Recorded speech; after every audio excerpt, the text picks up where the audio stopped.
Chapter 1. Kellendil, the capital of the German Empire. It was as shy and beautiful as a young girl. White marble buildings and clean streets were everywhere. Because of this, it was also known as the Holy City. Der Kalender, Third Era, also known as the Age of Heroes, July 20th, 1492.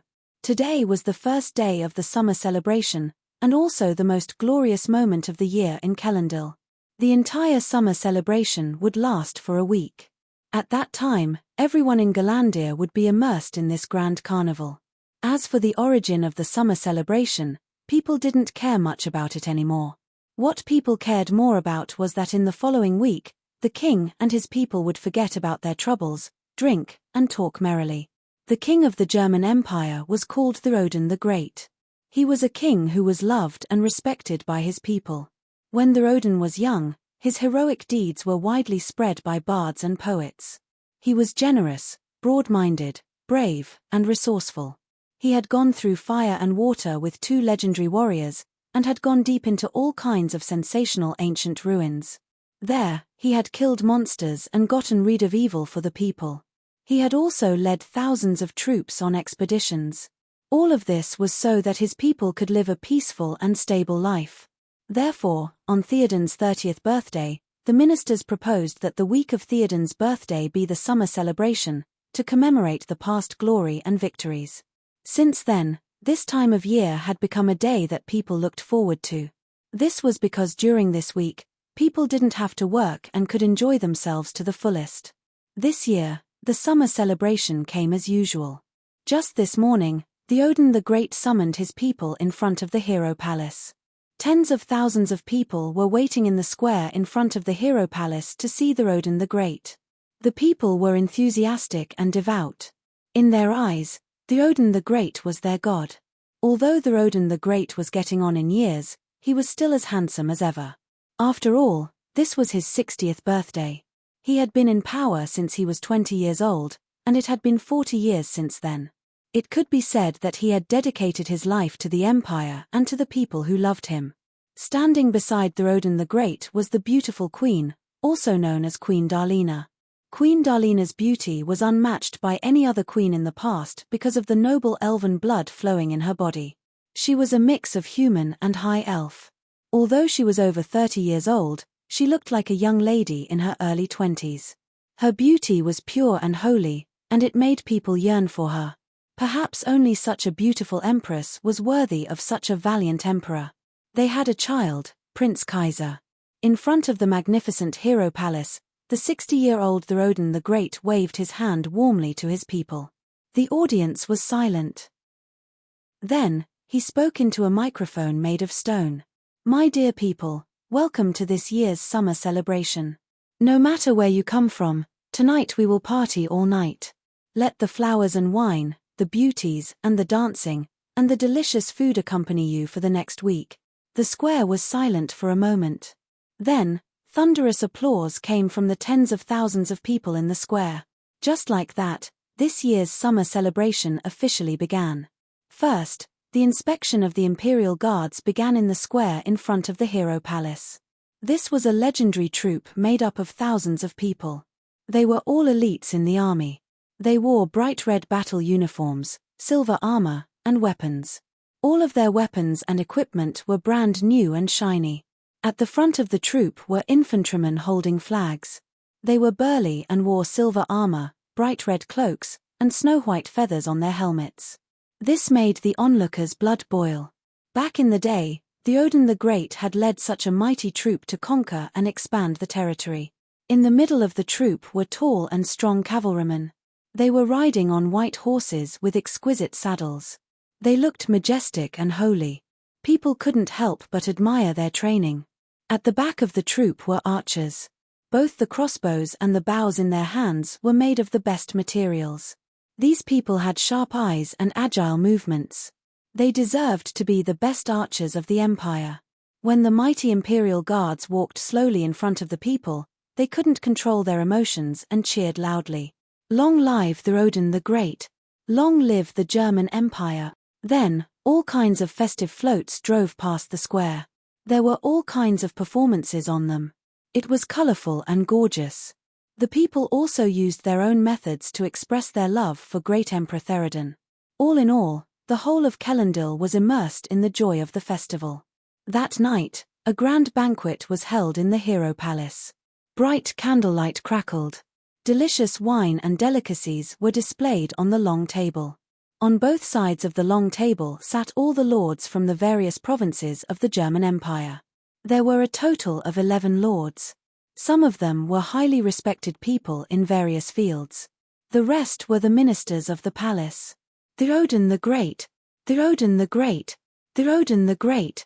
Amidst everyone's cheers, Theoden the Great walked from the back of the hall to the main seat. The beautiful Empress Darlina also sat on the throne made of gold. Great Emperor Siorton paused his throat, causing everyone present to stop their clamor. My dear lords, let's drink to our heart's content tonight. We won't rest until we're drunk. Oh, long live Theoden the Great.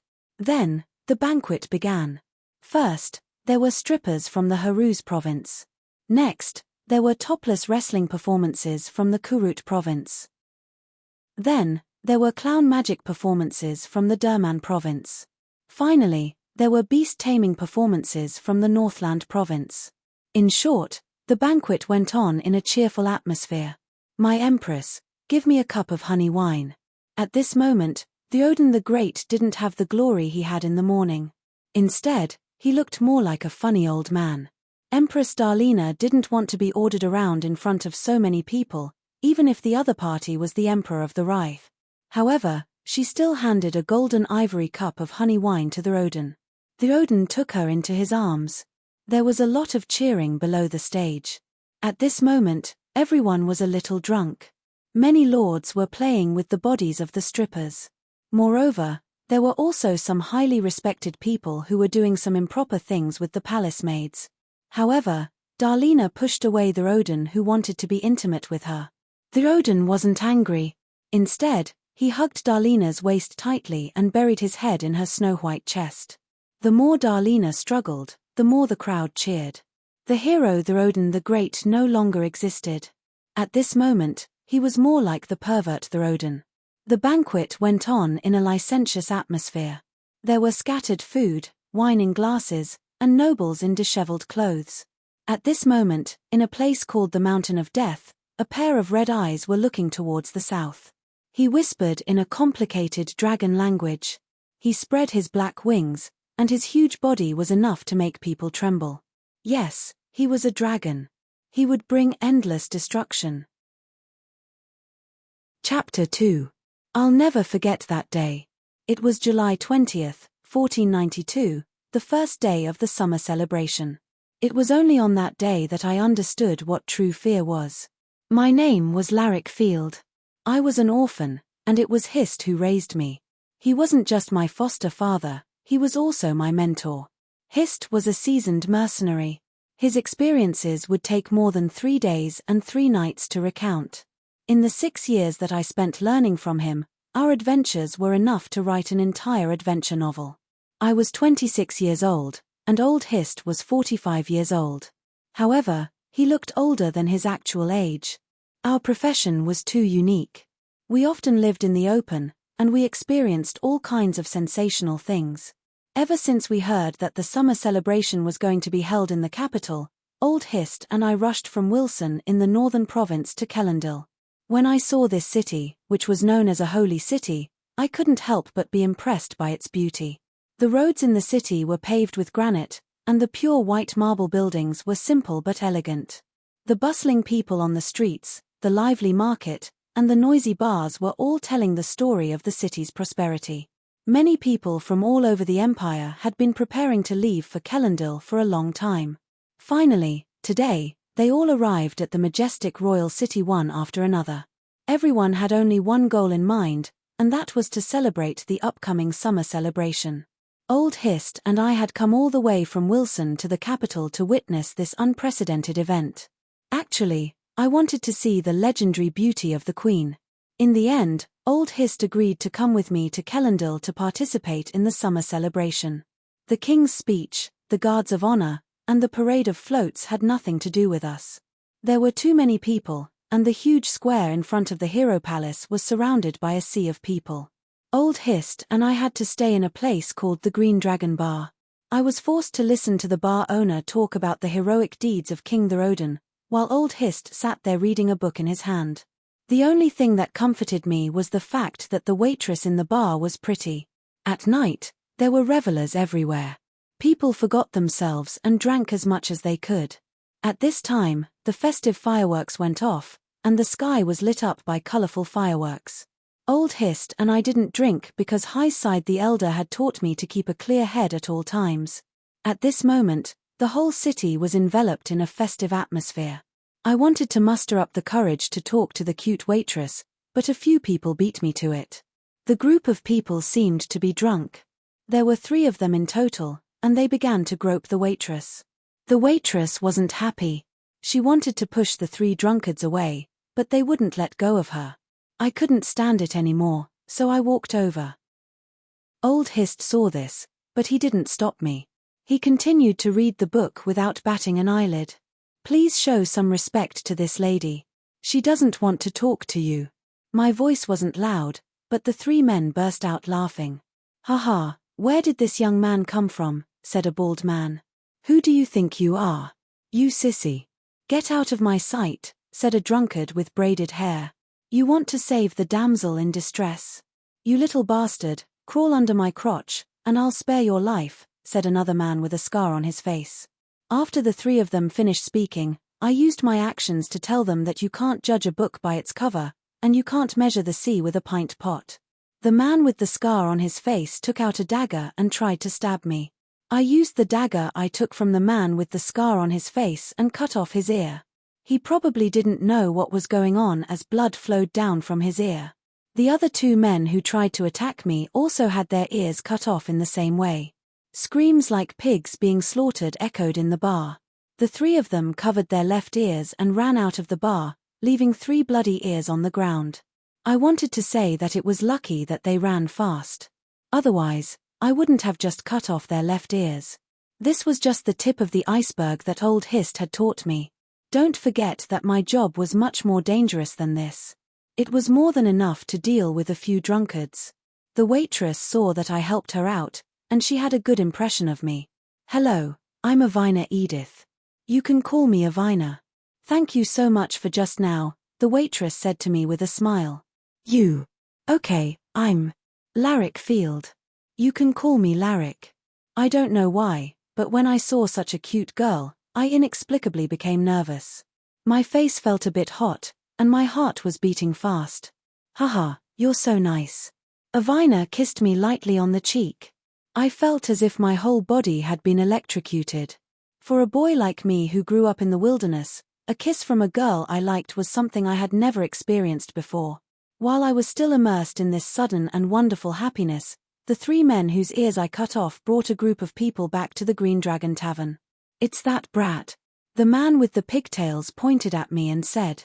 Immediately, the group of people he brought with him rushed towards me, all of them holding weapons in their hands. For a moment, the Green Dragon Bar was in chaos. Avina was so scared that her face turned pale. She quickly hid. However, what no one expected was that. Suddenly, a loud sound came from above. The bar's ceiling was hit by a huge fireball. What's going on? I, who originally wanted to show off my skills, encountered an unexpected situation. It can't be that there's something wrong with the cannon, right? While I was still thinking, I heard cries and shouts coming from outside the bar. The dozen people that the 3 drunkards brought didn't have the heart to fight with me anymore. They walked out of the bar to see what was going on. Old Hist knew that the situation wasn't good. His expression was very serious, and he quickly pulled me out of the bar. After leaving the bar, I finally understood what was going on. Was this the so-called doomsday? The streets of Kellendil were covered in a sea of fire, and the sky became incomparably ferocious. From the sky, there was an endless stream of lava-like fireballs hitting the ground. Charred corpses were everywhere. In the sky that was as bright as day, a huge black shadow attacked. Is that a dragon? Oh my god, it's really a dragon. The legendary dragon actually appeared in front of us. The loud dragon's roar made everyone's ears and nerves feel like they were about to burst. The scorching dragon's breath turned everything in its path into ashes. No one could escape from the dragon's claws. It seemed that the once glorious city would be destroyed tonight during this grand festival. Pain and despair filled everyone's heart. Disaster fell from the sky. Everyone was a lowly and insignificant existence. Only that dragon was the true ruler of this world. Getting out of here was my only thought. I thought of Avina. I had to find her and prepare to bring her away from this hell on earth. I turned around and returned to the broken green dragon bar. I saw the pigtailed corpse, her entire face burned away. I didn't have time to sigh because I saw Avina curled up under the bar in fear. I quickly rushed over, but what I didn't expect was that a wooden stake that was about to burn off would fall on me. It was about to hit my head. Chapter 3. I didn't know if I was fated to die, or if this was the so-called arrangement of fate. The burnt wooden stake didn't hit my head. Instead, it was sent flying by old Cesped's magic. I didn't die. Highside the Elder had saved me. However, Old Hist was hit by a giant fireball that fell from the sky while trying to save me. Old Hist's left arm was crippled, and the left side of his body was burnt. He almost died on the spot.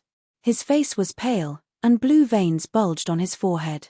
He was sweating profusely. Run. Leave this city as soon as possible. Old Hist used the last of his strength to tell me. I didn't know what I was thinking at the time, but I carried Old Hist on my back and pulled Avina out of the ruins. I ran helplessly, wanting to leave this terrible nightmare as soon as possible. Go to Bohep town. Find our mercenary group's secret base there and tell them about this disaster. Old Hist's voice was weak and intermittent. I couldn't remember anything. I only knew that I was running forward with all my might. Flames were burning on both sides of the street. Kellendil was burning in a sea of fire. In the direction of the Hero Palace, several highly respected top-notch strong men were fighting the evil dragon. One had to know that these people were all very powerful. Among them, there were high-level mags from the Sorcerers Association, elite knights from the Church's Knights, and legendary warriors from the Mercenaries Association. However, the outcome of the battle was extremely tragic. Although their strength was enough to make any ordinary person bow down in worship, after exchanging blows with the dragon, their radiance gradually dimmed until they fell. The dragon's powerful wings made it impossible for anyone to catch up to its speed. Its scorching dragon breath could turn everything into dust. Its powerful claws could destroy all defenses. At the same time, the incomparably tough scales on its body made any attacks ineffective. With a boom, the Hero Palace collapsed. I knew it was all over. No one would be a match for this evil dragon. The legendary figures of the past would all die in this disaster. I didn't know how much time had passed, but I took Avina and Hist with great difficulty to reach Kellendil's once magnificent city gate. There were many people who were trying to escape, and the city gate was congested. I held onto Avina's hand tightly, afraid that she would be separated from the crowd. At the same time, I also grabbed onto Old Hist's clothes to prevent him from falling off my back. At the moment, the evil dragon was nowhere to be found. The Hero Palace was in a mess. The king, the ministers, and the nobles were all dead. The city was already in chaos. There were charred corpses everywhere, emitting a pungent smell. I could clearly feel that the dragon's attack was directed at the king and the others, and that we were nothing more than insignificant victims. After destroying the Hero Palace, the dragon hovered in the sky for a while, but it didn't continue attacking the innocent civilians of Kellendil. Instead, it gradually flew away from the city until it disappeared. Many years later, this evil black dragon had become the Derman's nightmare. People called it the Wing of Destruction. At the moment, the three of us had finally squeezed through the city gate and arrived at the outskirts of the city. Only then did my suspended heart gradually calm down. I didn't know if I should be happy or sad that I had survived. The old Hist seemed to have reached his limit. His face was pale, and his body was limp. He wasn't only my foster father, but he was also my teacher and a great hero that I admired. But now, he was severely injured because of me. The old Hist asked me to take him to the town of Boheap, which wasn't far from the city. He said that he had something important to tell me there. Avina knew some simple bandaging techniques, so she treated the old Hist wounds. Avina had taken care of the injured old Hist along the way. Otherwise, the old Hist would have died long ago. We followed old Cecide's instructions and headed to the nearby town of Boheap, going through many hardships along the way. Finally, a day later in the evening, we came to the town of Boheap. To our surprise, there wasn't a single person in the town. The streets were deserted and could even be described as eerie. Old Hist, what should we do? I asked the half-conscious Hist. He only looked around and didn't answer my question. I keep having the feeling that someone is watching us from the shadows. Ariwena was the first to speak. After a long while, the old Hist sighed. His tone seemed to carry a trace of sadness. This place has really changed. I didn't know what Boheap used to be like, but the current state was indeed creepy. Moreover, it had just gone through such a sudden calamity. Who knew what would happen next? On the deserted streets, there were bloodstains left behind by some unknown creature. Just as we didn't know what to do, a fireball suddenly came at us from the roof. My first reaction was that we had encountered an evil mage.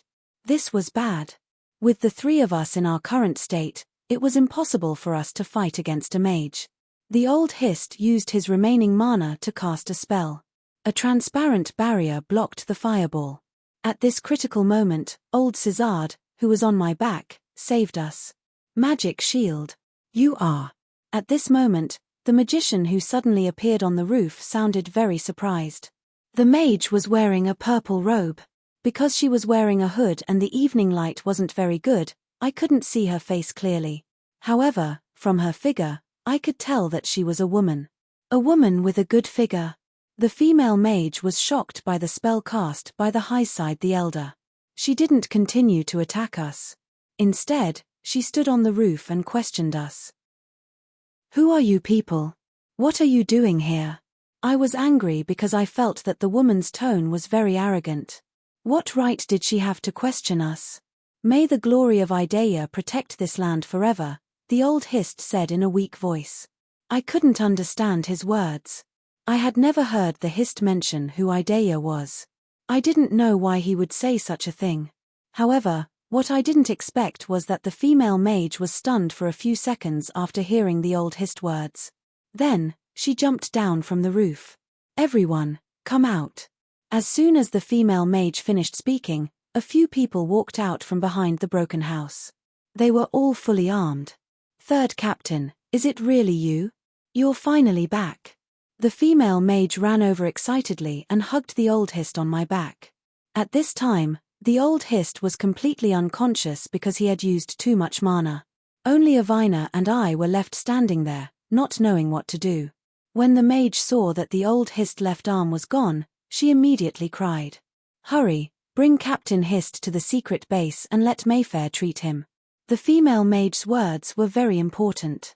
The few people took Hist from my back and carried him into a room. At this time, I saw the female mage's face clearly. It was an unforgettable face. Fair and beautiful, with a trace of kindness in her arrogance. Chapter 4. Hello, my name is Natalia Hill. You can call me Natalia, the female mage greeted us.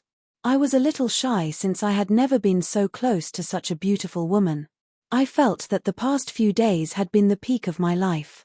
I was able to interact with beautiful girls like Avina and Natalia. My name is Ariwena. You just attacked us. What do you want now? Ariwena saw that I was acting unnaturally, so she asked the female mage. I'm sorry. It was a misunderstanding. We had no choice but to attack an unknown person. Natalia looked apologetic. Natalia's apology didn't satisfy Avina. I had no choice but to mediate between the two women. What happened here? I asked. I guessed that they had attacked us because something had happened here. It's a long story. Let's go to the base first.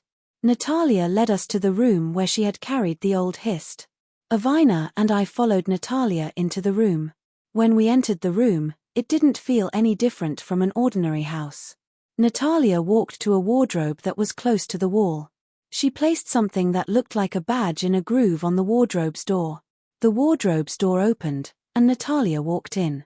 Avina and I walked over. We saw that the wardrobe was the entrance to a secret passage. We followed the stairs and entered the secret base.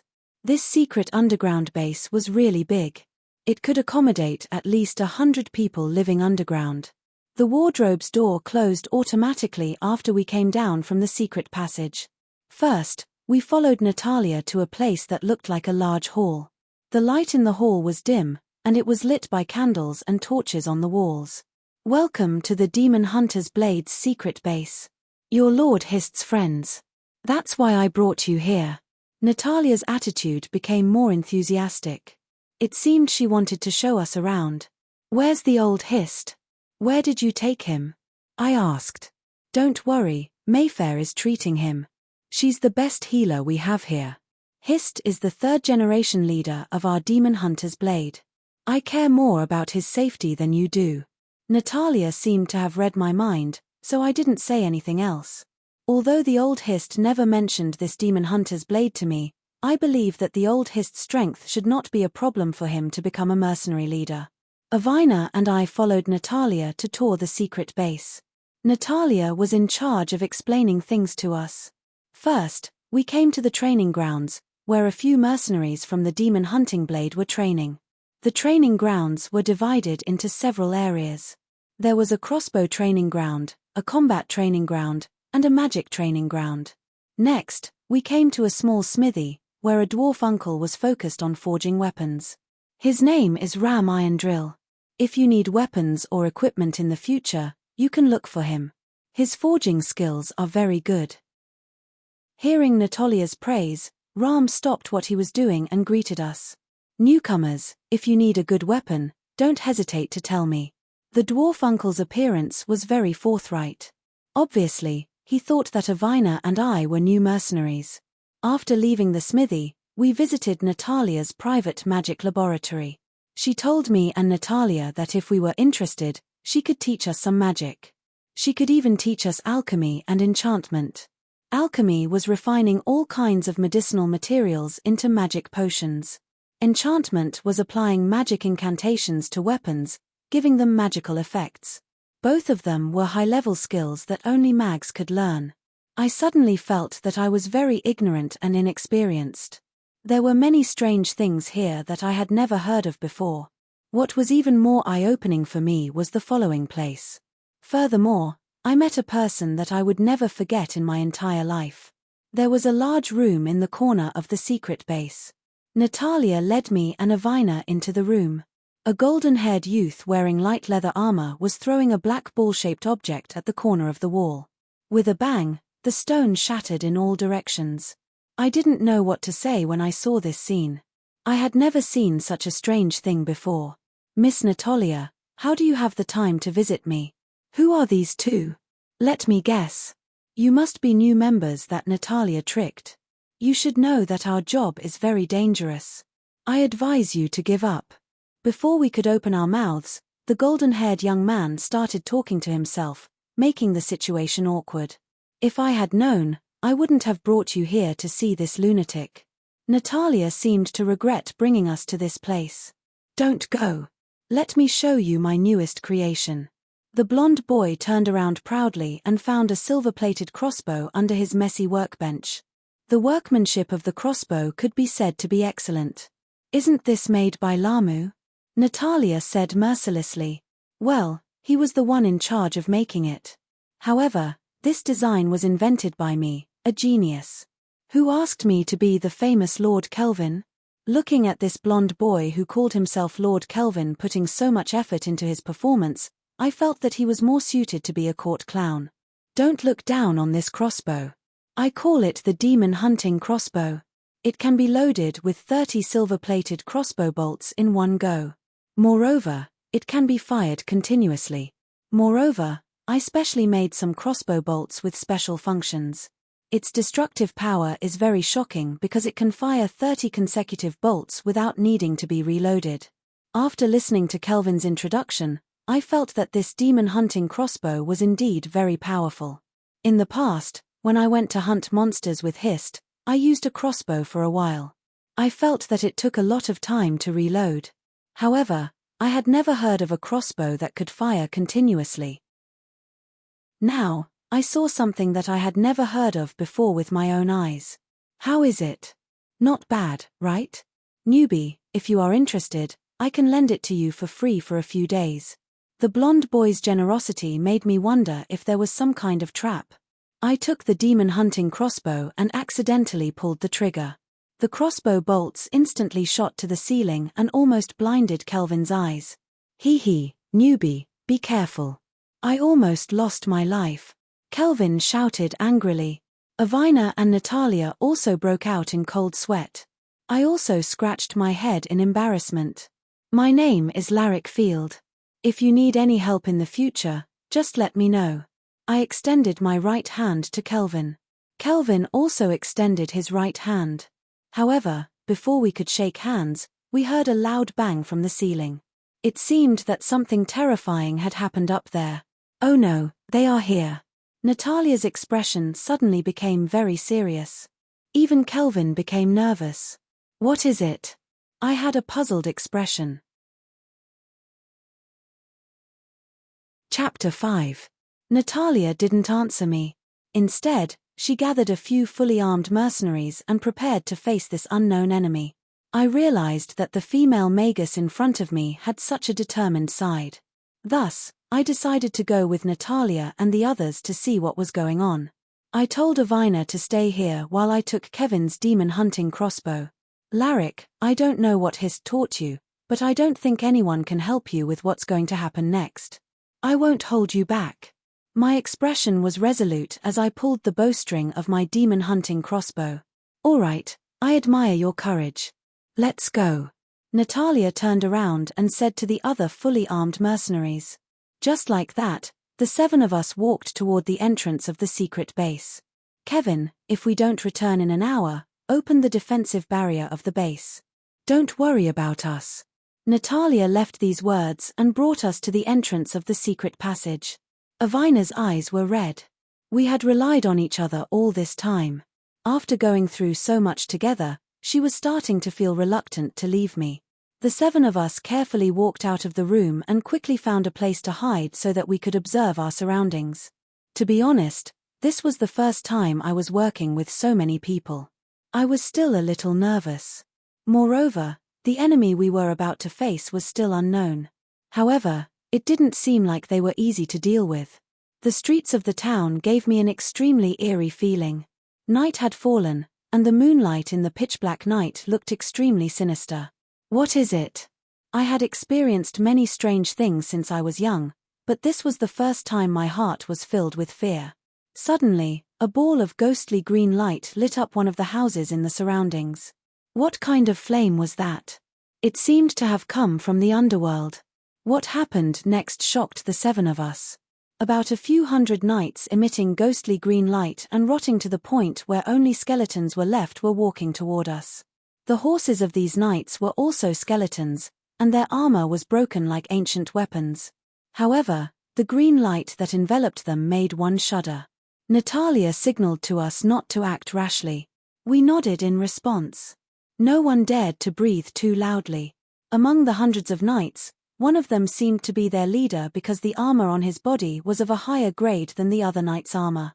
At first glance, he looked like a noble, but his armor was also very broken.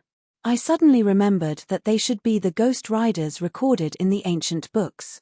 Heavens, this was a magical creature that only existed in legends. How could it appear alive in our world? According to the book, the ghost knights were originally the personal cavalry of His Majesty the ancient sage emperor. Later on, they betrayed the ancient sage emperor for unknown reasons during a major battle. In the end, the ancient sage emperor died in battle. Before he died, the ancient sage emperor cursed this army so that they would never be reincarnated. Since then, this unit had disappeared, and only a few words about them were occasionally recorded. It could be said that the ghost riders were undead and immortal. At the same time, they were also extremely powerful. They weren't something that we could resist at all. Just like that, We waited quietly because we all knew the difference in strength between us and the Ghost Riders. In the end, this group of Ghost Riders from the Netherworld didn't attack us. They seemed to have something important to do. They left Bohep town in an orderly manner and headed west. What was going on? After this group of Ghost Riders all passed through, I felt weak all over. Perhaps it was because I was too tense earlier. It's already the third day. Just 3 days ago, this group of undead suddenly appeared and attacked Bohep town. A mercenary wearing heavy armor and holding a sword and shield said. This man had brown hair, a burly figure, and a simple and honest appearance. I later learned that his name was Flance Davis, and that he used to be an Imperial Knight. Also, their numbers and quality are increasing exponentially. On the first day, less than 10 evil spirits suddenly appeared, and we lost more than half of our mercenaries. If it wasn't for Natalia, we would all be dead, another mercenary said. There must be something fishy about this. So many undead suddenly appeared. Is the end of the world coming? I think we should discuss this with Captain Hist after he wakes up.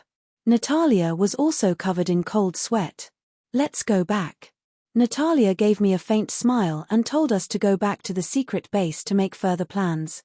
However, something we didn't expect happened. A Ghost Rider suddenly appeared out of nowhere, and we couldn't help but tense up again. Prepare for battle, Natalia shouted.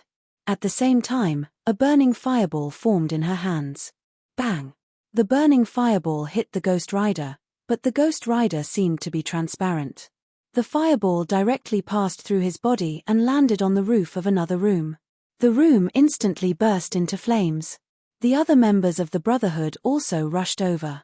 A terrifying scene happened. Poochie, a mercenary holding a silver sword, had his head cut off by the Ghost Rider's rusty two-handed sword. The mercenary's head rolled a few times on the ground. Blood splattered on our faces. At that moment, we were really close to death. The other mercenaries were also furious. They waved their weapons and slashed at the Ghost Rider with all their might. As expected, it was as if they were slashing at air. There was no effect at all. However, the Ghost Rider's sword didn't show any mercy at all. It cruelly pierced through their bodies. In an instant, only Natalia, Flance, and I were left. The other 4 mercenaries who had been accompanying us earlier were now lying powerlessly in a pool of blood. They were brave and fearless, but their enemy was too strong.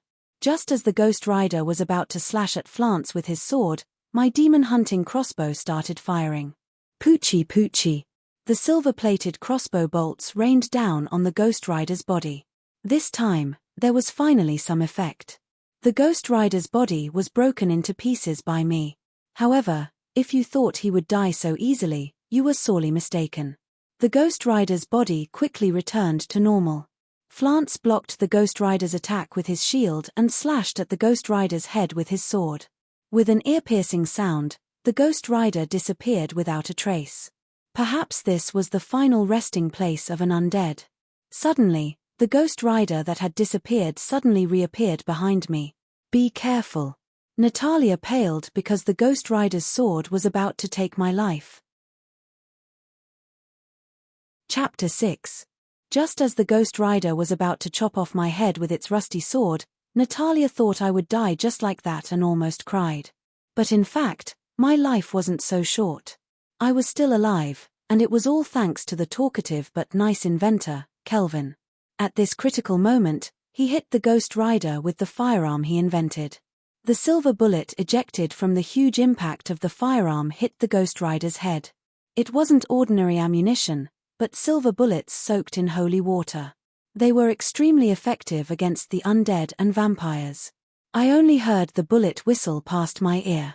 Then, the Ghost Rider's face began to contort in extreme pain and ferocity. In the end, it slowly turned into black smoke and dissipated. The fierce battle was finally over, and all of us were exhausted. 7 people had come out of the base, but in the end, only Flance, Natalia, and I were left. If Kelvin hadn't arrived in time, I might have died too. Kelvin, thank you. I smiled weakly at Kelvin. Sigh. I knew something must have happened when you didn't come back after such a long time. But you don't have to thank me. Just listen to me, Lord Kelvin, in the future. The blonde boy was pretending to be relaxed again. Actually, when I saw him pull the trigger, his legs were trembling in fear. Didn't I tell you to activate the defensive barrier and leave us alone? What if there were too many monsters and they rushed into the base?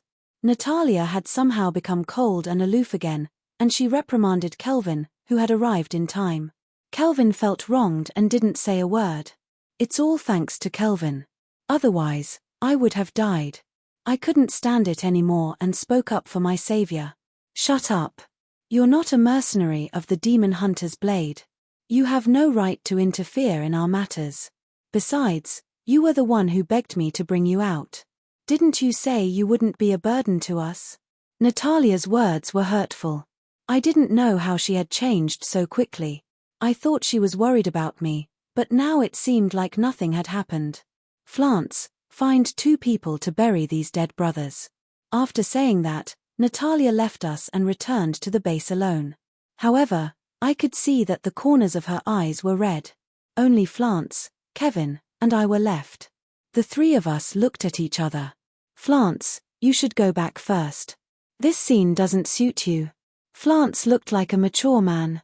Kelvin was smart enough to return to the base, leaving me and Frant alone. Don't mind Natalia's words. She's a good woman, but she doesn't know how to get along with others. She's been the leader of the mercenary group for the past few years without a leader. It's not easy for a woman. If she doesn't put on an unapproachable look, it will be difficult for her to maintain her prestige in the mercenary group. Flance didn't need to comfort me. In fact, I wasn't angry at Natalia at all. I knew that the reason why Natalia scolded Kevin was because she didn't want the mercenary group in the base to be destroyed. Moreover, we had lost too much in this battle. 4 people were killed. Natalia must be very sad. Larrick, help me dig 4 holes. Let's bury these brothers. I found a shovel and began to dig in the town's public graveyard. I was willing to do something for the old Hist's mercenary group. Just like that, I finally finished digging 4 holes. It was almost dawn. May the glory of Idaea protect this land forever. Looking at Flance's deep voice, I couldn't help but understand what a mercenary should shoulder and what their mission was. Who's Idaea? I had never heard the old Hist mention this person before. However, when we had just arrived in Boheap Town, the old Hist had also said, "May the glory of Idaea protect this land forever." We, the demon-hunting Blade Brotherhood, exist to pursue the truth of Idaea, the ruler of all things. As for the details, I will tell you slowly in the future. Flance brought me back to the secret base. The moment we returned, we heard that the old Hist had woken up. We immediately rushed to the room where the old Hist was. The moment I entered the room, I saw that almost everyone was there. Avina, Kevin, Lam, and Natalia were all guarding Hist. I saw that Hist was still a little weak, but he was fine now. I immediately rushed over to him. I wanted to cry, but I knew that Hist didn't want me to cry. "It's all right, Larrick. Thanks to Mayfair's treatment, I'm fine now," Hist said with a smile. Only then did I notice that there was a pink-haired elf girl standing next to Hist. Regarding elves, I had only heard that most of them lived in the elf kingdom at the southern end of the continent. They were divided into high elves and wood elves. High elves were mostly proficient in magic and had handsome appearances. They were usually the ruling class with noble bloodlines. The wood elves had a lower status than the high elves, but they were the best scouts and archers on the continent. Humans were fond of talking about elves' age and appearance. A wood elf's lifespan was between 500 to 800 years, while some high elves could live up to 1,000 years. As for appearance, elves had beauty and long ears that humans didn't have. Moreover, the nobler their bloodline, the longer their ears would be. From her appearance, the pink-haired elf before me should be a high elf. She should be around 200 years old, which was equivalent to a 20-year-old human girl. This elf girl was called Mayfair Wood. She specialized in healing and buff magic. "Leader, I will work hard." The way Mayfair spoke was like a naive young girl. After being praised by Hist, she blushed shyly. At this moment, old Hist turned to me and said, "Larrick, I didn't tell you my identity in the past because I didn't want you to take on too much responsibility. But now, I'm old and I've lost my left arm. I want you to inherit my career and become a real mercenary. Moreover, you will officially become a member of the Demon Hunter's Blade. I wasn't used to old Hist suddenly becoming so serious. In the past, I had always followed Hist to explore the world. Hist treated me like a father. Now, Hist wanted me to inherit his career and join the Demon Hunter's Blade as a mercenary. My heart was filled with excitement. I have a request. I suddenly remembered something important. What request? Old Hist looked at me. I want. Chapter 7. I want Avina to join us, I finally said. I want Avina to join us. Avina was a little embarrassed in front of everyone when I said that, but I could see that she was actually very happy. The other people's attitude wasn't that strange. They also hoped that Avina could join the Demon Hunter's Blade. Alright, I agree to your request, but Avina must be willing. I can't force her to join. Hist had a kind smile on his face. In my mind, old Hist was always such a kind old man. No matter how terrible things were, he could always smile indifferently. I'm willing. I also want to join the mercenary group. Avina happily nodded and agreed. Just like that, Avina and I officially became the new members of the Demon Hunter's Blade. We used the blood on our fingertips to make an oath in front of the god of all things, Idya, and vowed to fight for truth and justice. In the next few days, old Hist told me that due to the current situation, our mercenary group's base would be moved to the Bear Town in the northern province, where we would rebuild our mercenary group. The place we were now in was the town of Boheap in the eastern part of the German Empire. Most of the people living here were Derman. They were the descendants of the ancient Derman kingdom. The northern province was originally the territory of the Northland natives, so it was also called the Northland province. Old Hist was a true Northland man, so it was reasonable for him to want to move the Brotherhood to the northern province. Regarding the Northland natives, I had been in contact with Hist for many years. They weren't like the Derman. They were bold and unrestrained, kind and tolerant, brave and good at fighting. They were willing to sacrifice themselves for their friends, and were willing to face death for their enemies. After old Hist told the other members of the Brotherhood about his idea, they didn't have any objections. However, Kevin said that he couldn't stand the climate in the north, and Flance told him to wrap himself in bearskin. Kevin could only curse this rough night in his heart. After everyone reached a consensus, they began to prepare for the move. During this time, Hist asked me to go out with Natalia and the others to scout the situation. Flance, Natalia, and I formed a three-man team and left the secret base to scout for information on the road to Ursa town. Avina wanted to come with us, but old Hist didn't allow her to. Avina had no choice but to practice the basic skills that a demon hunter should have in the base. Flance, Natalia, and I left the secret base. We left Boheap town and headed north. We saw many strange things along the way. The world had begun to change, but we didn't know what it would become. Since the black dragon Erdal, the wing of destruction, attacked the capital of Kellendil, the news of the death of the great King Theroden had spread throughout the German Empire. The empire was in turmoil because it had no leader. First, most of the nobles in the northern province had died at the hands of the black dragon along with King Theroden. Then, a large-scale armed rebellion broke out in the northern province. This rebellion wasn't sudden, because it had a historical foundation. Since the young Theroden unified the four seas, the Northland people in the north had joined the German Empire. A large number of nobles trusted by King Theroden had come to the northern province, and these people had become the leaders of the Northland people. Since ancient times, there had been irreconcilable conflicts between the leaders and the people they led. These nobles had lived like princes in the north, and each of them only cared about their own interests. Therefore, the Northland people of the lower class complained. But because of the greatness of Theroden the Great, the Northland people could only swallow their anger. Now that the news of King Theoden's death and a few of the Northland lords had died together with their king, the fear in the hearts of the Northland people had disappeared. Moreover, after the arrival of the Black Dragon, natural disasters continued, demons appeared frequently, and famine was serious. However, the high taxes of the remaining nobles were still a heavy burden on the shoulders of the Northland people.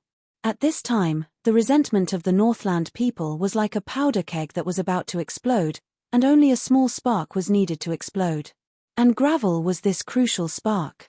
He completely vented the anger accumulated in the hearts of the Northland people. Gravel was originally the leader of a small mercenary group, but he was bullied by the nobles. In the end, because of some things, he decided to join the Empire's resistance army. This Black Dragon incident could be said to be a turning point, and allowed him to seize the opportunity to fan the flames of dissatisfaction to the highest point. In just a few days, his group expanded rapidly, and even many Northland troops joined his camp. He became the commander of the Northern Allied Army. He fought with the Empire's army under the banner of the Northland people, and he sang loudly all the way, so now the North was basically the world of Gravel's Northern Allied Army.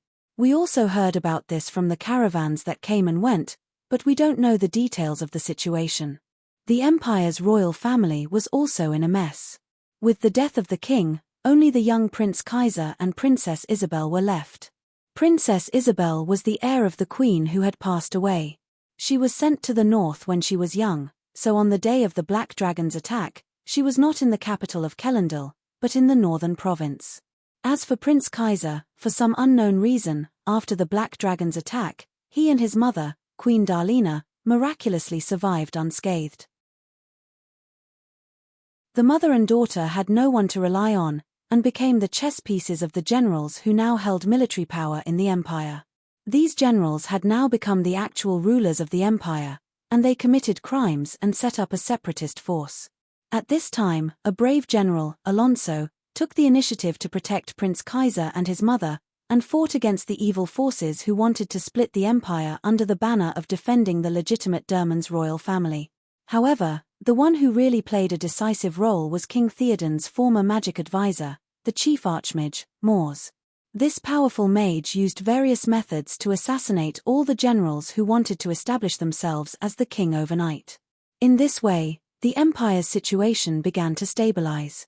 Alonso was appointed as the empire's marshal, in charge of all military power, and also served as the chief commander of the reconstruction of the capital of Kellendil. Thanks to the support of Mors and Alonso, Darlena and Kaiser, the lonely mother and son, were able to live in peace. The rebellion in the northern province provoked the western province. The western province was the territory of the Harus. They were a nomadic people in the desert, and their living habits and appearance were very different from the Empire's people. Their skin was dark, and their language was also very different from the Empire's common language. So soon, the Harus' own ruler, Roand, submitted an independence agreement to the Empire's royal family. Given the current situation, the Empire's royal family had to acquiesce to this agreement. Right now, the stability of the southern province was the key, because this was the foundation of the Empire. As for the northern province, the Empire did not announce that they would give up the sovereignty of this area. In the unfinished palace, looking at the bleak night moon, Darlena and Prince Kaiser, the poor mother and son, thought of the great King Theoden of the past, and could not help but shed tears of sorrow. They did not know what to do next, and did not know the true purpose of the chief archmage, Mors. Chapter 8. It had been a while since we left the Demon Hunter's Blade's secret base. I wondered how Hist and the others were doing. The old Hist had given us a mission to go to Ursa Town and find out why the undead had suddenly appeared in Bohep. The leader of our three-man team was Natalia. Flance and I had to listen to her orders. In the past few days, we had used various methods to understand the situation after the Empire was attacked by the Black Dragon. It was currently summer, but the temperature in the northern provinces was much cooler. All three of us put on brownish-grey hoods and cloaks to disguise ourselves as travelers. We didn't want to cause trouble, so we kept a low profile along the way. However, some things weren't up to us. For example, we met a group of people who wanted to take advantage of the situation. In the wilderness not far from Ursa Town, a group of 5 bandits had their eyes on the 3 of us. They saw us as lambs waiting to be slaughtered. The 3 of us were about to reach Ursa Town when 2 men with axes suddenly appeared from behind a tree. One of the men had a scar on his right eye.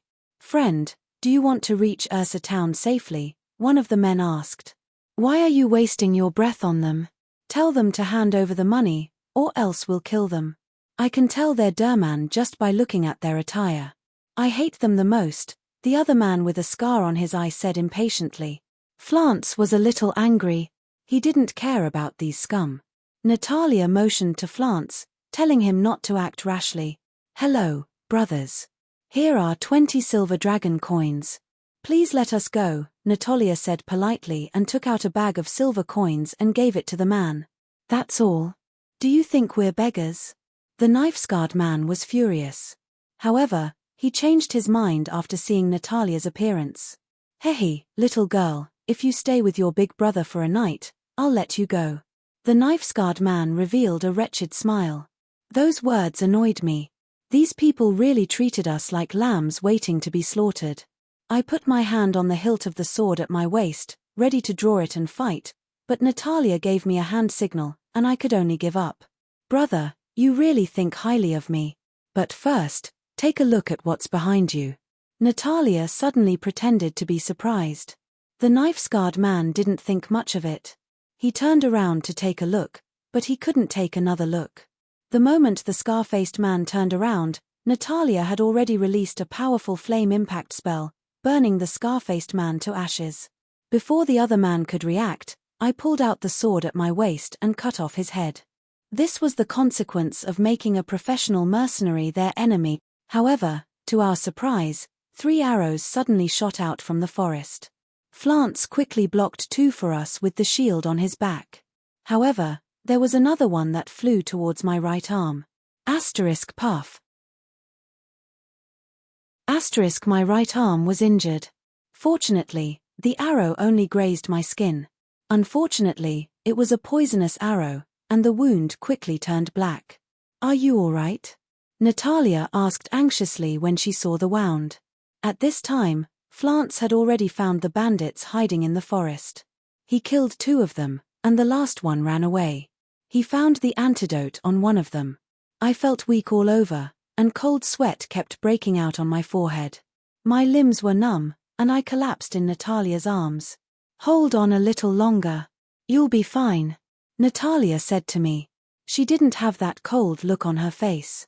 Instead, she had the gentleness of a mother. No wonder mothers were the greatest people. They would do anything for their children. "I'm coming. I found the antidote." Flance agilely took care of the bandits and quickly ran back. Natalia quickly opened the antidote and poured it on my wound.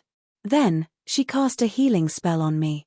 Slowly, I felt that my whole body was no longer cold, and I could feel my body again. I often thought, what if I had been poisoned by a poison that would kill me if it came in contact with blood, or if there was no antidote for it, or if the antidote came in too late? What would have happened? However, there were no IFS in this world. I was me, and I was lucky to have survived.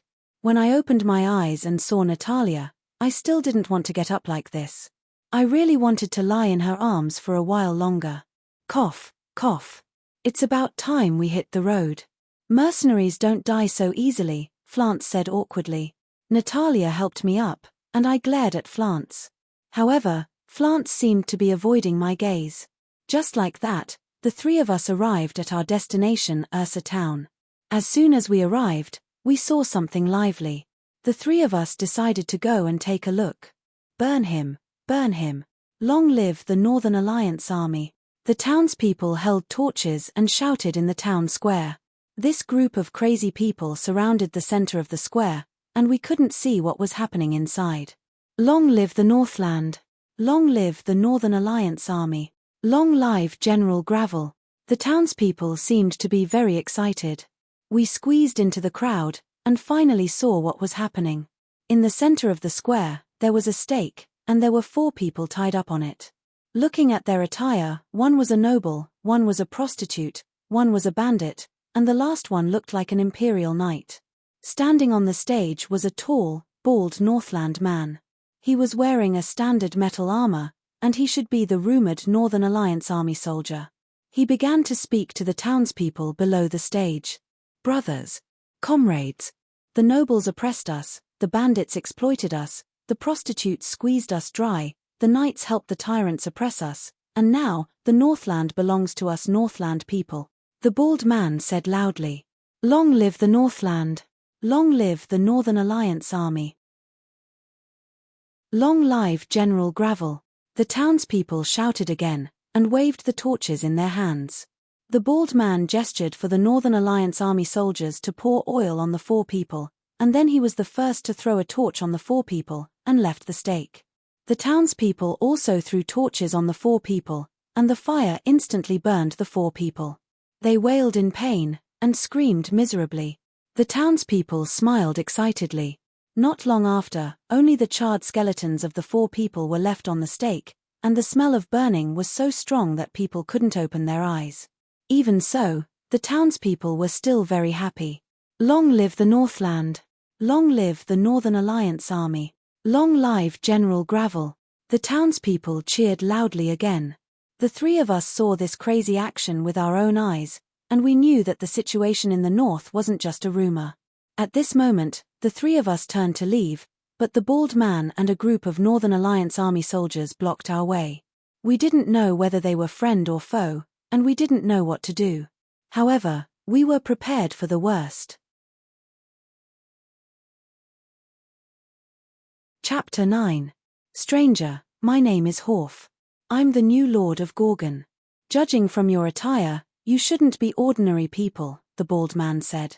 I didn't expect the bald man to be the famous General Horf of the Northern Alliance. We've heard about him before. He was born in the wilderness and was the leader of a bandit group. Later on, he joined the Northern Alliance and made great contributions in the subsequent battles. Now, he's been given the title of Lord of Gorgon by Gravel. In short, he's a Northland citizen. Mr. Horf, my name is Natalia.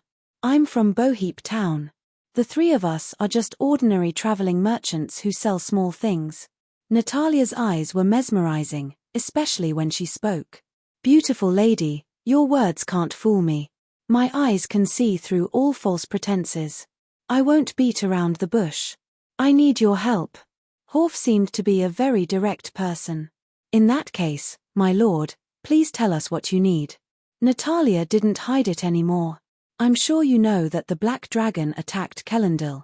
It can be said that it helped the Northern Alliance a lot. But things aren't that simple. Since the Black Dragon incident, strange things have been happening everywhere. For example, Horf hesitated. Undead attack. Natalia reminded the Lord of this. Yes, it's indeed unbelievable. And it's not just that. All kinds of monsters appear frequently. No one knows where they come from or what they're for. We only know that they're really scary and have caused a lot of panic. I can tell that you must be a group of experienced mercenaries from your hidden weapons. I hope that you can help me investigate this matter. I will pay you a large sum of money. Horf looked more sincere. My lord, I'll report this matter to our leader. Natalia wanted to take the opportunity to talk to the lord about moving the Demon Hunter's blade to Grizzly Bear Town. Sure. When you've made up your mind, come find me at the Borhinia Manor in town. I'll be staying there for a while. Thank you, my lord, Natalia replied politely. Just like that, our mission to scout out the situation in Giant Bear Town is more or less complete. After we parted ways with Horf, we stayed in a hotel in town, which was also a small bar. The name of the inn was Giant Bear Inn.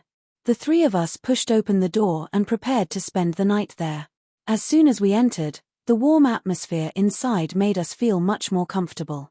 In the great hall on the first floor there were several long tables, and around the fireplace sat a few people, who were listening attentively to the minstrel's verses. I listened to a few lines. It was a familiar melody, played by the troubadour on the three-stringed harp, and very skillfully. There were also several people who looked like mercenaries, who were holding large glasses of wine and drinking ale. They chatted with each other, looking very heroic. On the other side of the open space, there were two burly men, bare-chested, who were engaged in a boxing match. The onlookers kept cheering them on, because they had bet money. The lights in the bar weren't bright, but it gave people a kind of warmth, making them feel more relaxed. I saw two children playing Northland war chess on a small round table. It was a very popular game, and the rules weren't complicated. I had learned it from old Hist before, but I couldn't beat him. Looking at the two children playing with relish, I remembered the time when I was with Hist. Then, the three of us went to the bar of the inn. Behind the bar, there was a huge brown bear head hanging on the wall, looking very fierce. The owner of the bar was a middle-aged woman, who looked very beautiful. She probably had a lot of suitors when she was young. "Hello, how may I help the three of you?" the owner asked with a smile. "Boss, I need 3 rooms and 3 sets of dinner." Natalia took out 6 silver dragon coins and placed them on the bar. "All right, please follow me." "Wait, we only need 2 rooms," Flance, who had been silent all this time, suddenly said. The owner looked at Natalia and then at Flance, not knowing what to do. "Just do as he says." Natalia understood what Flance meant. Just like that, Flance and I stayed in the same room. Luckily, there was an extra bed. I complained that Flance really knew how to save money. A few days later, we returned to Boheap Town. The town was much better than before. People were coming back and starting their daily lives. We met Hist, and his condition was much better than before. I didn't know why, but I felt guilty toward Hist. It was because he lost his arm because of me. Natalia told Hist about the investigation, and told him about Horf. When Avina heard that we were back, she happily came out to see us. She looked very cute. According to old Hist, Avina was really a genius. It would be a pity if she didn't become a mercenary. I knew that someone who could make old Cespard praise him must have some outstanding points. In just a few days, Avina's archery skills improved by leaps and bounds under Hist's guidance. In the end, after we were fully prepared, we finally decided to move to Ursa Town, and we were very busy. However, at this time, the Empire's royal family was sad. More than half of Kellendil's reconstruction was completed. Tens of thousands of soldiers and laborers worked day and night to make the Empire's palace stand tall in Kellendil once again. King Theoden's body could no longer be found, so they could only use gold to make King Theoden's body and put it in a crystal coffin. The funeral was held at the site of the former Hall of Heroes. It wasn't inferior to the previous summer celebration, but this time, everyone was grieving. Queen Darlena was dressed in white. The tears at the corners of her eyes hadn't dried yet. Although she was dressed in plain clothes, it couldn't hide her beauty. Marshal Alonso and Archmage Mors were still standing beside the Queen. They were also the last pillars of support for this tattered empire. Amidst everyone's tears, the people sent off the great emperor of the past. As for us, we finally packed everything we could take with us onto the carriages. Dozens of us left Boheap Town like a huge caravan. Before we left, the townspeople came to see us off. They knew that without us, Boheap Town would have long since ceased to exist. We sped up towards the north. Our goal was Ursa Town. However, something unexpected happened. Just as we were about to reach Ursa Town, a green light flashed and we were surrounded. Furthermore, Chapter 10. I was sure that we were surrounded by a large group of undead, and I recognized the face of one of the undead. That was because the undead had tried to rob us when he was alive, and I killed him with my own hands. Yes, that was the bandit I killed. But for some reason, he was standing in front of me again, but he was no longer human. In an instant, the members of the mercenary group surrounded the non-combatants to protect them. Everyone took out their weapons and prepared to fight the undead. But for some reason, the undead suddenly disappeared in front of us without a trace. We were alarmed for nothing, so we hurried on our way. We didn't want to stay here any longer. But even so, I still couldn't calm down. What was the reason for these dead people to become undead and continue to harm the human world? And why did the black dragon suddenly descend? With so many questions in mind, we arrived at Ursa Town. The guards at the gate stopped us and wanted to interrogate us to prevent us from being spies sent by the Empire. Hist told us to go through the guards' inspection, and after the guards found nothing, they let us go. We temporarily placed the supplies on the carriage in an open space in the town. Hist brought Natalia, Flance and I to the Lord's residence, Borhinia Manor. The guards at the manor immediately stopped us when they saw us.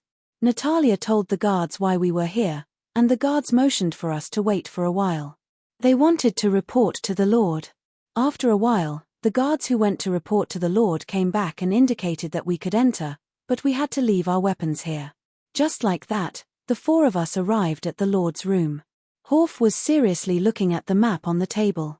When he saw us enter, he put down the map and walked over.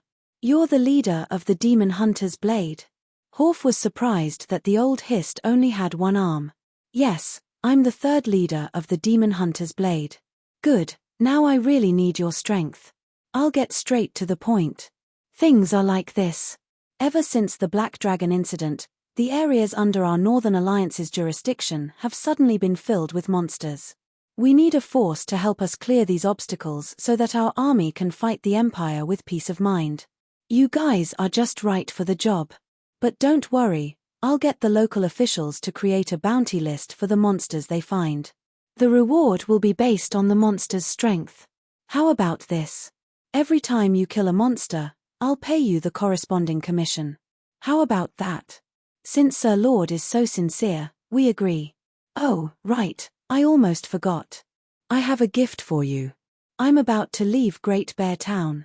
This Borhinia Manor was originally a noble's private manor, so I'll give it to your mercenary group to use. Also, I will inform the local magistrates to recognize the legitimacy of your organization, but only in Northland. As for the Empire, I won't restrict you as long as you don't help them. All right, Sir Lord, it's decided then. This matter went unexpectedly smoothly, but Hist looked a little worried. At night, all of us temporarily stayed in Great Bear Inn.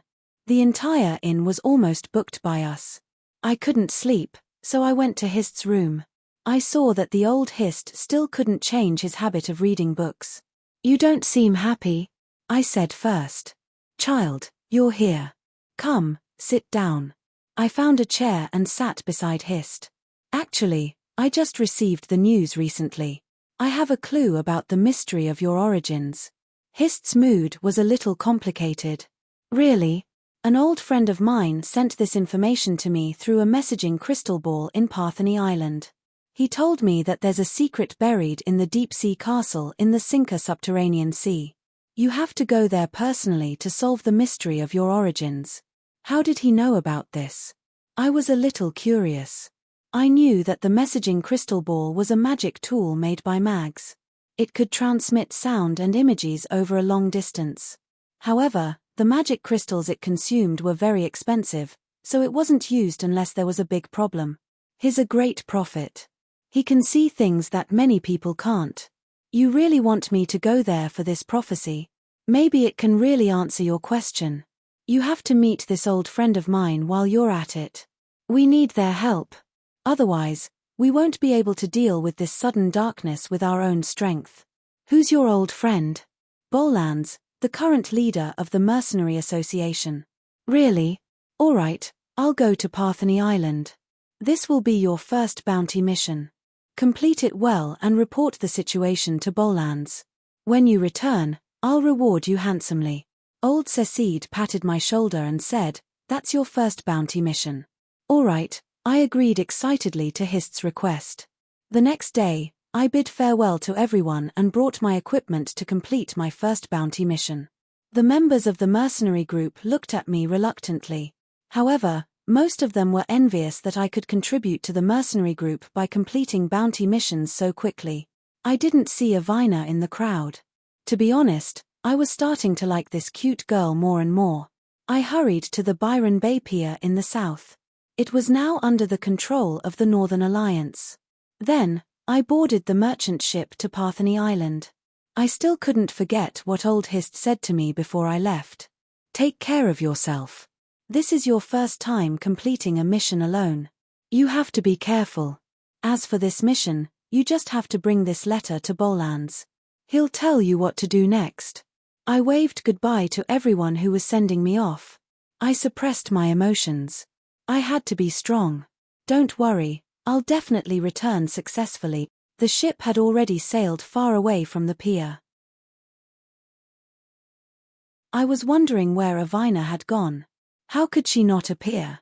At this moment, a slender hand was placed on my back. "Why are you so sad?" I turned around. It was Avina. I was overjoyed.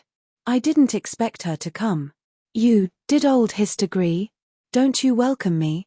President Sassid agreed to it, and he even asked me to protect you. Haha, thank you so much for protecting me. I went forward and hugged Avina's waist. "You're so annoying. I'm going to ignore you." Avina blushed like a ripe apple. "Hee, I didn't expect to be accompanied by such a beauty on this mission," I joked. "If you continue like this, I'm going to ignore you," Avina said shyly. Just like that, we embarked on our journey to Partheny Island.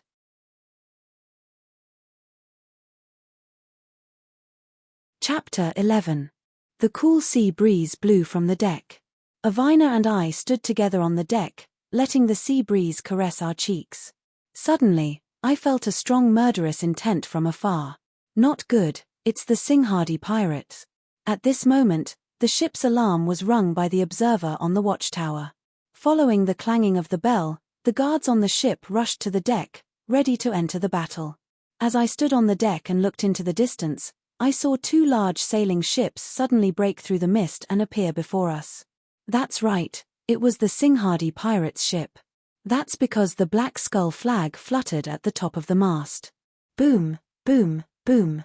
On the two large sailing ships, the pirates pushed out several ballistas and began to unscrupulously fire at our ship. Since the ship I was on wasn't a warship, but an ordinary merchant ship, there weren't any heavy weapons on the ship. If the Northern Alliance Army hadn't heard of the Singhadi pirates' infamy, perhaps the number of guards on the ship would have been reduced by half. At this moment, I was like the majority of the people, desperately holding on to the sturdy objects around me, afraid that I would be thrown off by the swaying ship. The scene on the ship was already chaotic. The Northern Alliance Army soldiers were all dizzy from being thrown off. Soon, the pirates stopped firing and released iron cannons at the ship. I saw a huge iron chain with barbs at the tip shoot towards the ship I was on. The pirate ship began to close in on the ship I was on. Moreover, the sides of the two ships had already merged. The pirates whistled as they jumped from their ship onto the ship I was on, or climbed over from the ropes. A bloody battle was about to unfold.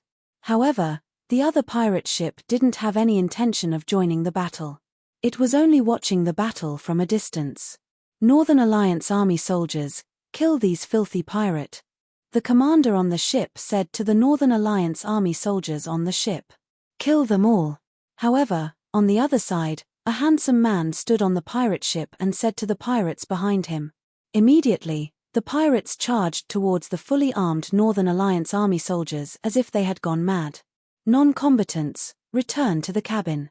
The commander of the Northern Alliance Army ordered the civilians on the deck. Other than those who were already on the ground, the rest of the people rushed towards the cabin entrance. I also wanted to run back to the cabin, but the situation was too chaotic. No, the ambush just now caused me to lose Avina. I have to find Avina. The battle on the deck had already begun to heat up, and the pirates currently had the upper hand. An endless stream of pirates jumped from their ships to join the battle, and the Northern Alliance Army's guards began to be overwhelmed. At the same time, a few pirates had their chests pierced by the pikes of the Northern Alliance Army. There were also pirates who stood not far away and shot arrows at the Northern Alliance Army guards, but they were blocked by the guards who were usually well trained with shields. The handsome man who seemed to be the leader of the pirates was currently standing on the pirate ship, smiling as he watched the bloody battle in front of him. From time to time, a few pirates would rush into the middle of the guards and fight. With the advantage in numbers, the pirates quickly forced the guards to a corner of the deck. They seemed to be waiting for the handsome pirate's orders. "Leave no one alive." The handsome man sentenced the Northern Alliance Army's soldiers to death, and the pirates immediately rushed towards the retreating Northern Alliance Army's guards. In a moment, the guards' heads fell to the ground, and flesh and blood splattered everywhere. I witnessed this bloody scene from a corner. My body was out of control due to fear, but my heart told me that I had to protect Avina. In the end, only the Northern Alliance Army's commander and two guards were left standing on the deck. The rest of the guards were killed by the pirates. The commander wanted to apologize with his life, but after thinking about it, he gave up. He threw his weapon on the ground and prepared to surrender to the pirates. At this time, the handsome man walked over, and the pirates made a path for him.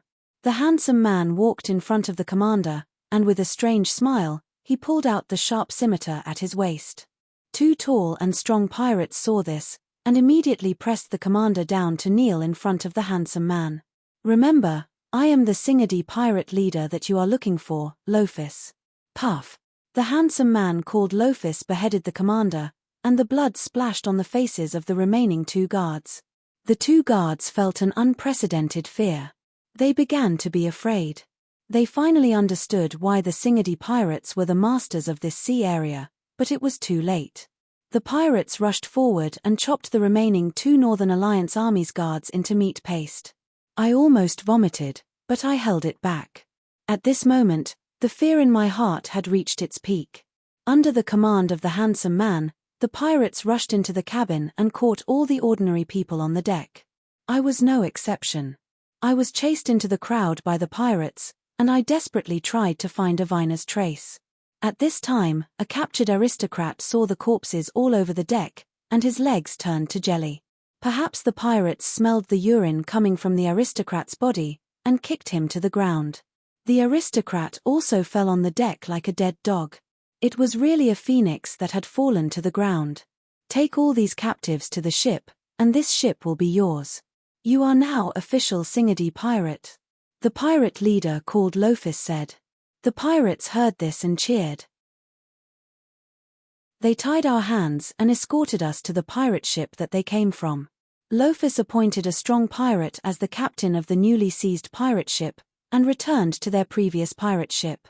These guys who had just officially become Singadi pirates immediately began to clean up the corpses on the ship under the leadership of the new captain. They threw these corpses into the sea, and let the corpses become fish food. I and the others were taken to the cabin of another pirate ship. There was a huge prison there, and we were locked in. There were some people that the pirates had captured before in the prison, and they were all women. At this time, I saw Avina and other female captives being chased over. I shouted excitedly, and was knocked down to the ground by a heavy punch from the pirate. On the sea, the original 2 pirate ships and the merchant ship that we had just taken, a total of 3 ships, began to sail towards the east. The Black Skull flag fluttered on the mast. In the cabin, I only felt that the surroundings were dark. All kinds of unpleasant smells assailed my nostrils, and I felt very uncomfortable. I looked at the women who had been in the prison before. Most of them were young and beautiful, and their clothes were shabby. But I paid more attention to Avina, afraid that something would happen to her. Soon, I adapted to the environment here. I saw the aristocrat curled up into a ball and hid in a corner. Clearly, his spirit was stimulated. After sailing for about a day, a pirate brought a bucket of food that couldn't be called food. Everyone fought for it, and the pirate laughed at the side. Suddenly, in my sleep, I felt the hull of the ship shake violently. But after a while, the shaking disappeared, and the hull returned to normal. In the morning, several pirates arrived at the prison. They held black leather whips in their hands, as if they were the messengers of death. You, and you, come with me." The pirate pointed to more than 10 male captives to follow him, and this included me. When I followed the pirate to the deck, the dazzling sunlight made my eyes hurt. It seemed that bad luck was really around us. Chapter 12. I came to the deck, and I knew that the time for the death sentence was coming. Sure enough, the pirates pushed me to the ground. At the same time, I saw that the nobleman was delirious and began to talk nonsense. "Let me go, I have no money." The nobleman kept talking. Like a fly. The handsome pirate leader showed a disgusted expression. A tall pirate understood the leader's meaning and raised the sharpened beheading knife above his head. "Don't kill me." Before the nobleman could finish his words, his head fell to the ground with a pu sound. The tall pirate in charge of the executioner was wiping the blood-stained beheading knife. Several other pirates dragged the nobleman's body out and threw it into the sea to feed the fish. "Where are you from?" The handsome pirate leader asked the person beside me. I am from the Northland. I have been drifting on the sea since I was young. After seeing the scene just now, the person didn't have the slightest timidity. Very well, I will now give you two choices. The first is, immediately remove your head. The second is. The man who was asked choked. He couldn't wait to know what the second choice was. The second choice is to join us, the Singha pirates, and become one of us. I choose the second choice. I want to become a pirate. The man almost didn't think much and chose the second choice. In the face of death, no morality can withstand the test. Well, I will fulfill your wish. But you have to pass a test, and that is to kill the person beside you. No, he is innocent. What, are you going back on your words? The two pirates untied the rope that tied the man and threw him a blood-stained machete. The man hesitated, but he still steeled his heart and raised the machete towards me beside him. I am sorry. The Northland man said to me. It was the first time in my life that I was so close to death, but I didn't feel the slightest fear. Instead, I was somewhat indifferent. The rope that tied me was also untied by the pirates, and they also threw me a machete. To be fair, your opponent is the same as you. The pirate leader said to the man. What is this? This was a kind of mockery. This group of pirates was watching a bloody show brought to them by two strangers. The man's eyes turned red. In order to survive, he rushed at me with a knife. I will make you regret giving me a weapon, I said to myself as I raised my sword to meet him. I dodged and gave the Northland man a backhand slash, cutting off his leg. At this moment, even Lofus, who was sitting on the chair, was surprised. But soon after, a strange smile appeared on his face. I gradually lost consciousness. The man who wanted to kill me didn't know what to do, but he still held the knife tightly and slashed at me. But who would have thought that I would be like a demon from hell, staring at that man with my red eyes? The man was so scared that he threw the knife to the ground. His body was cut open by me. Before he died, the man kept howling in pain. His howls were so miserable that the pirates felt their scalps go numb. Interesting. The handsome Lofus said. At this moment, I was like a demon killing the pirates. The pirates couldn't resist and could only retreat. A group of trash. Lofus walked down from the chair. He decided to meet me. The handsome man pulled out the curved sword from his waist and nimbly jumped behind me. However, at that moment, my body collapsed on the deck due to malnutrition for a long time. Sigh, this is really boring. I thought I could meet a decent opponent. Lofus said and put the curved sword back at his waist. Take him back. Watch over him well. Don't let him die. The two pirates worked together to carry the unconscious me back to the prison. They were also shocked by my performance.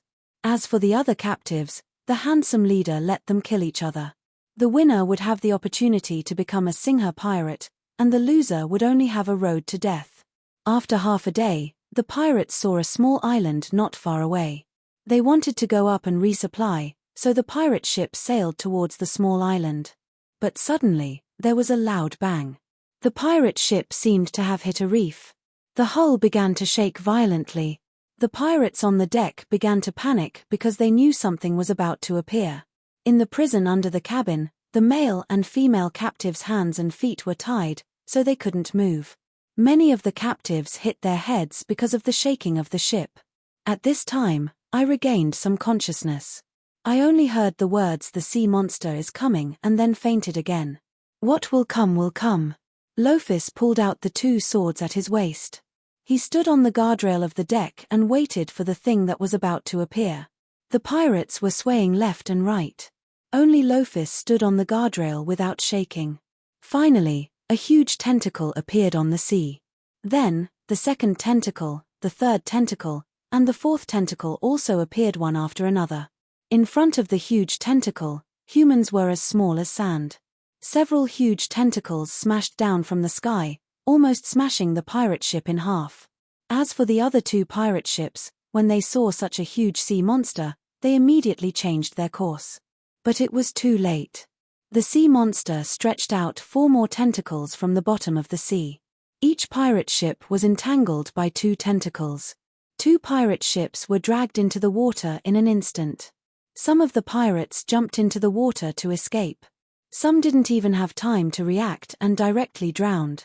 Now, only the broken pirate ship I was on was left on the sea. Lofus jumped from the deck to one of the tentacles. Some of the pirates who were still conscious saw that their leader's strength was extraordinary. When Lofus's 2 swords fiercely stabbed into the sea monster's thick tentacle, a fishy smell of blood sprayed out. The sea monster crazily swung its tentacles in pain, wanting to smash the ship. Lofus shouted and a purple light directly cut off the injured tentacle. Now, the sea monster only had 7 tentacles left. The sea monster rolled in the sea in pain, and finally slowly sank into the water. Lofus jumped back to the broken deck. Just as he knelt on one knee to rest, suddenly, a tentacle came out of the water and swept Lofus and the deck near him into the sea. After a while, only a dark red sea could be seen. The sea monster's second tentacle was also cut off. The sea monster suffered a big loss and didn't dare to come out of the sea again. Lofus was also nowhere to be found. Except for the pirates who fell into the sea, the rest of the pirates on the deck were dead. In this way, the pirate ship full of corpses drifted to the island not far away. Night began to fall. No one knew what would happen tomorrow. Chapter 13. I slowly opened my eyes and recalled everything that had happened. From encountering the pirates, to being kidnapped by the pirates, to encountering the sea monster on the pirate ship. Everything was shocking to me. I didn't expect it to be such an extraordinary journey. I looked at the corpses around me.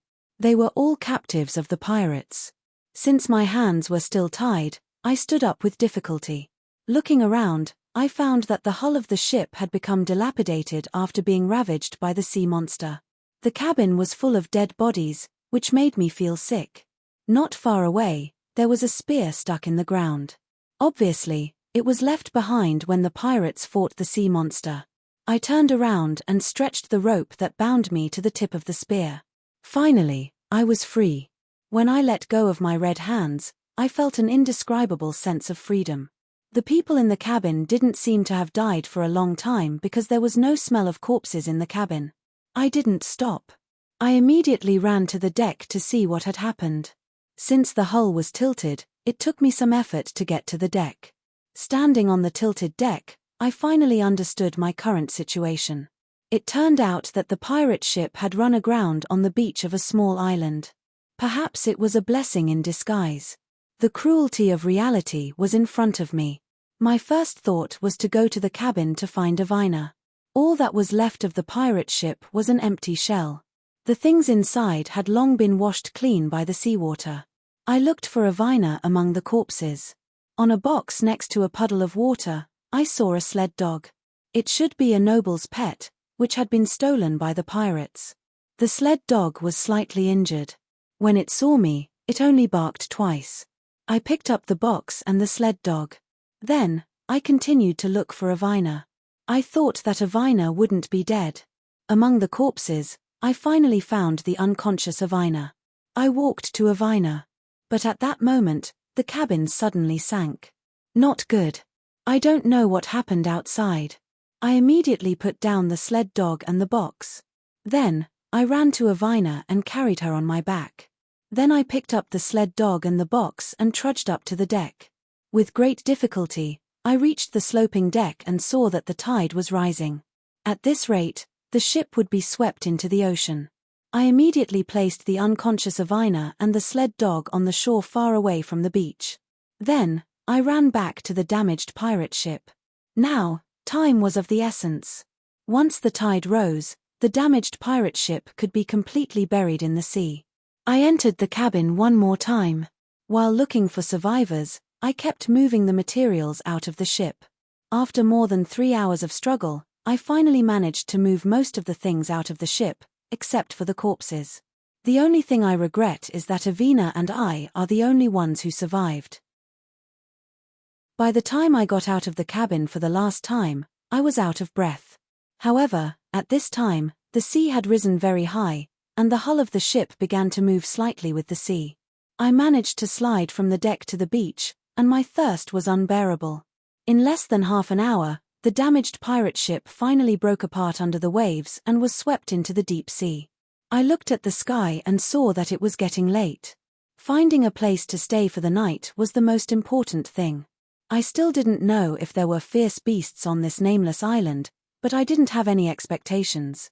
These years of wilderness survival training had made me, a mercenary, very confident in surviving. First, I had to build a temporary shelter, preferably near a water source. No matter what, as long as I could survive the first night, I would slowly get better.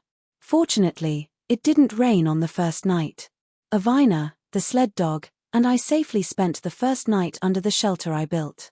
The next day, I went to the dense forest behind the beach to look for fresh water to drink. Fortunately, there was a small stream not far from the beach, and the water was very sweet. I immediately satisfied my craving for water. After drinking, I used the container I found on the ship to get some water for Avina. I gave Avina some water, but Avina was still unconscious. I touched Avina's forehead and found that Avina had a fever. What should I do? Without medicine in the wild, it was very difficult to treat a sick person. The sled dog kept barking on the side. At this time, the sky started to drizzle. Not good, I have to find a place to hide from the rain. I used the canvas I pulled from the ship to cover the goods. I also took some food and water from the ship, some canvas, and left the coast with Avina on my back. The sled dog followed behind me.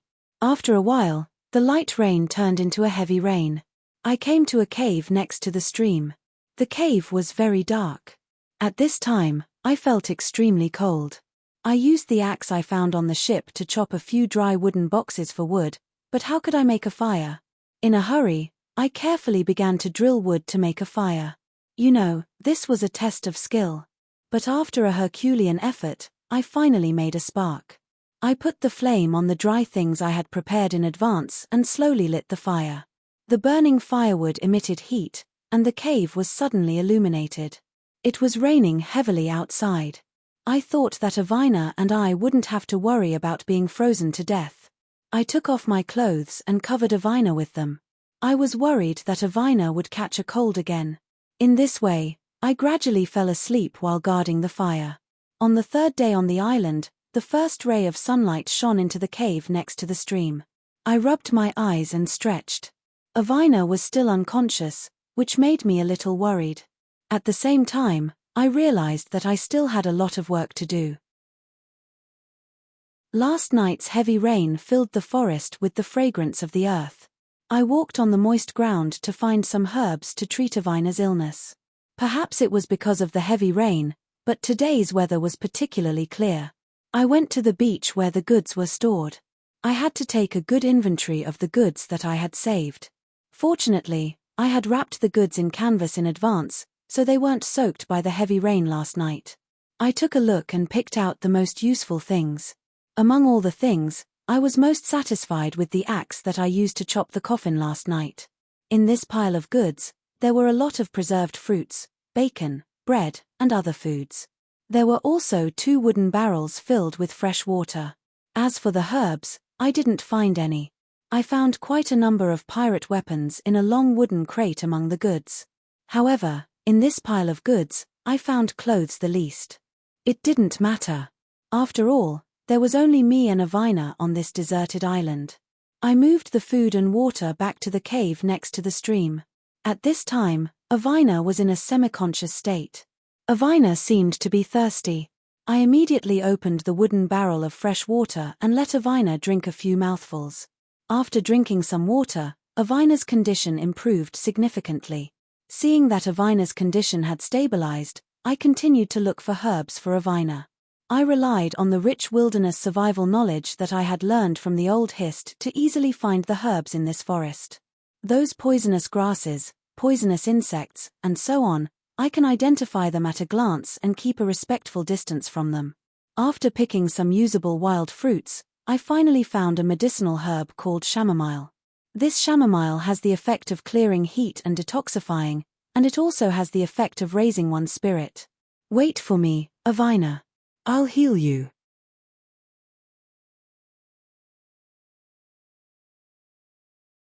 Chapter 14. I returned to the cave with the things I had gathered. The sled dog barked when it saw me return. After I came back, I immediately crushed the chamomile and let Ariwana drink its juice. Perhaps it was because the juice was a little spicy, but Avina didn't want to drink it. It's okay. It will make your fever go down faster. I took a cup and filled it with water. I let Avina drink it with the juice. Avina knew that I wouldn't harm her. Although the juice was a little spicy, Avina still drank it with the water. However, a painful expression appeared on her face. After drinking the juice and water of the chamomile, I let Avina lie down and rest for a while. I took the sled dog to look for food. I also gave the sled dog a name, Sim. A few days later, Avina finally came back to life under my care. In the past few days, I had tidied up the cave and made it look like a warm nest. I had also sorted out the goods we had saved from the pirate ship and put them in the cave. Avina was in charge of organizing the things we needed in the cave. As usual, I went hunting in the forest with the bow and the axe I had picked up from the pirate ship. After these few days, I understood this island. There weren't any fierce beasts on this island. However, we were all depressed and didn't know when we would be able to leave this island. Today, I was walking in the thick forest with Sim following behind me. Look, it's a wild pheasant. I was happy because tonight's dinner was settled. I followed the wild pheasant and quietly aimed my bow and arrow at it. Whoosh! The arrow flew towards the pheasant, but unfortunately, it didn't hit. The pheasant sensed the danger and flapped its wings to jump away. The reason why it jumped was because the height and distance of the wild pheasant could not be called flying in the true sense. I didn't care too much. I couldn't let the pheasant fly away. Sim called out twice and quickly ran towards the pheasant. The pheasant seemed to stay there, but when I pounced on it, it jumped away. Even the sled dog Sim couldn't catch the pheasant. It seemed that the pheasant was quite agile. I had no choice but to give up. However, when I thought about the roasted pheasant's leg, I almost drooled. That was why I wasn't willing to give up. I continued to walk deeper into the forest while Sim led the way. Suddenly, Sim called out several times. I guessed that Sim must have found something, so I quickly ran forward. As expected, Sim found a huge egg. It was a little bigger than an ostrich egg. There were many sparkling patterns on the egg's surface. When I saw the egg in the middle of the forest, I couldn't help but be surprised. There was nothing around it. It didn't look like the egg of a large bird. I held the egg in my hands. It felt heavy, but it was still heavy. I took a closer look at the surface of the egg and found that there was a golden sheen on the surface of the egg. I don't care. Let's bring it back first. I put the egg in a cloth bag and walked towards the cave next to the stream. After a while, I returned to the cave. I'm back. Look what I brought back for you. Avina came out when she heard that I was back. We'll eat it tonight. It should taste good. I started a fire to cook. When Avina saw the egg, she was surprised. You can't eat it, Avina said. We can't eat this egg. I've seen this kind of egg in Mayfair. Avina pointed at the egg in my hand. I heard that it's the egg of a demonic beast. A demonic beast's egg. I was so hungry that I didn't notice that it was a demonic beast's egg even though I was a mercenary. Who knows, we might even get a powerful summoned beast after it hatches. Aweena's face was filled with longing for the egg. All right, we won't eat this egg. What are we going to eat tonight? Let's eat this. Avina returned to the cave and came out with 2 coconuts in her hands. There are coconuts on this island. It seems that this is a tropical island.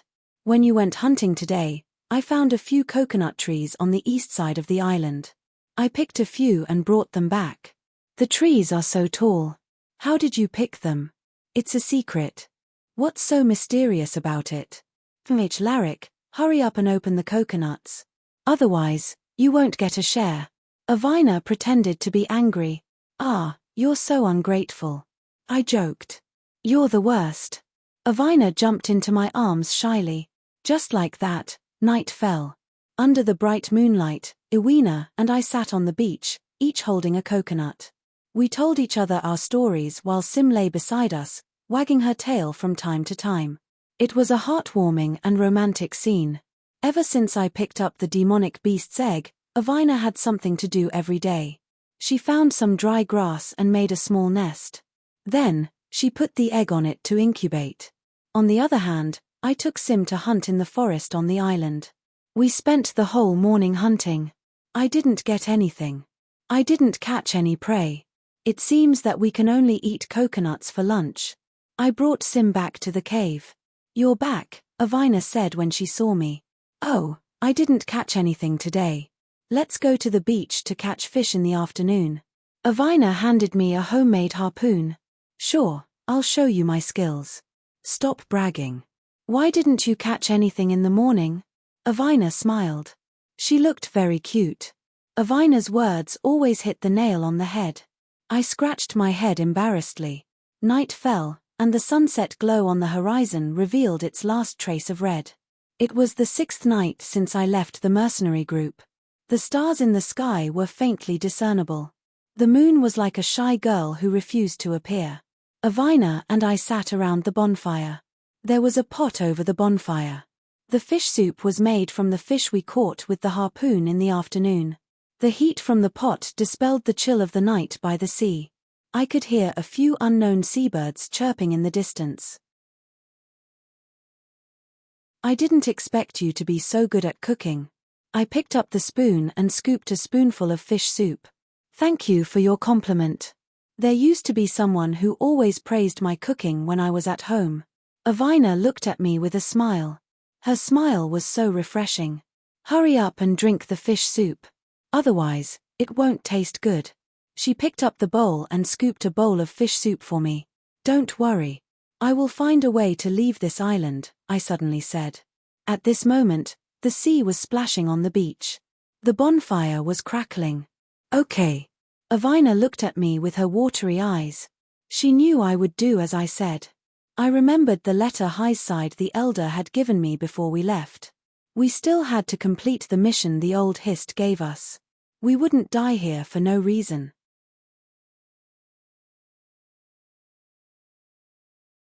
Chapter 15. Let Me Sing You a Song. Avina couldn't suppress her feelings and started singing a folk song from her hometown. Her melodious voice was like a shooting star that pierced through the silent night sky.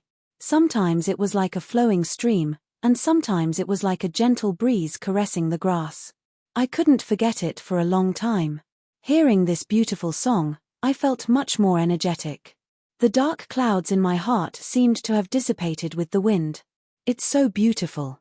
This is the most beautiful song I've heard in my life." That night, the two of us were young and alone on this strange island.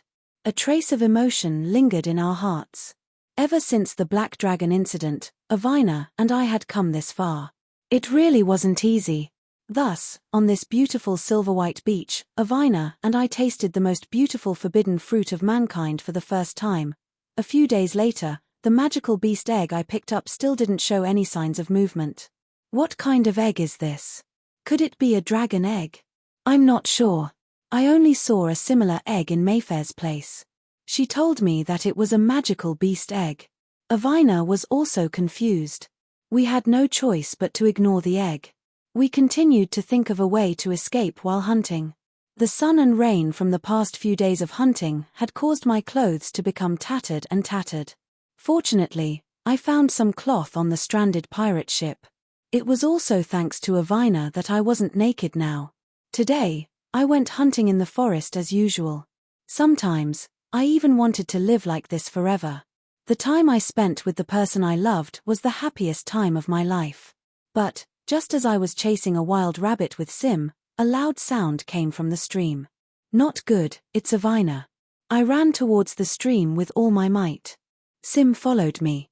I saw that the trees beside the stream had been neatly cut down from the middle. The place where Avina and I lived was also messed up. However, there was no sign of Avina. There were bottles and jars everywhere, and even some clothes were scattered on the ground. Suddenly, a huge crab pincer fell from the sky. The pincer was as long as 2 or 3 dimeters, German Empire's measurement system, and nearly 50 centimeters thick.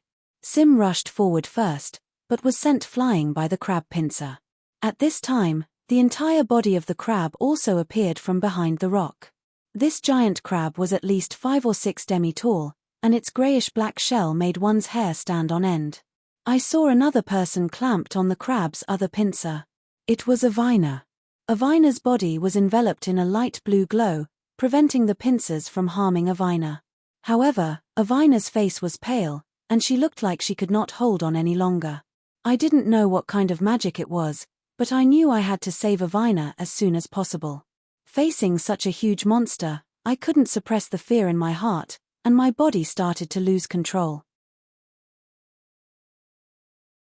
Sim, who had been sent flying to the side, crawled up with difficulty and barked at the giant crab again. The blue glow enveloping Avina's body gradually dimmed, and I started to feel like I was going crazy. However, I didn't even have time to think. Another huge crab pincer fell from the sky, just a hair's breadth away from me. "You must die." My eyes emitted a dark red glow. The huge crab pincer fell from the sky again, just a hair's breadth away from me. However, my body suddenly ignited in flames. I didn't know where I got the strength, but I caught the pincer. The giant crab also seemed to feel this powerful force, and it threw Avina, who was on the other pincer, aside. The two huge pincers attacked me at the same time. I didn't dodge, but grabbed both pincers with both hands. "You dared to hurt Avina. You must die." That was the only thing I said. Avina was thrown to the ground. When she heard my words, she felt a lump in her throat, and tears rolled down her cheeks. "You must be careful, Larrick." I roared in pain.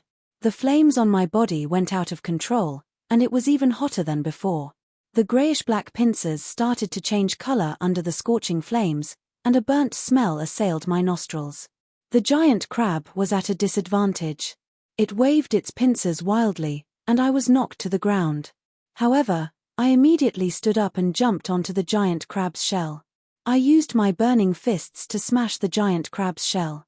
The giant crab let out a weird sound, and everything around it was destroyed by the giant crab. Luckily, Avina managed to dodge in time. Otherwise, she would have been torn into pieces by the crazy giant crab. Finally, a crack appeared on the giant crab's shell, which was harder than a rock. I didn't intend to stop. Bang. The giant crab's shell cracked open, and the crab meat inside was instantly burned white by the flames. The giant crab gradually lost its strength, and it started to fall. I still didn't stop. The snow-white crab meat scattered in all directions, bringing with it an aroma. The giant crab wanted to struggle one last time, but it died helplessly. "That's enough, Larrick. Stop." Avina stood in front of the crazy me, crying and begging me. I was about to raise my hand to hit Avina away, but the flames gradually extinguished. I finally stopped, and I collapsed in front of Avina like sand. At that moment, smoke was rising from my body, and I was peacefully lying on the beach. Avina was next to me, and she used a towel soaked in water to wipe the ashes off my body. "Larrick, you have to wake up." At first, she was just sobbing, but in the end, it turned into a loud cry. Avina recalled what had just happened, and she was still scared. I didn't expect my body to contain such a terrifying power. What was going on? Why did I suddenly become like this? Avina wiped the ashes off my face, and she moistened my lips with water. "Don't hurt me, Avina," I muttered. I had already lost consciousness, and I didn't know what I was doing. Suddenly, Avina heard me mumble this sentence in my drowsy state. I didn't know if I should be happy or sad. Around 2 days later, I was finally able to stand up. For the past 2 days, Avina had been taking care of me every minute of the day. Ariwena was the one who found the food and water for the past few days. She finally understood how difficult it was to do all this. "Avina, thank you," I said weakly. "Larrick, it's great that you can recover. Avina, let's build a raft and leave this place." "Okay." In the next few days, Avina and I worked on the plan to escape the island. We picked almost all the coconuts, and we used wood to build a simple raft. Avina even sewed the canvas, and I used the canvas to make a sail for the raft. In the end, we worked together to build the raft. Avina brought the coconuts and the magical beast egg onto the raft, and she also brought Sim with her. On a moonlit night, with a gentle breeze on the sea, we drove the raft away from the island. Under the wind, the raft slowly drifted on the sea. Fortunately, the wind and waves weren't strong, and the sea was calm. Suddenly, a trace of green light came from the Black Sea.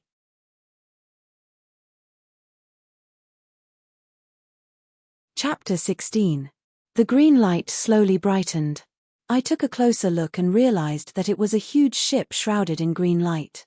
There was a line of words painted on the hull of the ship with some strange dye. The dye emitted a faint green light in the night like a ghost. When I got closer, I saw that the line read, "Reveal your true form under the moonlight." What does that mean? I was puzzled. While I was hesitating, a small boat descended from the huge ship. Avina and I jumped onto the boat with great difficulty. Then, the boat was raised to the deck. I didn't know why, but Sim kept howling from the beginning. I had to ask Avina to put her into the magic space. Avina had used the summoning magic that Highside the Elder had taught her and signed a soul contract with Sim. So, Sim was now Avina's summoned beast. When I got on the deck, I was stunned by the scene in front of me. On the deck, dozens of young and beautiful men and women were singing and dancing to the accompaniment of the music. The surrounding tables were filled with all kinds of delicacies and fine wine. The sky was covered in thick dark clouds, but the ship was brightly lit. However, the lights were the strangest green. "Would you like some champagne?" one of the ship's attendants asked me. "Thank you." I took 2 glasses of wine and handed one of them to Avina. But at this moment, the moon that was covered by the dark clouds peeked through the cracks. The moonlight shone on the waiter's face. His red and tender skin instantly turned into dry white bones. I was startled, and the cup in my hand slipped out of my hand unconsciously. The dark clouds covered the moonlight again, and the waiter's face returned to normal. "Are you not feeling well?" Avina asked with concern. "I'm fine. Maybe I'm too tired." "Sir, would you like any other service?" the waiter asked politely. "No, thank you." At the party, people were still singing and dancing. It was a cheerful scene. Suddenly, all the lights in the party went out. Pop a beam of light focused below Avina and me. A man walked out from the captain's room. He was wearing the captain's uniform and looked handsome. "Lofis!" I exclaimed in surprise. Everyone's gaze focused on me. "That's right, I am the leader of the Singhardi pirates, Lofis." "Avina, things don't look good," I reminded her. Suddenly, the dark clouds that shrouded the moon dissipated without anyone noticing. I finally saw the true faces of these people, and Avina's face turned pale with fright. Those young and beautiful men and women were not humans at all, but a group of repulsive sea ghosts. The ghastly white skeleton's eyeballs fell to the ground, and its flesh and blood splattered everywhere. "I want him alive." Lofis turned around and saw that the left side of his face had already turned into white bone. The sea ghosts lunged at Avina and me. My weapon had been taken away by the staff when we boarded the ship. I ran on the deck with Avina. We had to escape back to the small boat. A few ferocious-looking sea ghosts blocked our way. I threw a punch at them, but they easily caught it. Then, the surrounding sea ghosts immediately tied me and Ariwena up. "Bring him to me." Under Lofis' command, the sea ghosts brought Avina and I, who were tied up, to him. Then, the sky was covered in dark clouds again. Lofis still had his handsome face, and his green hair made him look very capable. "Don't you want to know why I am here?" Lofis asked proudly. "What does this have to do with us?" I knew that he had disappeared after the fight with the sea monsters. I had never expected him to show up here. Haha, I didn't expect to see such a beautiful woman on my ship. Then, Lofis lifted Avina's face. Avina glared at Lofis while I scolded him. "You be **starred, don't touch Avina." "Oh, do you think I won't touch her just because you say so? Also, let me tell you, I love it when people call me a **starred. Haha." At this moment, no one noticed that in the corner, Avina had accidentally dropped the magical beast egg we had picked up when she was caught by the sea ghost. The demonic beast egg was glowing strangely. At first, it was pale gold. Then, it turned blue, red, green, yellow, purple, pink, and finally, it turned into a blinding white. Crack, crack. Cracks finally appeared on the surface of the magical beast egg with sparkling and translucent patterns.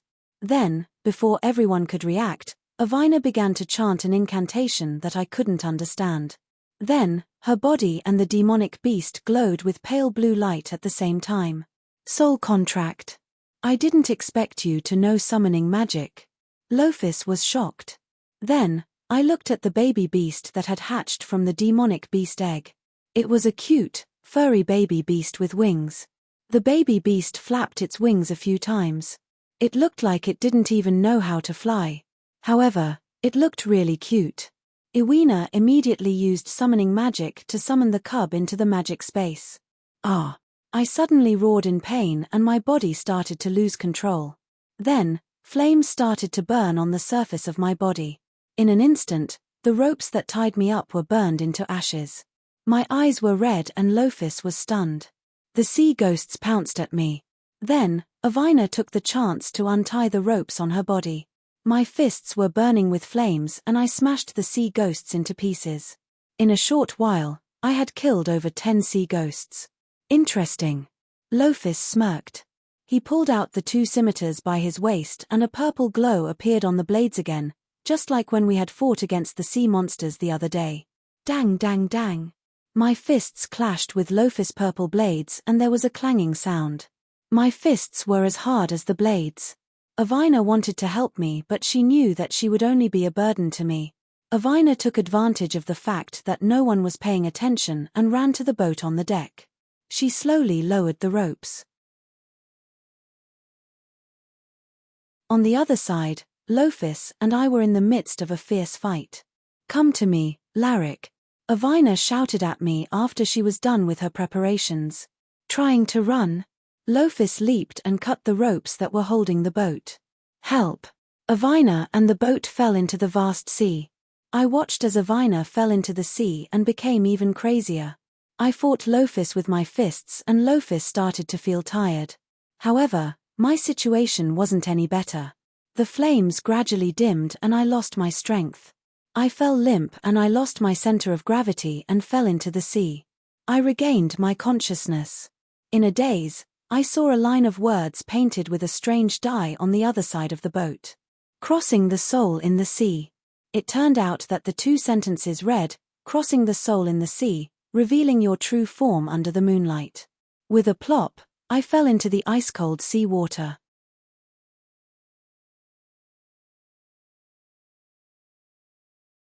Chapter 17. I opened my eyes and instantly felt a sharp pain in my head. I looked around and realized that I was in an air bubble. I was surrounded by seawater as though I was at the bottom of the sea. The air bubble seemed to be able to absorb the oxygen in the seawater to ensure that I wouldn't suffocate to death. I didn't know who was kind enough to save my life. "Hello, human. My name is Alice. Are you feeling better?" A creature with the upper body of a human girl and the lower body of a mermaid asked me. I had heard of this strange race before. They were called mermaids and their mermaids were called mermaids. It wouldn't be an exaggeration to call the person in front of me a mermaid. She looked really beautiful. "What is this place?" "This is the deep sea fortress. My brother found you and brought you here to recuperate. These are your clothes. Put them on and you don't have to stay in the air bubble anymore." The mermaid called Alice handed me the clothes and left. I changed into the clothes, and something magical happened that I didn't expect. The air bubble that had shrouded me disappeared in an instant. However, I gained the ability to breathe underwater. Although I was surrounded by water, my clothes weren't wet at all. It seemed that the clothes had been enhanced by some special magic. I walked out of the room and saw Alice not far from me. I was about to greet her when I saw a muscular merman standing next to her. The merman had explosive muscles and he was wearing a glowing armor. At first glance, I knew that he wasn't an ordinary person. "Brother, the human you brought back the other day has woken up." When Alice saw the merman, she felt an indescribable fear. The merman glanced at me but didn't pay attention to me. "Father is looking for you. Leave this human to me," the merman said. Alice reluctantly turned around and left, leaving me at a loss. "What are you looking at?" "Kid, remember, don't have any ideas about my sister. Come with me," the merman said impatiently. The man was arrogant, but he had the right to be arrogant. "My name is Larrick Field. Please take care of me in the future." I introduced myself to him. "What's your name isn't important. What's important is that I saved your life. From now on, you have to obey my orders unconditionally. Otherwise, only death awaits." He was indeed cold and arrogant. The two of us didn't say anything. We just walked silently in this strange place. "Where are we going? Why are you talking so much nonsense? Are all humans like you?" I stopped talking and continued to admire the scenery along the way. There were corals and reefs along the way. Fish swimming in the water, prawns and crabs in groups. When we finally walked out of the building, I realized that the building now looked like an underwater castle. From afar, it looked like a sapphire embedded in the seabed. It was dazzling and eye-catching, as resplendent as starlight. Then, I followed the merman to an underwater military camp. This place was about 3,000 diameters away from the castle. At the entrance of this underwater military camp, there were two Murloc warriors with tridents in their hands. Their mighty figures looked particularly dignified under the contrast of their armor. After that, I saw a mountain of corpses outside the barracks. There were Murloc corpses, human corpses, and some corpses of unknown races. I have a bad feeling. I don't know where Avina is right now. How was she? Sea Dragon Naguya's army has been too rampant recently. Many of our Murloc warriors were killed, the merman sighed. Sea Dragon Naguya's? I had never heard of this name before. The merman wanted to tell me about Sea Dragon Naguya's, but who knew that something unexpected would happen? Not good. Sea Dragon Naguya's army is coming. An alarm sounded from the watchtower in the barracks. At the same time, the Murloc warriors in the barracks immediately prepared for battle. Flying arrow. A shark with star-like spots all over its body swam rapidly towards them under the merman's shout. The merman climbed up skillfully and turned to me. "I can't take care of you. Find a place to hide first." A Murloc warrior handed the merman a sharp trident. Under the merman's command, all the Murloc warriors followed him out of the barracks to fight. In an instant, only a few of the Murloc warriors and I were left in the barracks. I climbed up the watchtower and looked at the intense battle happening below.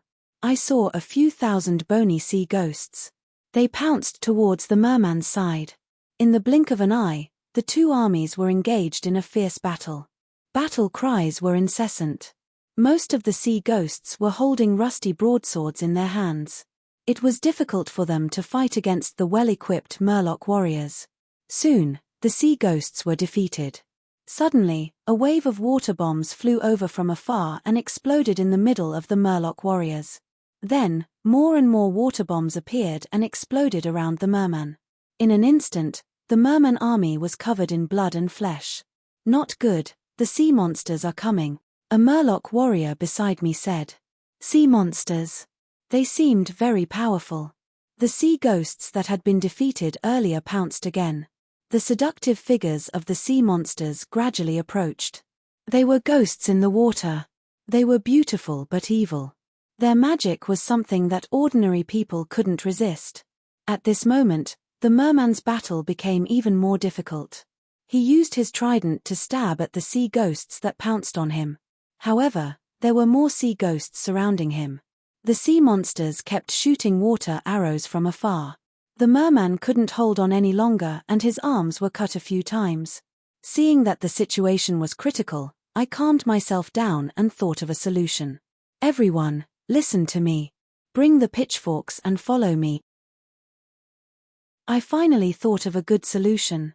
"You don't have the right to give us orders.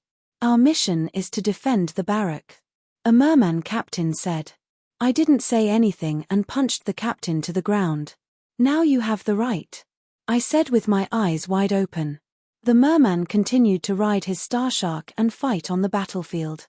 However, there weren't many of his troops left. They were surrounded by the sea ghost army that couldn't be killed. The sea monsters also surrounded them. However, they didn't approach the battlefield. Release. At my command, hundreds of pitchforks flew down from the other side of the sea. These hundreds of pitchforks charged towards the sea monsters. In an instant, more than half of the sea monsters were killed or injured. The battlefield was always changing. Victory and defeat were often decided in the blink of an eye. Without the support of the sea monsters, the sea ghost army started to collapse under the attack of the merman warriors. They didn't know how many people had come to save the merman, so they didn't dare to act rashly. When the merman saw that the reinforcements had come, he didn't know who would save him. Immediately, the morale of the merman's troops rose. They bravely charged towards the sea ghost army that was several times larger than them. I also led a few hundred merman guards and charged towards the sea monsters to fight hand-to-hand. However, it was obvious that I had underestimated the sea monsters' abilities. The hundreds of merman warriors that had charged down were all controlled by the remaining sea monsters. The merman warriors began to raise their weapons and aim at their own people. The merman's troops had a little bit of hope, but it disappeared in an instant. The sea ghosts knew that the reinforcements were only 500 merman warriors.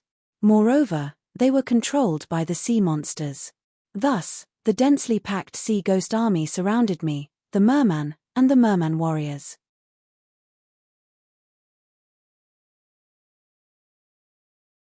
Chapter 18. At that moment, I screamed in pain. Once again, I lost control of my body and flames covered my body. I was like a demon that walked out from hell. My scarlet eyes stared at the sea demon in front of me. Kai. When the flaming fist pierced through the sea demon's body, the sea demon's body turned into steam and disappeared. Following that, the other sea demons cried out in pain. This wasn't a battle. It was a massacre. For some unknown reason, the flames on my body didn't extinguish at the bottom of the sea. All of the fishmen looked at me in shock. Their gazes contained a hint of worship. Charge, brothers. The fishman raised his arm and shouted. Instantly, the fishmen warriors' morale rose and they charged towards the sea demons. The sea demons were finally defeated. They ran away and only a few fishmen warriors were left on the battlefield. Most of them were injured. Following that, thunderous applause and cheers followed. The fishman rode on the star shark called Flying Arrow and rushed towards me. Hello, warrior. My name is Igor and I am the son of the Sea Emperor. I represent my people to give you the highest respect. The fishman's attitude towards me was no longer as arrogant as before. He didn't expect that I would possess such great strength. However, my stamina was depleted and I fell down like the previous few times. However, Igor quickly rushed forward to help me up. After this battle, the son of the Sea Emperor, Igor, began to recommend me to the Sea Emperor Serui. I returned to the place where I stayed before. It was the castle and I was lying at the same place. Larik, I didn't expect you to be so strong. Alice also heard about my story, so she came to see me. I also don't know what happened back then. Do you want to follow me to a fun place? Alice purposely acted mysterious. Where? Follow me. We finally arrived at the place that Alice mentioned. It turned out to be a huge treasure cave. There were all kinds of treasures, such as ivory, gold, jewels, pearls and so on. Do you think these shiny things look good? Alice still had an innocent smile on her face. Yes, yes. I didn't know what to do. After all, everything here was priceless. With so many treasures, anyone would be jealous. But here, they were just objects that glowed. I walked up and looked at the mountain of treasures. Suddenly, my eyes brightened. Is this the legendary elven leather armor? And could that be a spatial ring? Isn't this the elves' snowfall bow? This. I was at a loss for words. These things were priceless, but there was no market for them. What happened to you? The way Alice looked at me was the way you would look at a villager who had just entered the city. Alice, I know it's not appropriate to say this, but can I take a few things with me? I was so happy that I couldn't control my rationality. Of course, these things are all trash to us. If you like them, you can take them all. This is just my private collection. My father has a lot more. Trash. I think most people want to say, don't give it to me. I didn't hesitate to take all the treasures that caught my eye. As for the gold and jewels, I was too embarrassed to take them. Actually, I wanted to put all these things into my spatial ring, but that would be too unkind. Most of the things I took were weapons and equipment. Among them were the elven leather armor and the sword of retribution. The elven leather armor was strengthened by elven magic. It was light, tough, and invulnerable. The sword of retribution was a precious weapon. It was a one-handed sword made by a dwarven blacksmith. It was famous and sharp. As for the spatial ring, it was a golden ring made with spatial magic. Its storage was as big as a house. As long as one signed the contract with blood, one could control it with one's thoughts. The most important thing was that even people who didn't know magic could use it. Moreover, I also chose a few weapons for Avina. When I find her in the future, I must give them to her personally. I immediately put on my equipment and put the other things into the spatial ring that I had already bound with my blood. I was very grateful to Alice and promised her that I would help her fulfill any request she had. For the next day, I continued to recuperate in the deep sea fortress. The son of the Sea Emperor, Igor, told his father about me. Those who are not of our race are bound to have different intentions. There are many things that you don't understand. The deep sea fortress is ruled by us merfolk. Do you think that the other sea folk are willing to be ruled by us? If we weren't strong enough, they would have rebelled long ago. The Sea Emperor said to Igor. However, Igor still persuaded his father. Only then did the Sea Emperor reluctantly agree to meet me. Just like that, I came to the hall of the deep sea fortress and met the Sea Emperor. He was an old merfolk. On his head was a golden crown that was studded with gems. In his hand was a golden scepter. The clothes on his body were also very luxurious. Hello, young man. Welcome to the deep sea fortress. The Sea Emperor walked down from his throne. Long live the Sea Emperor. I replied with human etiquette. We merfolk don't have the same rules as humans. Igor reminded me. Young man, I have a test. Do you dare to accept it? The Sea Emperor sized me up and thought for a moment. What test? If you fail this test, you will die. Do you dare to accept it? Your Majesty, you have to tell me what kind of test it is. Young man, you have to show me your courage first. I dare. I didn't know where my courage came from. Well done. I want you to open the seal on Yang Long's soul. However, whether you can survive or not will depend on your fate. The Sea Emperor smiled. No, father. Larik will definitely die. Igor protested to the Sea Emperor. Are you afraid, warrior? The Sea Emperor asked me. There was a hint of test in his tone. Am I afraid of death? You have to know that I am a demon hunter. What haven't I seen before? Very good. The Sea Emperor was satisfied with my performance. What is Yang Long's soul? I asked in confusion. However, I suddenly remembered what the old Hist told me before.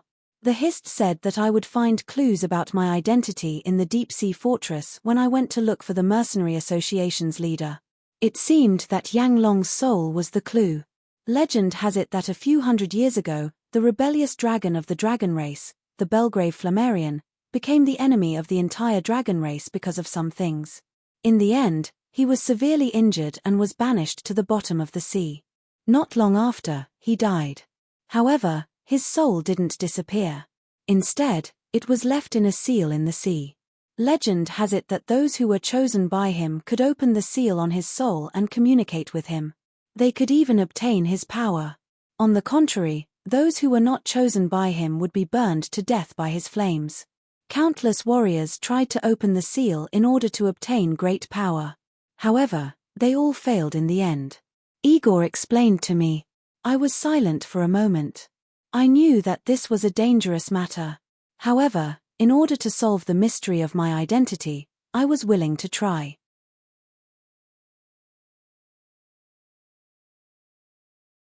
Chapter 19.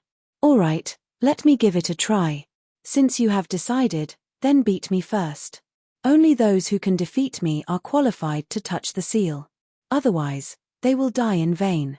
So far, only 2 people have defeated me. But the 2 of them didn't manage to break the seal alive. Igor sighed. When will I fight you? Now. The Sea Emperor, who had been silent all this time, suddenly said. Now. But I'm not ready yet. Your enemy will never give you time to prepare. The Sea Emperor ordered a guard to give me a weapon. Igor immediately understood and rushed towards me, brandishing his trident. Before I could prepare, I was knocked to the ground by the Sea Emperor's son. In order not to send you to your death, I will do my best to defeat you, said Igor, the son of the Sea Emperor. In fact, he was doing this out of kindness. The clanging sound of weapons colliding echoed in the hall.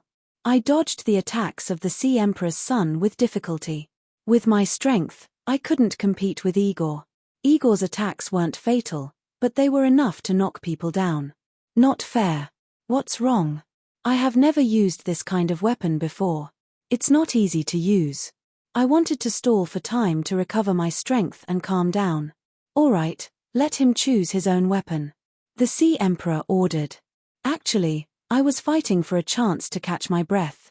The battle just now made me a little exhausted. In the end, I chose a 2-handed long sword. That sword was still very useful to me. After choosing my weapon, I returned to the real battle with the Sea Emperor's son. Long weapons had their advantages. My sword was gradually unable to withstand the trident of the Sea Emperor's son. If it weren't for Igor showing mercy, I would have been killed. I spat out a mouthful of blood and knelt down on the ground. The long sword in my hand had been knocked away by Igor's trident. This is already my limit.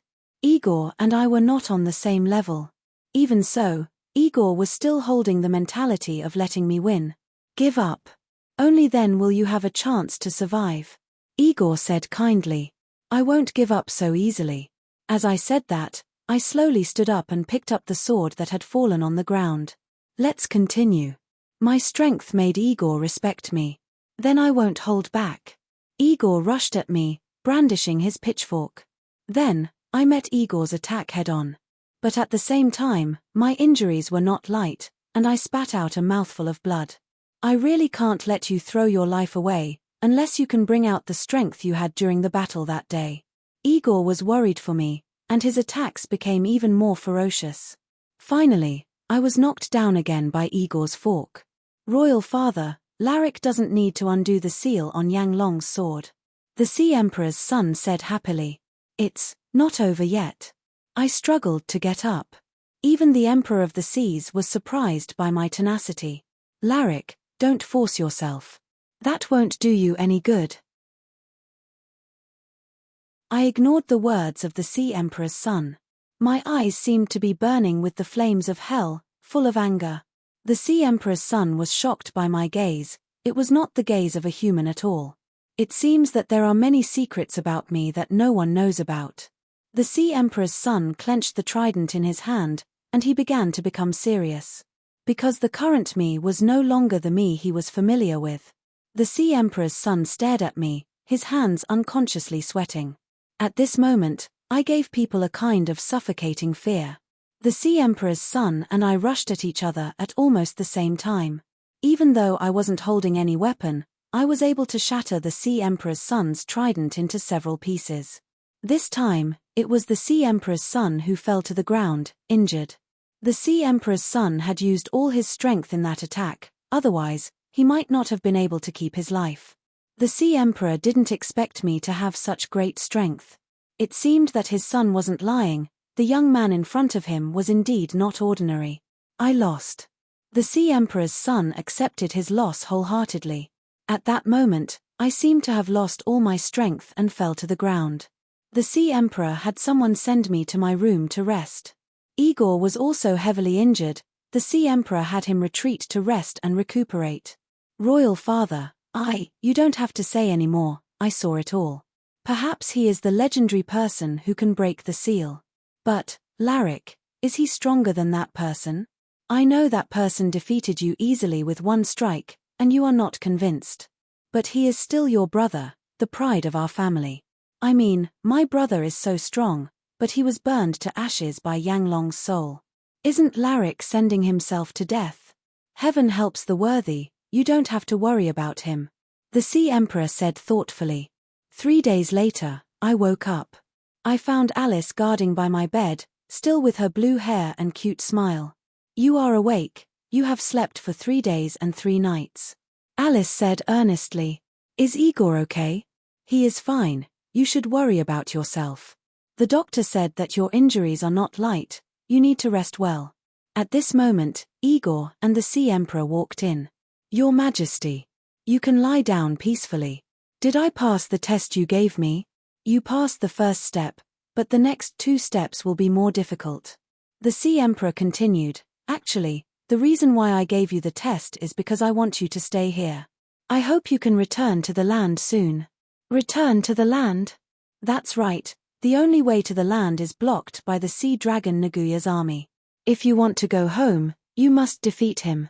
But the best way to defeat Naguya's is to obtain the power of Yanglong's soul. I thought of Avina and got up from the bed. Then, I will go now. But you must be mentally prepared, the Sea Emperor reminded me. The Sea Emperor brought me and the Sea Emperor's son to the place where Yanglong's soul was sealed. It was a secret place, and there was a team of elite murlocs guarding the entrance. The Sea Emperor brought me in, and I saw a burning sealing rune in the cave, illuminating the dark cave. This is the seal of Yanglong's soul? I couldn't believe my eyes. I walked over and closed my eyes. I gave it a try with the mentality that I would die. Although Feng's seal was burning with flames, it felt cold when I touched it. At that moment, I didn't know why, but my heart was suddenly filled with murderous intent. I closed my eyes and used all my strength to undo the seal. Suddenly, I felt as if I was in a sea of hellfire. I could feel the heat around me, and I heard the voice of an old dragon. Puny human. Who are you? I questioned. Ignorant human, I am Yanglong's soul. Chapter 20. You're Yanglong's soul? I'm here to borrow your power. Very direct. The last person who tried to break the seal also said the same thing to me. However, what a stupid thing to say. I accidentally burned him to death. Now, you're saying the same thing to me again. I really don't know how long you can live. Are you dead or alive? Do you think you can kill me so easily? Boy, I don't have much patience to talk nonsense with you. Hurry up and break my seal. Otherwise, I'll kill you. How do I break the seal? Use your blood to drip on the seal. I did as Yanglong's soul said. I bit my finger and dripped my blood here. In an instant, everything in front of me disappeared. A burning dragon soul appeared in front of me. His appearance made people not dare to look at him directly. Now, can you lend me your power? I asked Yanglong's soul. What a joke. I'm just a soul. Actually, I died long ago. Before my physical body was destroyed, I sealed my remaining power and formed a dragon egg. Then, I spat it out far away. And then, if that dragon egg hatches smoothly, a human baby will appear. He will grow up like a human. However, he won't be a human. He will be a descendant of the dragon. A human who can use dragon magic. I couldn't sort out my thoughts. However, I was thinking, what does this have to do with me? And you, perhaps you don't know. To break the seal, you must have the same blood as me. So, you mean, I'm that descendant of the dragon? I was completely shocked when I heard this. So this was the mystery of my origin. That's right. Yanglong's soul was silent for a moment. That's impossible. I don't have the characteristics of a dragon. Show me your arm. If you have a dragon tattoo on your shoulder, then it's definitely correct. Dragon tattoo? I remembered the scar on my shoulder. I showed the scar to Yanglong's soul. That's right. You're really a descendant of the dragon. Yanglong's soul was very happy when he saw the dragon tattoo on my arm. Since I'm a dragon descendant, how can I obtain the power of a dragon? One of my friends is missing, and I need the power of dragons to defeat the sea dragon Naguyas. It's that brat Naguyas. Have you ever lost control of the flames in your body before? I thought about it for a moment. Recently, I had been unable to control the flames in my body. It was as if there was another kind of power in my body. Moreover, this power had been going berserk recently. Yes, I do release flames unconsciously. My son, this is the power within your body awakening. Son. Yes, you're the continuation of my body. It's not an exaggeration to say that you're my son. Yang Long's soul smiled. His huge dragon head gave me goosebumps. But what does this have to do with me wanting to obtain the power of dragons? I was confused.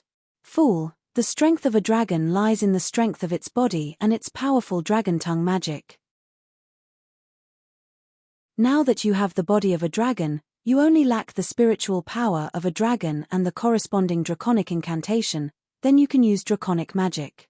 Then how do I obtain the spiritual power of a dragon and the draconic incantation? Child, it's very simple. I'm the soul of a dragon. As long as I become one with you, you will have the spiritual power of a dragon. Moreover, my dragon soul also contains a lot of knowledge about dragons, which can be passed down to you. As for the draconic incantation, there will be relevant records in some of the lost historical sites on this continent. Moreover, by hunting other dragons, you can also obtain their dragon souls. Slay dragons. Before I could react, Yang Long's soul disappeared. I only felt the sky turn dark. After that, I learned a lot of things that I didn't know. This included how to use draconic magic. According to my current strength, the strongest draconic magic that I could use was Yang Long's exploding claw. At this moment, I slowly came back to my senses. I realized that everything that happened just now was like a dream. I had returned to the previous place. Father, Larik didn't burn to death. The son of the Sea Emperor seemed particularly happy. It seems that everything was arranged by fate. The Sea Emperor's old face revealed a gratified smile. Larik, since you were able to break the seal on Yang Long's soul, you will definitely be able to obtain Yang Long's power. I will give you 3 days to master this power. The Sea Emperor said. Your Majesty, I won't let you down. Larik Field, I now officially confer you the title of Honorary Baron of the Deep Sea Fortress. You will also have the position of Royal Guard Captain. You can enter the palace at will. The Sea Emperor held the golden scepter and said to me, Father, we should also train a group of elite troops. That is, select 100 elite warriors and equip them with tiger shark mounts. The tiger shark's speed and attack power are very shocking. Coupled with the fighting power of the elite Murloc warriors. This is definitely a troop that will make the enemy tremble in fear. In addition, train a group of Murloc warriors that can throw pitchforks. Also, our long-range troops are too few. We should train more fish gunners to deal with the sea demons. Igor explained his strategy. The Sea Emperor thought for a moment and said, Son, I have thought about what you said. But we don't have time now. The enemy is getting restless. Father, I can train a group of tiger shark knights before the enemy attacks. The Murloc warriors are all brave warriors. The son of the Sea Emperor patted his chest and promised. Igor, I believe in you. In the Ocean Festival 3 days later, we will organize a counterattack against Sea Dragon Naguyas. At that time, Larik will be the key to determining the outcome of this war. The Sea Emperor smiled. When I returned to my room, I thought about everything that had happened between Yang Long and me. The Belgrave Flammarion, my beloved father, had just met me and then left me. My heart was very empty. I didn't know what would happen next. Time passed quickly. The Ocean Festival that the Sea Emperor had mentioned had finally arrived. My mental appearance was obviously different from before. Now, I gave people a feeling of high spirits. Today is the Ocean Festival. Sea Dragon Naguyas, just you wait. I will be your nightmare. I had a murderous aura in my bones. Deep Sea Fortress, Ocean Festival. It was finally time for the Deep Sea Fortress's annual festival, the Ocean Festival. The Ocean Festival was a festival to celebrate the Sea Emperor's birthday. It was a festival for the Murloc to pray for blessings. Because of the Ocean Festival, the mermaids changed into beautiful clothes and swam in the water. They sang cheerfully, their voices melodious.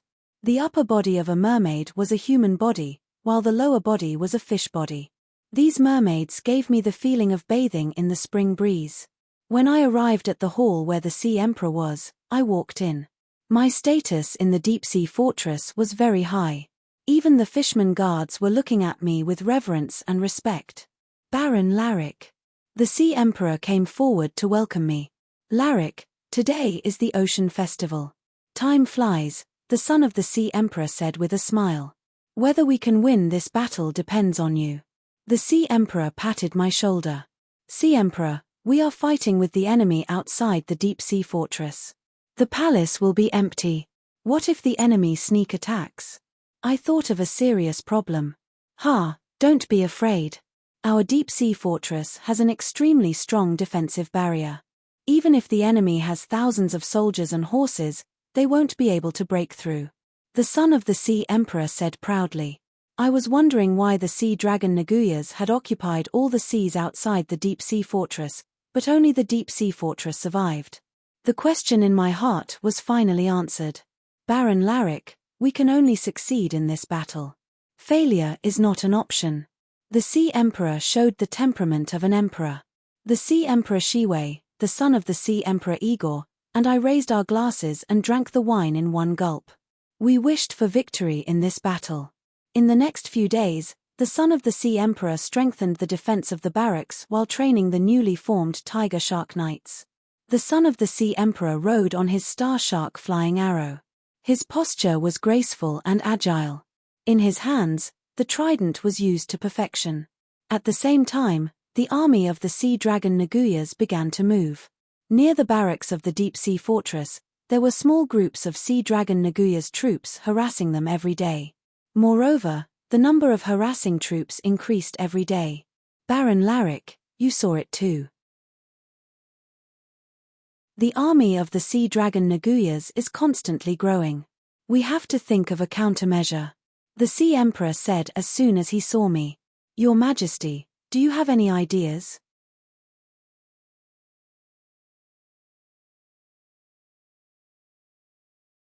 Chapter 21. Capture the ringleader first.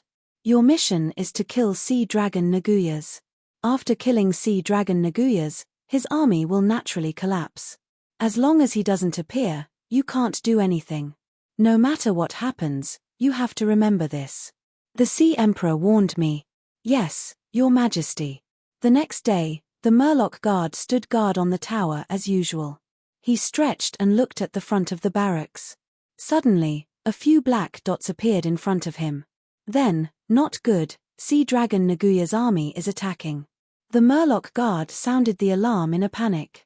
With the sound of clashing, Sea Dragon Naguya's army gradually approached.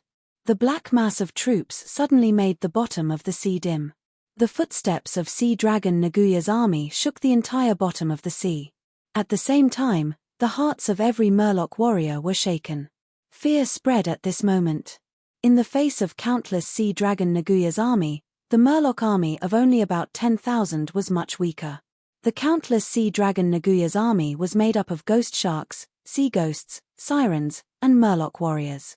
The Murloc warriors looked a bit like Murlocs, but they were stronger and more evil and cruel. The Murloc warriors held spears or rusty axes in their hands, each of them bearing their fangs and brandishing their claws. In Sea Dragon Naguya's army, there were also a few deep-sea giant octopuses.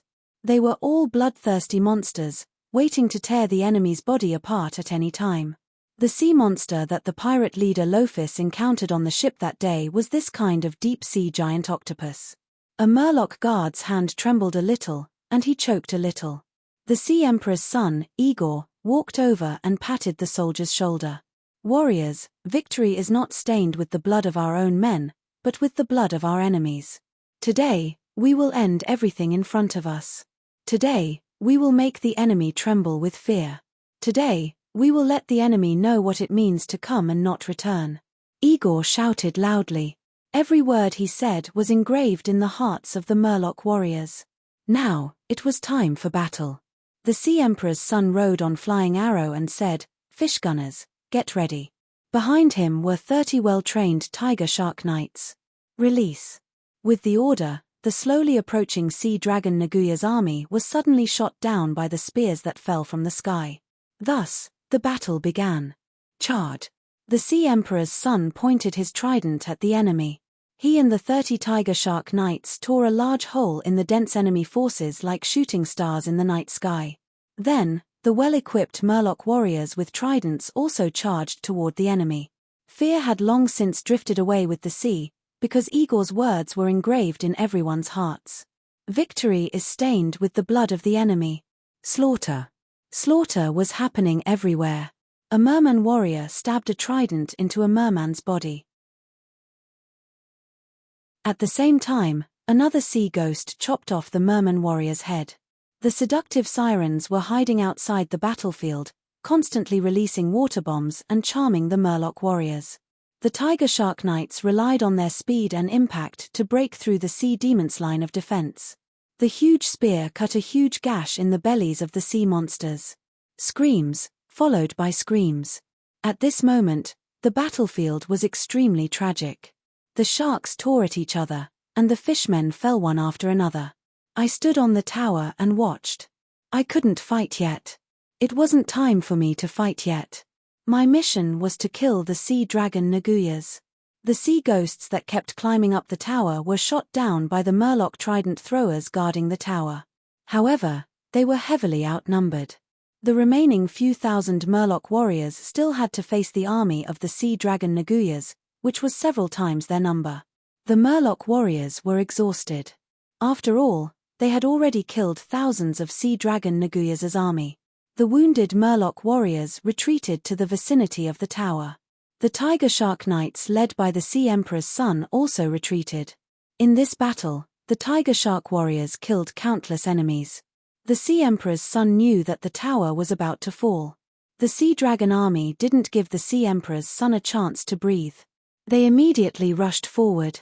For a moment, the sound of weapons colliding, the sound of fighting, and the sound of blood spraying were mixed together. The corpses of Murloc, merman, sea ghost, and sirens were everywhere. The bottom of the sea became a blood-red seabed. This was an ocean of blood. This was a living hell. I couldn't stand it anymore. I wanted to rush down and fight alongside the warriors. However, I knew that as long as the sea dragon Naguyas didn't appear, I couldn't do anything. I heard the sound of flesh tearing. It turned out that a tiger shark was eating the corpses of the Murloc warriors. Damn it. I couldn't stand it anymore. Yang Long's exploding claw. I smashed my fist heavily on the ground. I used the strongest magic that I could use with my current dragon soul power.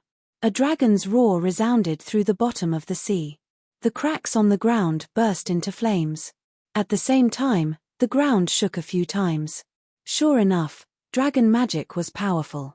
In an instant, at least 2,000 sea dragon Naguyas' army turned into countless flames and scattered on the bottom of the sea. This was the most vivid display of Yang Long's exploding claw since I learned it. You can't. The Sea Emperor's son saw this scene and roared loudly. He also knew my importance. However, it was all too late. I weakly half-squatted on the bottom of the sea. Seeing such a scene, the Murloc warriors were also in a killing frenzy. Just at the moment when the situation of the battlefield was about to change, a pair of red eyes appeared in the distant darkness. That gaze passed through the pitch-black bottom of the sea and shone over. That gaze made all the Murloc warriors who were fighting a bloody battle shudder. What exactly was that? Two red lights gradually approached. It was a handsome man. His gaze was extremely terrifying. Lophis. The Weakme said in surprise. That's right, this person was Lophis, the Singhardi pirate leader Lophis. As a pirate leader, he was born to be a strong existence. But now, Lophis was more like a demon who killed people like scything flax. His eyes that radiated red light was unacceptable. Lophis, I shouted. Ever since I escaped from his ghost ship that day, I never heard any news about him. Every day, I hoped that the things that happened that day didn't happen. I hoped that everything was just a dream. I hoped that when I woke up from the nightmare, Avina would still be by my side. But all of this was just hope. Hope was always so slim. Now, Lophis was standing in front of me. But it was different from what I imagined. Lophis was a completely different person. Lophis didn't speak. He just stretched out his arms. His arms were actually covered in black dragon scales. His hands had also turned into huge dragon claws. He charged into the chaotic battlefield like a bolt of lightning. Crack, crack, crack. The bodies of 3 Murloc warriors instantly exploded. Flesh and blood splattered on the bottom of the sea. Soon, there were less than 2,000 Murloc warriors left. Even the son of the Sea Emperor almost lost his life.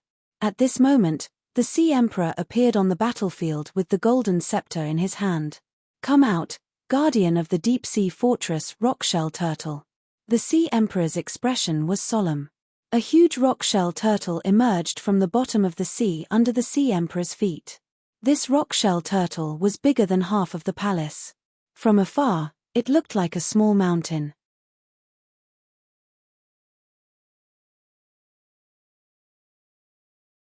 Chapter 22. The appearance of the rock tortoise caused the seabed to shake. Even Lophis couldn't do anything to this behemoth in front of him. "Sea dragon Naguyas, don't think that I can't recognize you just because you're possessing a mortal," Poseidon said to Lophis. "Haha, what's the use of you recognizing me? Today is the day you die," Lophis, who was possessed by Naguyas, laughed. "Let's see if you have the ability." Poseidon's face showed a hint of disdain. Lophis separated his claws and kicked back with his legs. He was like an arrow that left the bow and stepped on the rock tortoise's head in the blink of an eye. He used his huge dragon claws to stab the rock tortoise's head, but the sharp dragon claws only left a shallow wound on the rock tortoise's scalp. What kind of powerful defense was this? Sea dragon Naguyas, who was possessing Lophis, never thought that things would turn out like this. The rock tortoise swung its head and Lophis was flung far away. "It seems that the human body does limit my ability," Lophis said coldly. "Ah!" Lophis roared. A black light flew out from Lophis' body and Lophis fell to the ground powerlessly. Sea dragon Naguyas finally appeared. It turned out that he was possessing Lophis' body and this was his original body.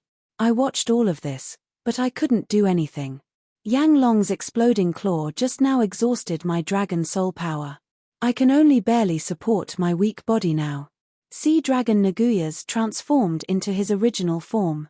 He had a huge dragon head, sharp dragon claws, a strong dragon tail, and tough dragon scales. The rock tortoise raised its dragon head and accumulated a rapidly spinning water ball in its mouth. The huge water ball smashed towards Sea dragon Naguyas and burst open on his body. Sea dragon Naguyas, who had the protection of dragon scales, was shaken and took a few steps back. "Only this kind of power can't defeat me," the sea dragon Naguyas sneered. The sea dragon Naguyas raised his huge dragon claw and slammed it on the back of the rockshell tortoise. The tortoise shell that was as hard as a small mountain was actually cracked by this attack. The rockshell tortoise lowered its head. This strike was not light at all. "Die."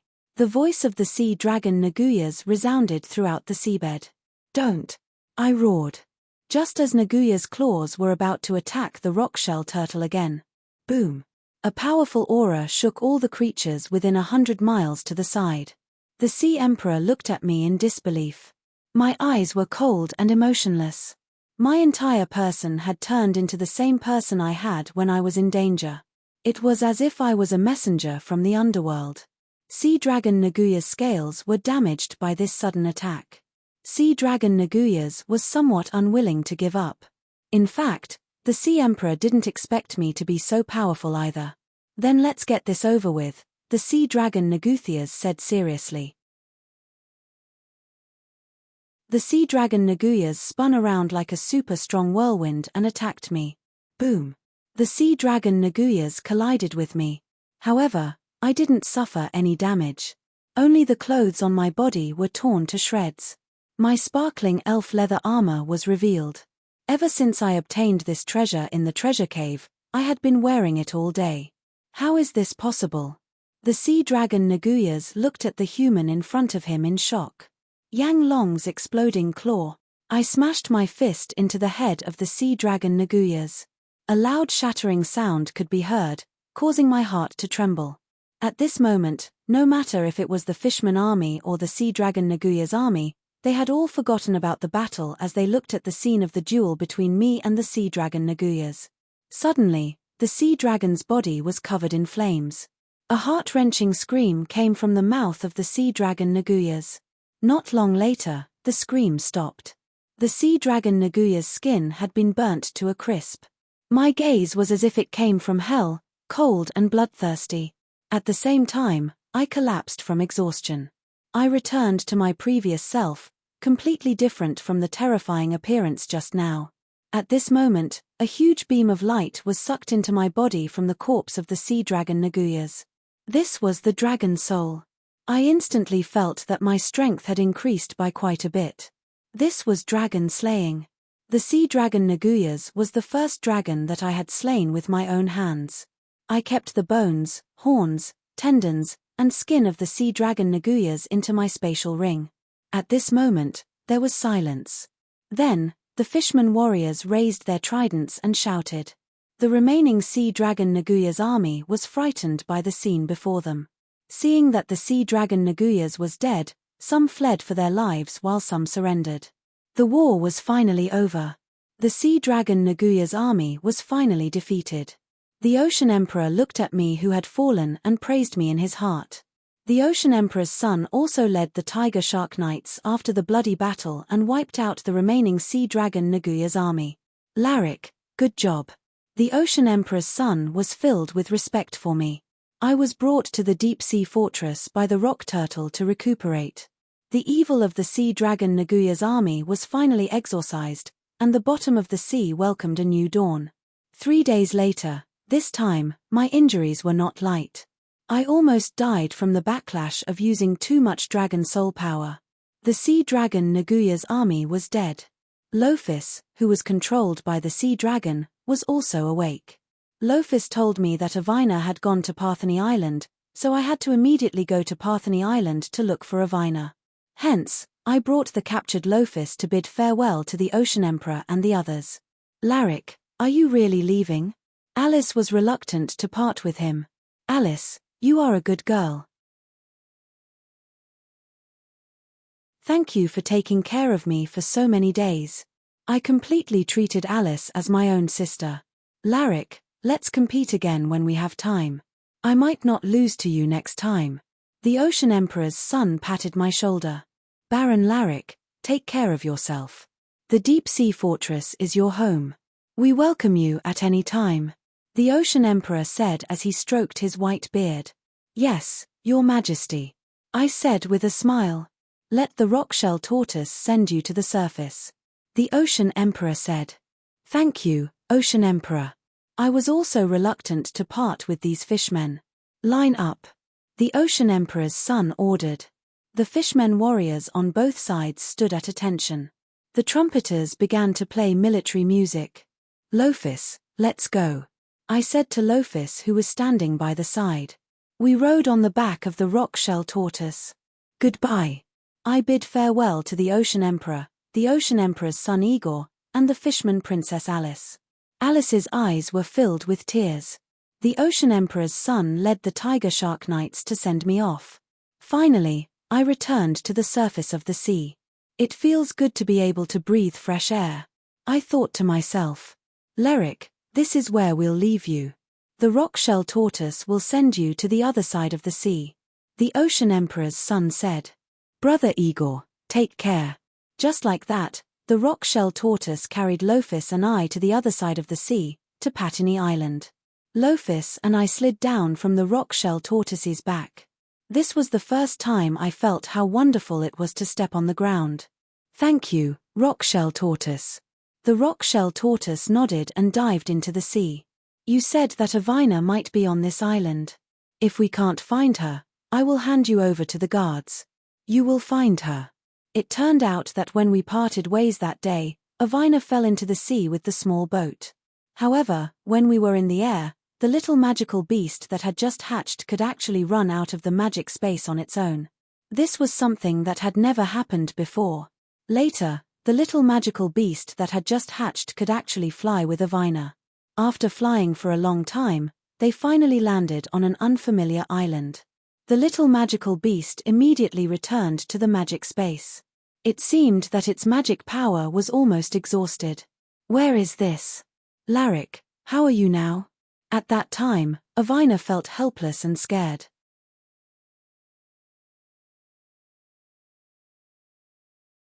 Chapter 23. Ariwana felt cold and hungry. She was walking alone on this strange island, and she was a little scared. She didn't know what kind of danger was waiting for her. After walking for a long time, there was no one around. This island was very different from the island we were on before. This island was very large and could accommodate at least several towns. It seemed that the previous island was only a subsidiary island of this island.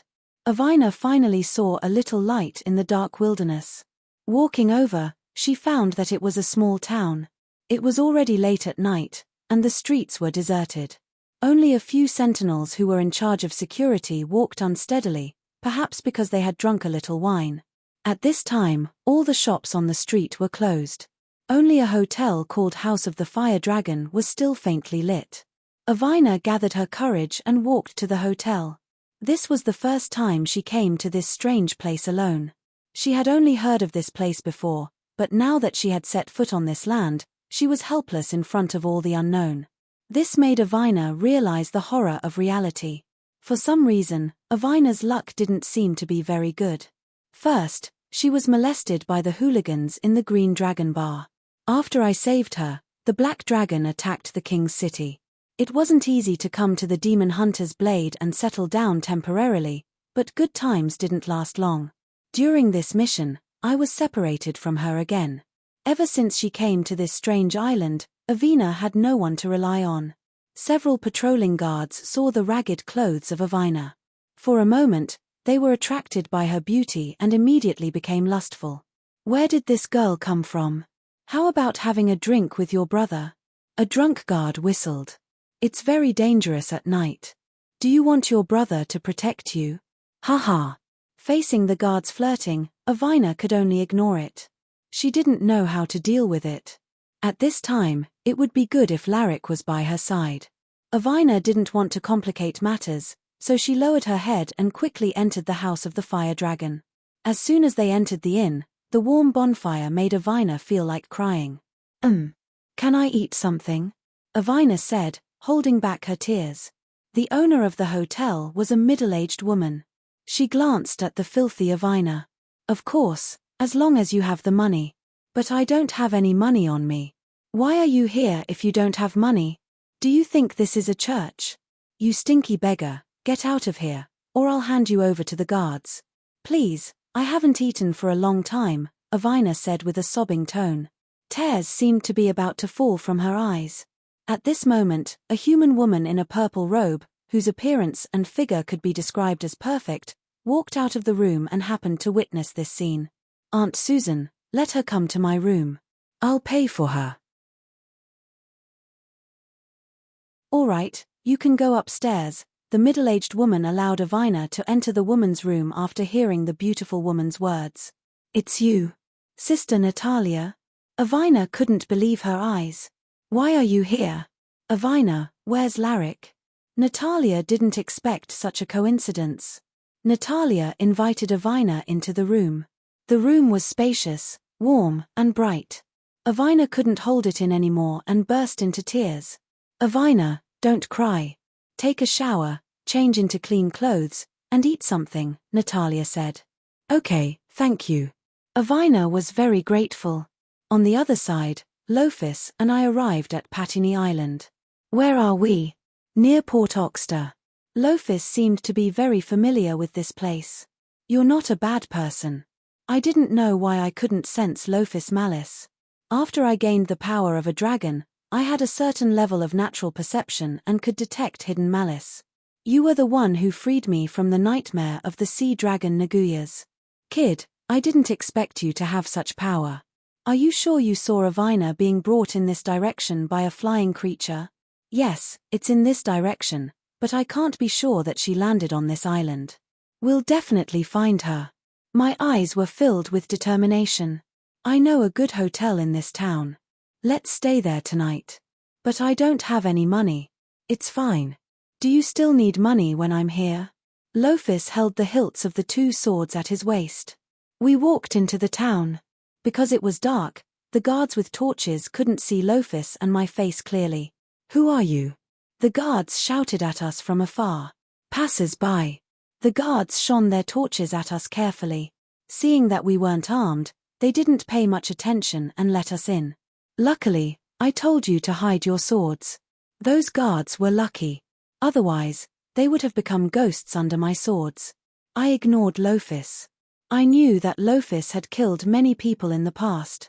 When we arrived at the fire dragon's home, Lofus knocked on the door. Who is it? A middle-aged woman saw Lofus through the small hole next to the door.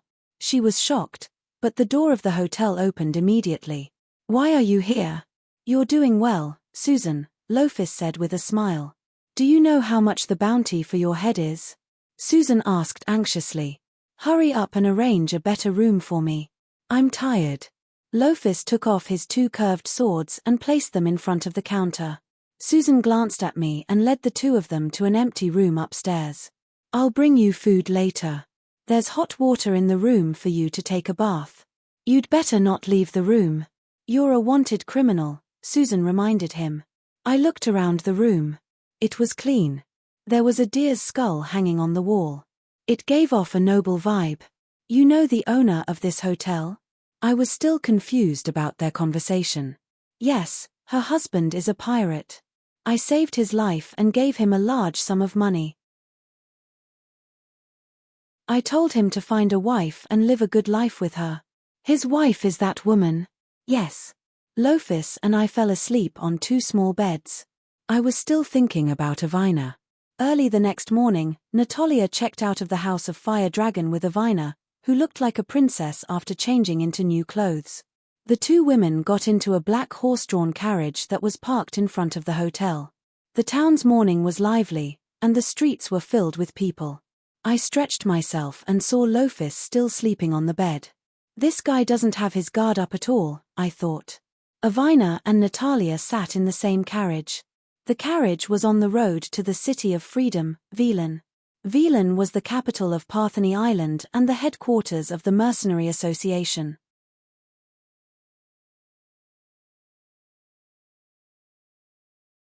Chapter 24.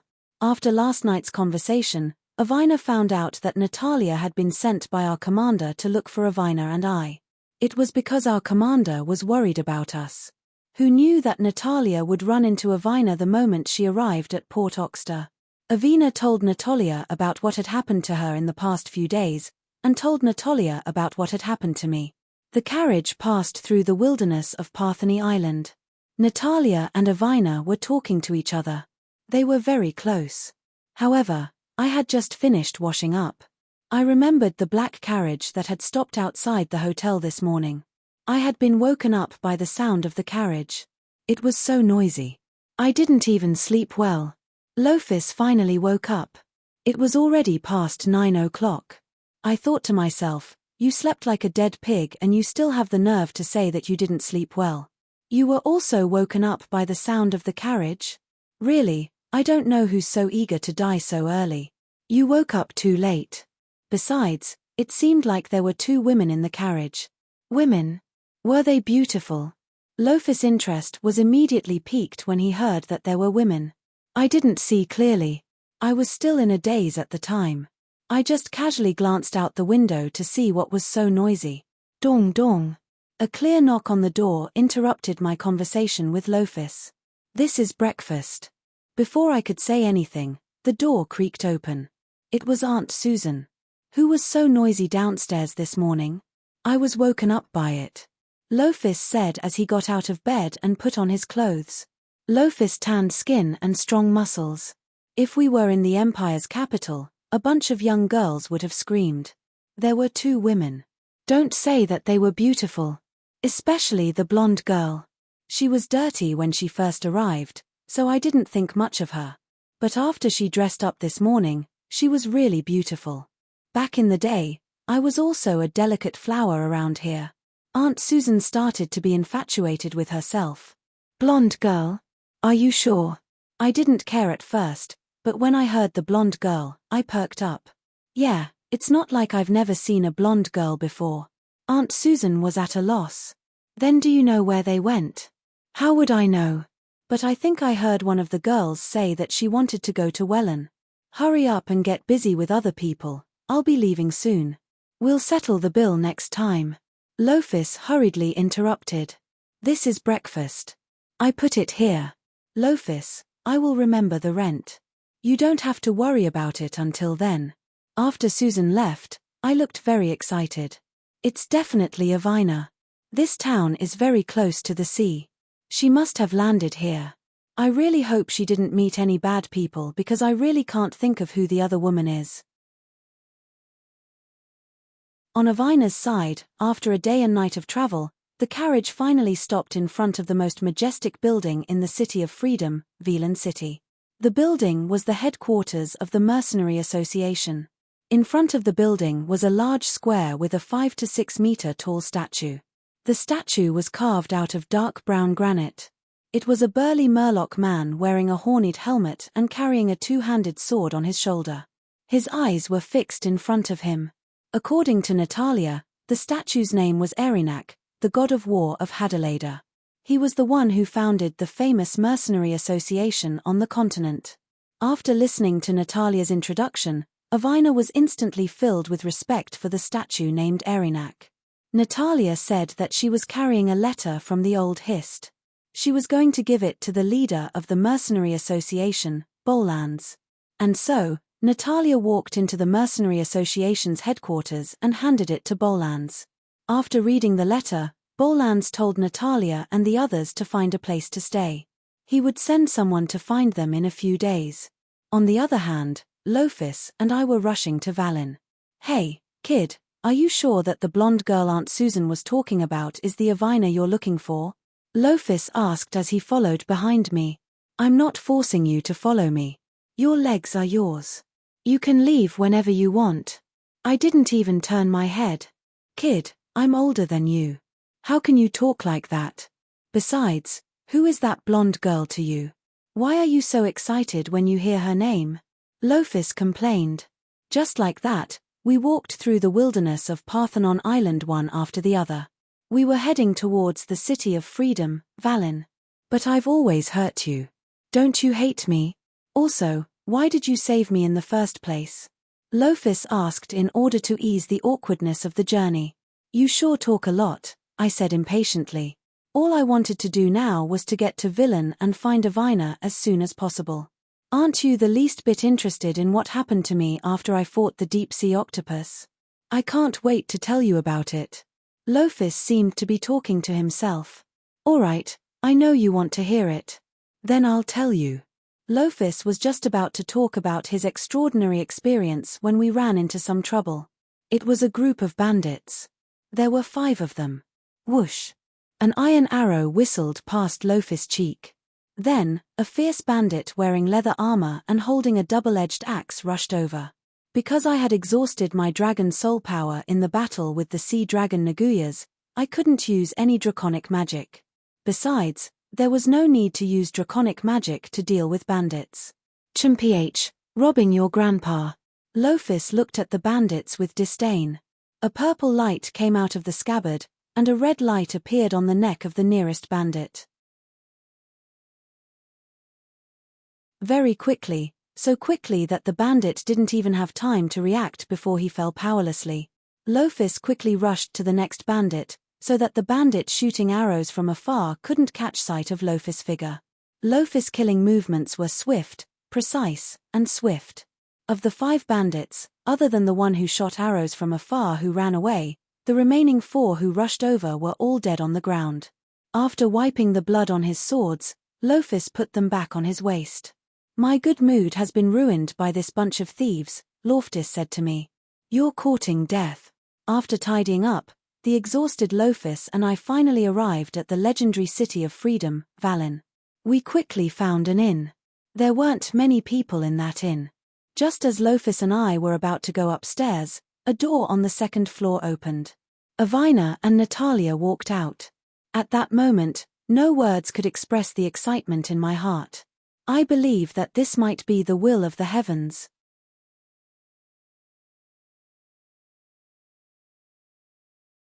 Chapter 25. Larrick, is it really you? Avina was very excited when she saw me. All right, now that you've found your blonde girl, I think I can leave.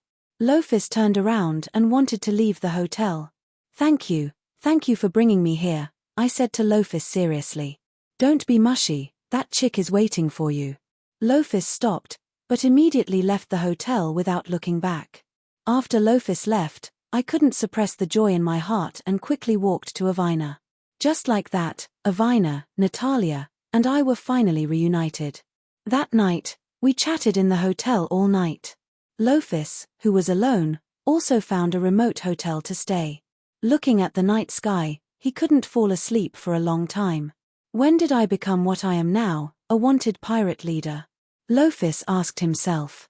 In a daze, Lofus seemed to have returned to the past. The child has a fever again, and it's not light. A woman's voice entered Lofus's ears. The person who spoke was none other than Lofus's mother. When Lofus was 3 years old, his father was a mercenary. One time, he went on a mission and never came back. Lofus had a splitting headache, and his body was so hot that it could boil water. Although it was a bit exaggerated, the reality wasn't much better. This child was just trying to show off. He went to fight on a rainy day. In the end, the others were fine, but he was injured, caught a cold, and had a fever. Lofus's mother shook her head and sighed. He's not cut out for martial arts. This was Lofus's mother's final conclusion. Lofus's mother hoped that her child could be an ordinary person, and not fight and kill all day like her husband. After a few days, Lofus's illness was cured. He was able to play with his friends like he always did. In that place where martial arts were highly valued, the boys would often spar with each other. The first duel was between Lofus and Little Tom. His companions formed a circle, and the duelists fought within the circle. Lofus and Little Tom each held a wooden sword and stared at each other. Little Tom was the first to rush over, brandishing his wooden sword and slashing at Lofus. Seeing this, Luofus dodged Little Tom's attack. Lofus took a few steps back, and the distance between them widened again. This time, Lofus and Little Tom rushed at each other at the same time. After a round of fighting, the two sides became close combat. Little Tom pushed Lofus to the ground and punched Lofus in the face. Come on, Little Tom. Beat him up. His friends who had formed a circle around him cheered him on. Do you admit defeat? If you do, I'll let you go. Little Tom smiled at Lofus. No. Lofus clenched his teeth and said. Little Tom's fist once again swung at Lofus. Lofus seemed to be possessed by a god, and instantly knocked Little Tom down and gave him a good beating. His companions were already scared and ran back home. This is not fair, next time I'll definitely beat you. Little Tom trembled and ran back home. On the empty field, only Lofus was left standing there. Lofus sat down and comfortably enjoyed the cool breeze. Occasionally, a few dragonflies would fly over Lofus' head.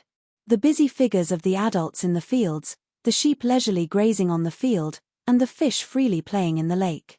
Lofus quietly enjoyed all of this. Everything was so natural and beautiful. Only when the stars were high in the sky did Lofus return home. When he got home, his mother had already prepared a sumptuous dinner. Seeing Lofus wolfing down the food, his mother smiled in relief. Thank God for giving me such a wonderful life. Lofus' mother prayed in her heart. The next day, the friends gathered together again. But this time, the friends looked at Lofus with a trace of reverence. In this world where the strong were respected, Lofus became the leader of the children. Under Lofus' suggestion, the friends had a horse riding competition today. The friends went home and rode their horses. In this chaotic era, it was normal for children to know how to ride a horse. Spurring the horses, more than 10 horses galloped on the endless grassland. Forests, lakes, and fields flew by behind them. Lofus liked this feeling of speed, he liked this freedom without any restrictions. When they were tired from riding, the friends all dove into the clear lake to take a bath. There were also a few friends who used their homemade harpoons to catch fish. In the end, the little friends ate the grilled fish and led their horses home. "Look at how wet you are. Quickly take it off and let me wash," Lophis' mother scolded as soon as he entered the door. Lophis' mother prayed in her heart, "Thank God, may Lophis grow up healthily." Just like that, the days passed peacefully but happily. Until one day, a nightmare came. That day, Lophis played outside the village as usual. But when he returned to the village, he was stunned. A group of people wearing black hoods and black cloaks rushed into the village to burn and loot. "It's pirates, run!" someone shouted. This shout attracted the attention of the group of pirates. "Kill them!" The leader of the pirates pointed his sword at them and said. Lophis turned around and ran, but he suddenly remembered that his mother was still in the village. He ran back to the village without a care for his own safety. The village was full of massacres. One by one, familiar villagers fell in front of Lophis, dripping with blood. At this time, a few pirates wanted to kill Lophis. Lophis nimbly dodged the bloody sword of the pirates. Lophis rushed into his house and saw a pirate slashing at his mother with a sword. "Run, child," at this moment, the ruthless sword had already slashed down. "Mother!" "Ah, no," Lophis woke up from the bed, his forehead full of sweat. All of this turned out to be just a nightmare, but it was so real. That day, the pirates captured Lophis as a slave. After suffering countless humiliation, Lophis finally understood how cruel survival was. "I want to become strong, use violence to curb violence, use the power of darkness to defeat darkness." Slowly, Loftus grew up, and his forbearance led him to become a pirate. He was more fearless than anyone else, more ruthless than anyone else. The pirate leader became more and more fond of him, seeing him as a trusted aide. But blood debts had to be paid with blood. Soon, the pirate leader was killed, died miserably. In the Battle of Annexation, Lophis finally unified the Singha pirates. He became the new pirate leader. "Mother, I finally avenged you. Do you see?" Lophis cried. This was the most painful memory he didn't want to recall.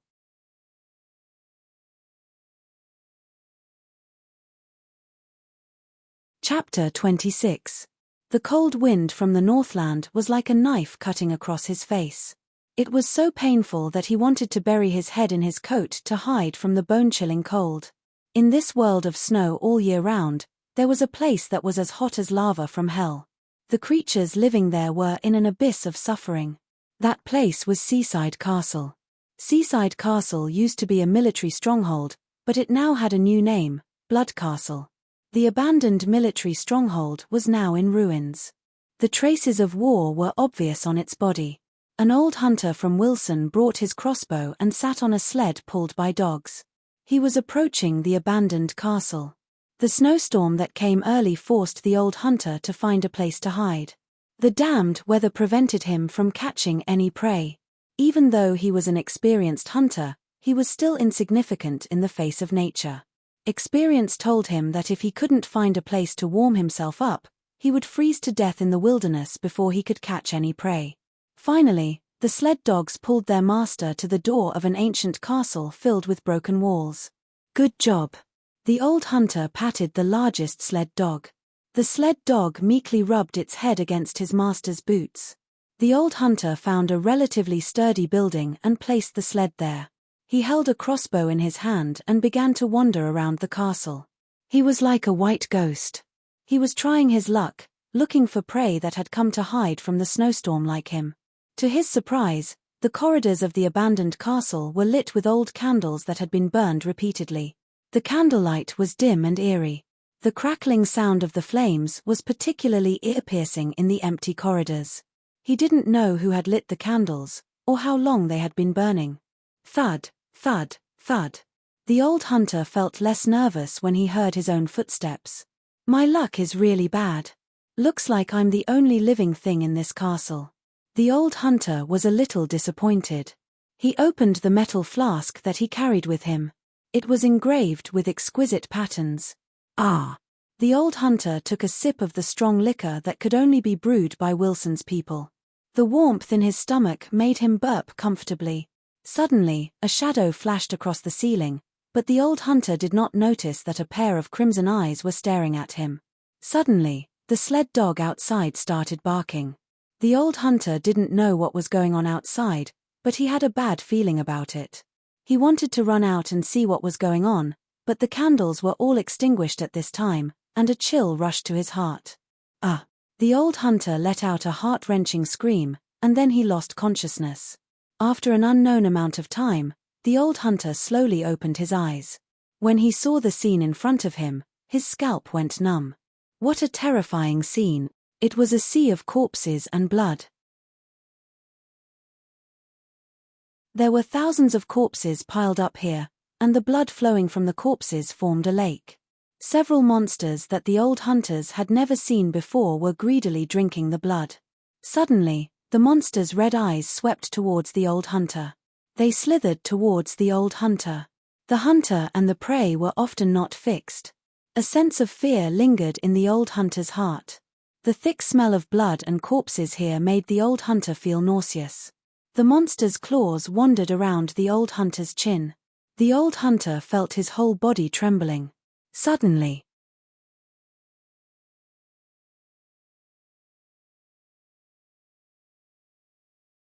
Chapter 27.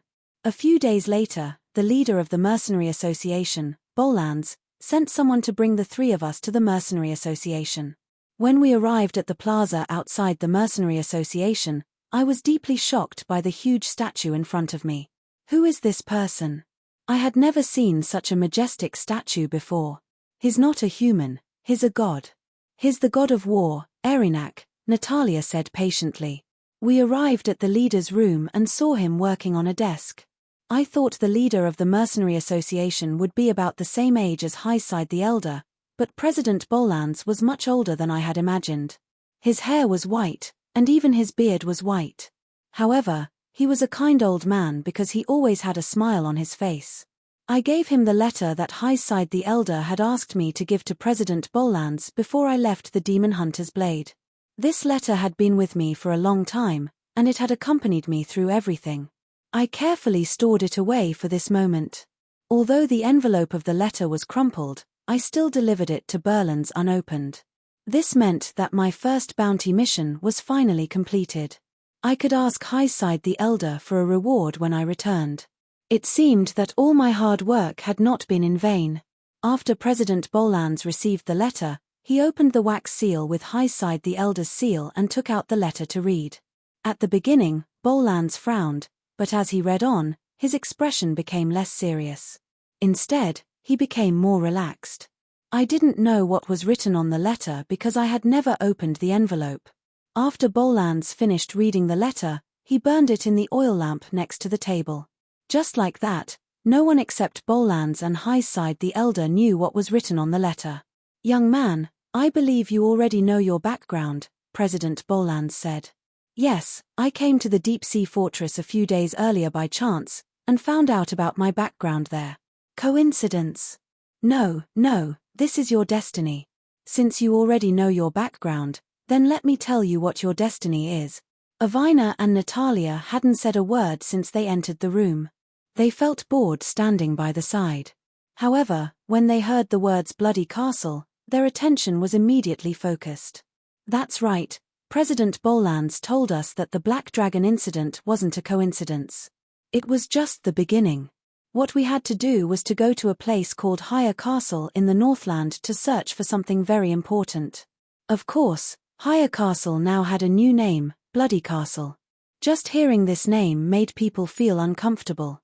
It seemed to me that Berlins was speaking in such general terms that I was a little confused.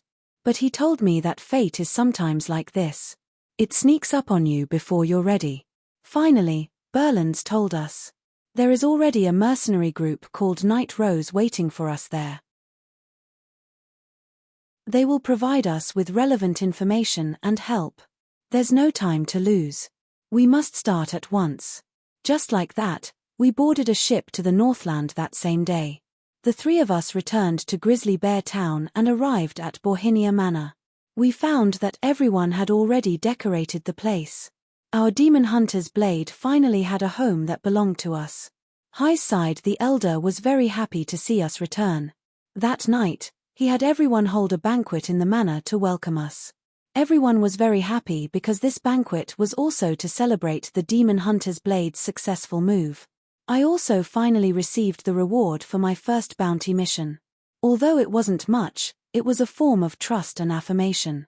I was very happy and drank a little too much.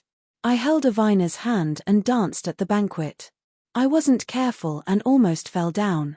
After the dance, I brought Avina alone to a parlor. I told her to close her eyes. I wanted to give her a surprise. Avina's little face was pink because she drank a little too much. She looked very cute. I took out the gifts that I wanted to give her from my spatial ring.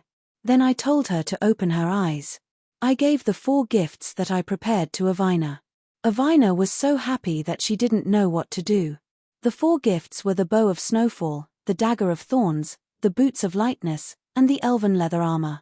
That's right, these were all things that I brought back from the mermaid Princess Alice's treasure trove. Every item was priceless and had a price but no supply. First of all, the bow of snowfall can be contracted with blood. It can appear in the hands of the user at any time. Normally, it won't appear. In this aspect, it was similar to my spatial ring. What's even more amazing is that it doesn't need to use arrows. As long as the user provides a bit of mana, it can release the powerful spell Frost Arrow. As the user's mana increases, the power of the Frost Arrow will also increase. As for the Dagger of Thorns, it was a beautifully crafted and incomparably sharp dagger. At the same time, when danger approaches, it will emit a red light as a warning. The Boots of Lightness is just like its name, it can increase the user's agility and speed. As for the elven leather armor, it was the one that I wore before. I felt that it was more suitable to give it to Avina because it could be said to be invulnerable. Each of the 4 gifts had a significant background. Ariwena also knew the importance of these gifts in her heart. She accepted them and said that she wanted to give me a gift as well. She told me to close my eyes. I did as she said and closed my eyes. Suddenly, a moist and sweet kiss landed on my face. It was as if I was in a dream. Avina and I were eating the forbidden fruit for the 2nd time under the moonlight. On the 2nd day, I received a new bounty mission. This time, it was a C-rank mission.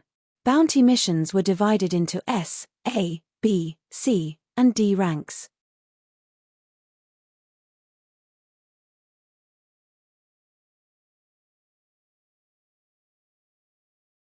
Chapter 28. Avina's left hand glowed with a faint blue light and a translucent fluttering snow bow appeared in her left hand. In the next instant, the 2 bandits' hearts were pierced by the fluttering snow bow's light blue ice arrows. Seeing their companions turn into ice cubes after being hit by the powerful magic arrows, the other bandits could only kneel and beg for mercy. "Spare us, we're just trying to make a living," one of the bandits begged. Avina didn't want to lower herself to the bandits' level because we had a more important mission. "Stop right there." Suddenly, a deep voice came from afar. I looked over and saw that it was the burly man who had been sitting across from us. I didn't expect that burly man to be so nimble. In just a few steps, he was already in front of Avina. I definitely couldn't let Avina suffer, so I quickly blocked him. Asterisk bang. Asterisk my sword of retribution clashed with the man's 2-handed sword. "What do you want?" I immediately asked. At the same time, I prepared for the worst. "I'm Hansen from the Night Rose mercenary group. I want to test your skills." At this moment, the bandits were dumbfounded. They didn't know why the people they met today were so strange. "You're from the Night Rose mercenary group?" I asked. "Yes, what about it?" "Your mercenary group's leader, Bollands, wants us to work with you. I have a letter from him," I quickly explained. The reinforcements the leader was talking about are you?" The burly mercenary named Hansen rested his 2-handed sword on his shoulder and smiled. "You already know?" Avina was puzzled. "Leader Bollands already sent us the news through a messaging crystal ball. When I saw you at the inn earlier, I didn't dare to confirm it. However, when I saw you fight, I knew it was you." Just like that, Hansen brought us to the Night Rose mercenary group's temporary camp. We arrived at an abandoned village surrounded by weeds. There was a thin layer of snow here. The withered grass was covered in a thin layer of snow, making it look especially desolate. We're finally here. I didn't expect this place to be so barren, Avina complained. What I didn't expect was that even in such cold weather, there would still be an old man sitting in front of a dilapidated house with a dull expression. His body was also covered with a layer of snow, and he was motionless. It was unknown whether he was dead or alive. Suddenly, a middle-aged man with a knife rushed out of the house. "Be careful," I shouted at Avina. At the same time, I rushed forward and snatched the man's sword. After I subdued the middle-aged man, he sat on the ground and sighed. "Get out of here, you strangers," he said deliriously. "What's the situation? They were fine before. Why did they suddenly become so abnormal after I went out for a few days?" Hansen looked very puzzled. "What the hell is going on? Maybe we can help you," Avina comforted the middle-aged man. Can you really help me?" The man looked at Avina suspiciously. The middle-aged man invited the three of us to his house to talk. We entered the dilapidated house. "I have some fruit wine that I brewed myself. The Northland is very cold. Since you've come from afar, why don't you drink some to warm your bodies?" The middle-aged man poured 3 glasses of fruit wine and handed them to the three of us. We didn't know what to do. We didn't know why the middle-aged man was so hospitable. However, we still took the glasses and tasted the fruit wine. It was sweet and delicious. However, I soon felt that something was wrong. "Oh no, there's something in the wine." Before Hansen could finish, he fell to the ground. Avina also felt dizzy and fainted on the ground. Just like them, I felt weak and limp on the ground. "Sleep well. When you wake up, you'll be the queen's sacrificial offerings." After a long time, I regained consciousness. When I opened my eyes, I saw that I was tied to a pillar. Hansen and Avina were the same. Our equipment was piled up next to a wooden pillar. I tried my best to get rid of the rope, but there was nothing I could do. "Foreigners, you're just unlucky to come here." The middle-aged man smiled and walked over. "Bah, you be ****. You drugged the wine. We trusted you in vain," Hansen cursed when he woke up. "It's useless to say anything now. We've become their prey." Avina was very calm. "Haha, this young lady is right. You should obediently become the queen's sacrificial offerings. That's the only way we can have fewer casualties here," the middle-aged man said with a sinister expression. The middle-aged man said with a malevolent expression. From his expression, one could tell that he hated and feared the queen. Then, the middle-aged man left, leaving the three of us to freeze in the cold wind. I didn't know how much time had passed, but I felt as if I was surrounded by cold air. I shivered. I looked at Avina. I was really worried about her. Avina forced a smile. She wasn't as weak as I had thought. Suddenly, there was a sorrowful howl from a wolf in the snow-covered forest. I felt goosebumps all over my body. Then, a monster with grayish-black fur darted out from the forest. It pounced towards Avina with great speed. Avina. Seeing that she was in danger, my nerves tensed up. Just as the monster opened its mouth and pounced towards Avina, an arrow came out of nowhere and hit the monster's head. Puff. The monster cried out in pain and turned into a puff of black smoke before disappearing. "It's Lolita." Hansen looked very happy. A petite girl wearing dark red leather armor walked out from behind a tree. What was surprising was her jet black hair, which was extremely rare. The petite girl walked over to untie us and we retrieved our equipment. Just like that, we were saved by her alone. "That's great, Lolita. I didn't expect you to come and save us." Hansen smiled happily. "Are you guys from the Demon Hunting Blade? My name is Lolita. You can also call me Night Rose." The black-haired girl had a cold expression and her words hit the nail on the head. "Millimeter, nice to meet you. I am Avina." Avina took the initiative to extend her hand to shake Lolita's hand. However, Lolita only looked at her coldly and didn't shake her hand. Seeing that Avina was in an awkward situation, I immediately tried to smooth things over. My name is Larrick. We were entrusted by President Bollands to work with the famous Night Rose mercenary group. I hope that you can give us some pointers on the details. There is no need for pointers. I am just afraid that you guys will lose your lives for nothing. Lolita's attitude was still calm. I have seen their abilities with my own eyes. I can guarantee that they will be of great help to us. Hansen patted his chest and said, "But, you guys were almost captured by the Gowls to be sacrificed." Lolita only used one sentence to make Hansen speechless. One could see how eloquent she was. "All right, let's not talk about this for now. I will tell you more about the situation here in the future. We have something important to do." Lolita changed the topic and brought us back to the abandoned village. Just now, when the middle-aged man saw that we were scared out of our wits, he begged us to spare his life. "We have no enmity with you. Why do you want to harm us?" Hansen asked angrily. "If we don't use you guys as sacrifices, we will die," the middle-aged man said with a trembling voice. "Answer me a few questions and I will let you go," Lolita said coldly. Seeing that there was a chance to live, the middle-aged man immediately nodded his head in agreement. "What's wrong with him?" Lolita pointed at the old man who was frozen into a snowman not far away. "Sigh, he was not like that in the past. He is the kindest old man here. Our village was not like this in the past either. Back then, the people in our village relied on hunting in the forest and lived a carefree life. Many foreigners came to our village to settle down. However, all of this is gone now. It's all because of that person. She changed all of this." When the middle-aged man said this, he became emotional. He paused for a moment before continuing. "That winter, it snowed heavily in the village. That kind old man found her shivering at the entrance of the village. That year, she was only 10 years old. She was a little girl that everyone loved. The old man brought her home and provided her with food and clothes. He took care of her like a grandfather. Later on, she grew up into a beautiful young lady. Many young men in the village tried to woo her, but she rejected them all. She said that she wanted to stay by her grandfather's side and take care of him for the rest of his life.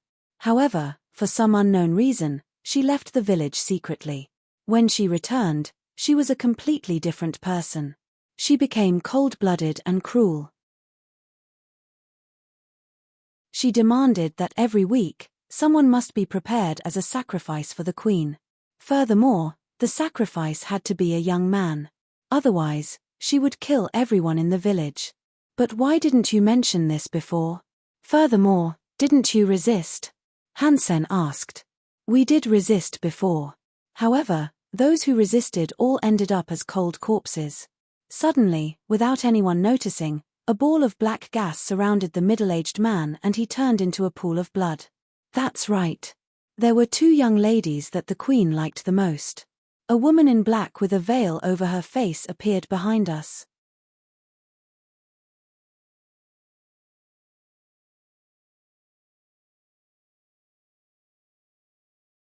Chapter 29. The woman in black had a black veil over her face. She slowly lifted her left hand that was surrounded by dark energy and laughed coldly. "Are you the woman that the middle-aged man was talking about?" Avina asked. "You guys know too much," the woman in black said expressionlessly. "But that old man saved your life." Avina continued. "Stop talking nonsense. Let me bring you back to the queen to quench her thirst." After saying that, a pair of black wings grew out from the back of the woman in black. She wrapped the defenseless Avina into her embrace and turned into a black whirlwind and disappeared into the horizon. "Avina!" I shouted, but it was too late. I felt the world turn dark. I did not protect Avina well. I really did not know what to do now. At this moment, Lorita walked over. She did not say a word of consolation and was still as calm as ever. "Let's go and ask that old man. He might know something about the situation," Lorita said calmly. The three of us came in front of the old man. After patting the snow off his body, I was surprised to find that the old man was not affected by the cold at all. "I have something to ask you, sir," Lorita asked. The old man ignored us and Hansen seemed to be impatient. "Let's go and find Avina ourselves." I said anxiously. What is the name of the young lady? Where does she live? You must know. If you don't tell us, we will definitely kill her when we find her. Laurita's tone was as aggressive as the cold wind.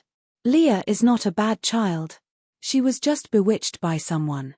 Please do not kill her. The old man suddenly pleaded.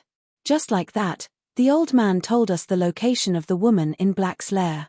Laurita promised the old man that she would not kill Leah. The old man shed tears of gratitude. We bade farewell to the old man and followed his directions to find Avina. With my instinct as a mercenary, I felt that she had already brought Avina into the forest. Thus, we quickened our pace and entered the forest. It snows all year round in the Northland and the snow in the forest does not melt. The three of us ran all the way and none of us fell behind. At the same time, in a cave at the end of the forest. Looks like those tails are here too. Go and get rid of them, the woman in black said to the gowls beside her with a smile. Her laughter was 30% charming and 70% vicious. The three of us stepped on the snow and finally found the woman in black's lair. After calming ourselves down, Hansen took the lead and entered the cave. Laurita was in charge of bringing up the rear. After we entered the cave, we found that it wasn't as narrow as we had imagined. It's so dark here. Only a vampire would like a place like this, Hansen said. Soon, we came to a wide cave. This cave could accommodate 100 or 200 people. Moreover, there was a faint light that shone in, enough for them to see the situation inside the cave. Suddenly, a few huge gowls rushed out of the cave and almost collided with Hansen. Then, the gowls madly charged at us, wanting to tear us to pieces. Hansen shouted as he brandished his two-handed sword and rushed forward. With a heavy slash, a gowl was cut in half. Another gowl wanted to attack Hansen, but I blocked its attack with my sword of retribution. However, the gowl's claws brushed past my shoulder and fresh blood flowed down. At this moment, Laurita, who was hiding in the dark, shot another gowl with her crossbow and killed it in one shot. You guys still followed us, a woman's voice sounded from not far away.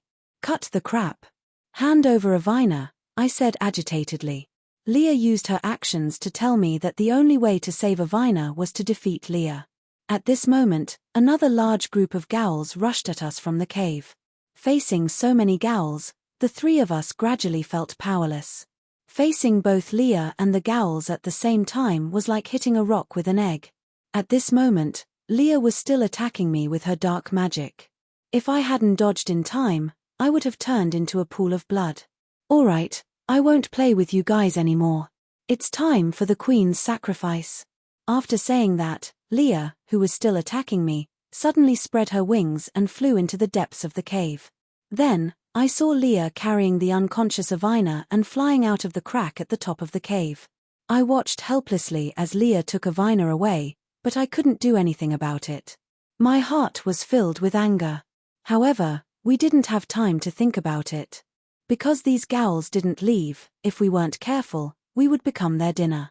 Facing these sinister monsters, I didn't have the slightest bit of fear. Instead, the determination to win was written all over my face. Laurita was constantly changing her position. Her offensive prowess was extremely high but her defensive prowess was much weaker. I saw that Hansen was also reaching his limit. He kept roaring and swinging his two-handed sword at the gowls. I will make you all pay. Because I lost Avina, I couldn't control myself anymore. My body started to burn again, just like the previous few times. My body started to lose control, and I started to speak in an incomprehensible language. That's right, it was draconic. Dragon's breath. Scorching flames shot out from my mouth, as if they came from Yang Long's body that had been burning for thousands of years. In an instant, the temperature in the cave rose sharply. The gowls that were surrounding us were burned to ashes by the flames in my mouth. This was the power of draconic magic. Although my dragon soul power wasn't strong enough, so the power of draconic magic was greatly reduced, it was still more than enough to deal with these gowls. Laurita's usually calm face suddenly showed a ripple of emotion, but she quickly regained her composure. Hansen opened his mouth wide and looked at me in disbelief, as if I was even scarier than the Gowls. However, it wasn't a problem for him to think that way. I was indeed scarier than the Gowls.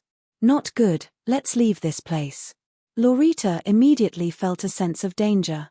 The cave wasn't very stable to begin with, and after the high temperature, it became even more unstable.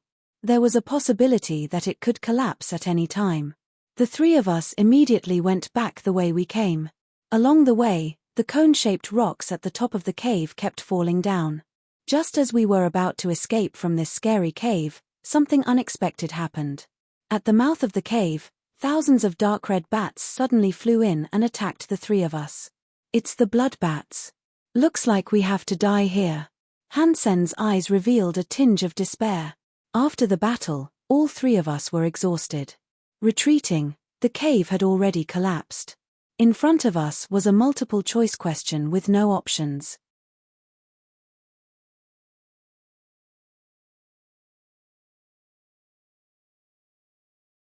Chapter 30. No, there's still hope. We have to persevere. I told myself and everyone else. Avina was still waiting for me to save her. I swung my sword of retribution at the bloodbats, but there were too many of them. On top of that, I was exhausted and my body went limp.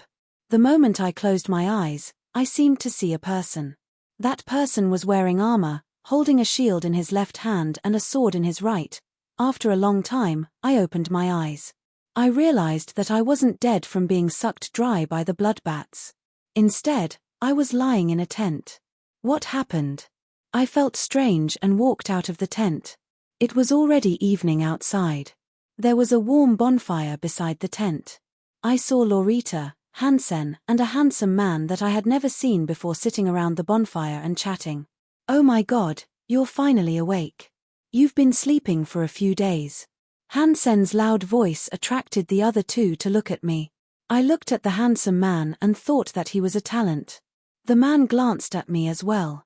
Then, Laurita introduced the man and I to each other. This is Larik Ferde, the person that the president mentioned to help our demon hunter's blade. I shook hands with the man and could feel that his hand was very strong. This is the leader of our Night Rose mercenary group, Raysend. Nice to meet you, I said.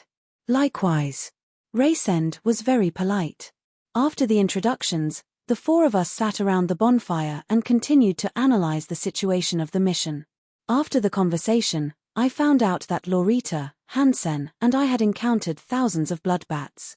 Fortunately, our leader Raysend had led everyone there in time and saved our lives. However, after this battle, the Night Rose mercenary group had suffered heavy losses. Raysend also told me that after this period of investigation, he had found the root cause of all the strange occurrences that had happened in Wilson since the Black Dragon incident. It turned out that an evil demon had built a castle in the ruins of Higher Castle. That was the bloody castle that we saw today. The owner of this castle was the bloody Queen Mavilla, whose name struck fear into the hearts of the locals. She was once an innocent and kind girl. The girl named Mavilla was originally the daughter of a count. She had a brother named Sidak, who was a baron. Her family was well fed and had a high position, while she had lived a life of luxury since she was young. Until one day, a man named Gravel broke all of this.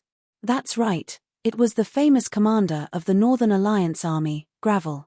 It all started when her brother flirted with a young woman called Darlena in a bar. Gravel saw the injustice and stepped in to help, only to be hunted down by Sidak. In the end, Gravel joined the resistance by chance. Even though Gravel almost died at the hands of her brother, a few years later, Gravel led the resistance and successfully conquered the Mavilla's castle, Higher Castle. What happened next was when Mavilla's nightmare truly began. These poor commoners were originally bullied by the Nogra kingdom. Once they rebelled, their rage for revenge devoured everything. After the resistance army had taken over Higher Castle, they had captured the count's entire family, filled with hatred for the nobles to the core. Mavilla would never forget that day when her mother told her that the castle had been captured and told her to quickly escape. However, Mavilla didn't know where to run. The castle was already surrounded by the resistance. Suddenly, the door of the room was kicked open by two rebel soldiers. Look, What did I find? The rude resistance army soldier was grinning from ear to ear. The rude soldier ignored Mavilla's cries for help. He tied up Mavilla's hands with a rope and dragged her out of the room like a chick. Along the way, Mavilla was dragged to the square in the center of the castle by the soldier. There were several pillars there. After a while, Mavilla's mother and brother's wife were also dragged over by the soldiers. There were burning flames and women crying everywhere. As soon as the resistance captured the castle, they began to burn, kill, and loot. At this moment, her tears had already dried up. Mavilla prayed in her heart. God, please save the poor people. However, before Mavilla could finish praying, a resistance soldier came up and slapped her white face. Then, he kicked Mavilla's stomach. She lost consciousness from the pain. When she woke up again, she was already tied to a wooden stake. She was naked in front of everyone. Her mother and brother's wife were in the same situation, and they were about to face hundreds of hungry soldiers. Pain, despair. It was as if no words were enough to describe Mavilla's feelings at this moment. The rude soldiers took turns to vent their lust on the nobles' wives and daughters who had oppressed them in the past. The intense pounding made Mavilla, a young girl who had yet to experience the world, faint several times. Her body was numb, her tears had already dried up. When would her soul be free? Finally, her brother's wife and mother were free. They could finally no longer bear the crimes committed by the entire noble system. Later, the resistance army burned Higher Castle to the ground and left with the treasures and women they had plundered. However, Mavilla didn't die. She lived, but she didn't live as a person. She stubbornly escaped from the fire and survived in the cold north naked. Because there was a voice in her heart that told her to live. Live, poor child. One day, the flames of your revenge will burn the earth and burn the entire northern snow region to ashes. The voice that came from the bottom of her heart told her. Mavilla thought that it was a hint from God, so she had to live no matter what. After many years, the Northland people in the north finally drove the Durman out of the northern province. The north once again became the world of the Northland people. However, all of this was thanks to the Black Dragon who had attacked King's City and killed the Roden during the summer celebration. A year before the Black Dragon, known as the Wings of Destruction, attacked King's City, a black shadow suddenly appeared in the cave where Mavilla lived. His pressure made Mavilla unable to raise her head. His eyes made Mavilla unable to look straight at him. Child, the time for your revenge has come. Are you willing to follow me? His voice was deep and magnetic. His appearance was enough to make any girl's heart flutter. I am willing. Mavilla nodded. Good.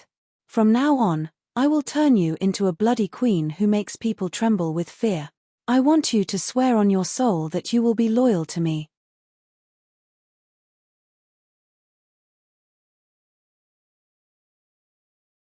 Chapter 31.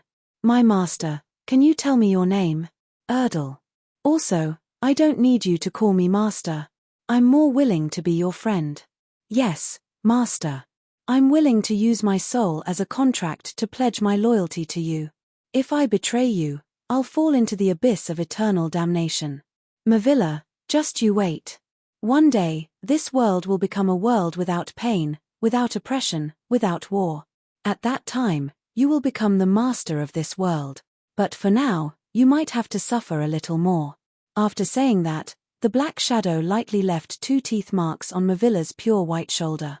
Mavilla felt her whole body go weak and fainted on the ground. While she was in a daze, she saw the black shadow fly out of the cave. That's right, it flew out of the cave.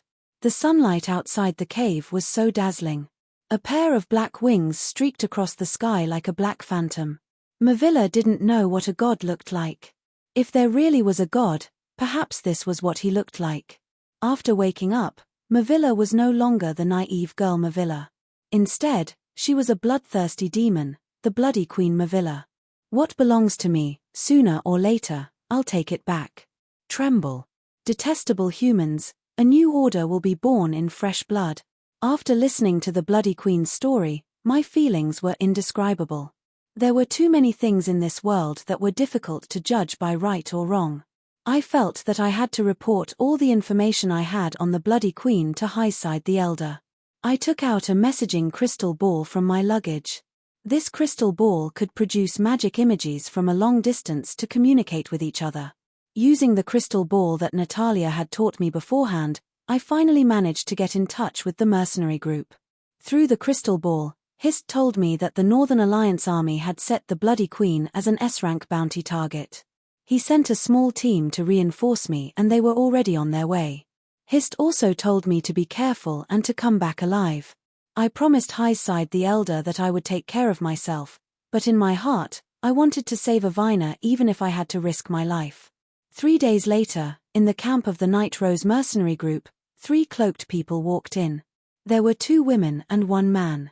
They were Natalia, Mayfair, and Flance. They were a team sent by Hist to reinforce us. At the same time, they were also the best helpers to help me rescue Avina. After a simple introduction, Natalia and the rest got to know each other. Since everyone had the same goal, it wouldn't be so difficult to communicate. Just as we gathered in the command tent to discuss how to eradicate the bloody castle, a mercenary covered in blood rushed in. Lord Resend, bad news.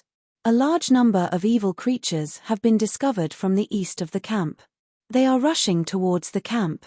The mercenary covered in blood panted. Clearly, he had just experienced a desperate battle. I understand. Quickly gather everyone and prepare to face the enemy. Resend calmly commanded. At this moment, Avina slowly opened her eyes. She found herself in a huge underground cavern. There was a gap in the ceiling of this huge underground cavern. Weak moonlight shone in from the gap. This underground cavern was large enough to hold 1,000 people. At the center of it was an abnormally bright and lush tree. Avina was tied to a wooden stake, which was right next to the thick roots of the big tree. What a beautiful scene. A cultured voice came from the other side of the tree. Who is it? Avina hurriedly asked. She wanted to know why these people had captured her. At this moment, a young man with a fair complexion and shiny hair, dressed in black, slowly walked out from behind the tree. Greetings, esteemed lady. Please allow me to introduce myself. My name is Ryan. I am the guardian of this place. Where am I? Why did you capture me? Beautiful lady, don't you think it's very impolite of you to ask me a series of questions without introducing yourself first? Avina felt that the young man in front of her was very strange, but she could only introduce herself to him. My name is Avina. Can you answer my questions now? Avina, what a beautiful name. It's as beautiful and full of vitality as this tree of life. Quickly tell me where this is. Why did you kidnap me? Obviously, Avina was not in the mood to flatter this strange young man. Because she clearly understood that her current situation was not safe. It could even be said that it was dangerous. Alright, since you want to know so much, I'll tell you. The pale young man walked in front of Avina. Avina could almost feel the temperature of the young man. It was so cold and lifeless. This is the Palace of Blood beneath the Bloody Castle, and you will become our offering to Her Majesty the Queen. Blood Castle. It turned out that Avina was already at their destination. She was a little flustered, desperately trying to break free from the ropes binding her body. But the ropes seemed to suddenly grow thorns, cutting Avina's body with bloody marks. A few scarlet scars appeared on her snow-white and smooth skin, and it was so painful that tears flowed from her eyes. The black-clothed young man immediately bent down and used his tongue to suck the blood from Avina's wounds. Avina felt a bone-chilling coldness. I'm sorry, my lady. I couldn't help myself. I'm sorry for my actions. Avina didn't expect the young man to apologize. She thought that if she fell into the wrong hands, she would be trampled on. Avina saw that the young man was a little strange, but his heart didn't seem to be too bad. Then I beg you to let me go. It's really uncomfortable to be tied up here. Avina pretended to be pitiful, hoping to gain the young man's sympathy. All right, since you said so, how could I bear to let a beautiful lady suffer like this? Really? Thank you so much.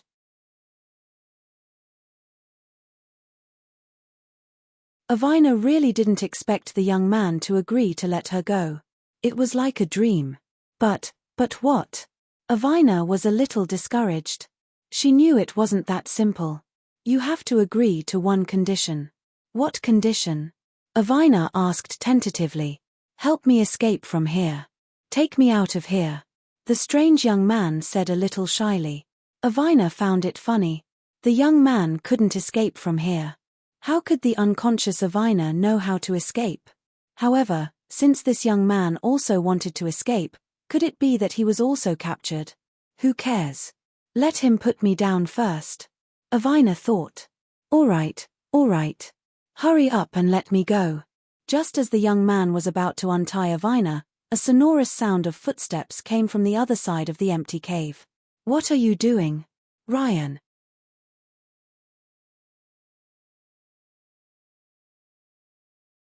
Chapter 32. Leah, don't come over, Rain shouted. I knew you would betray the queen.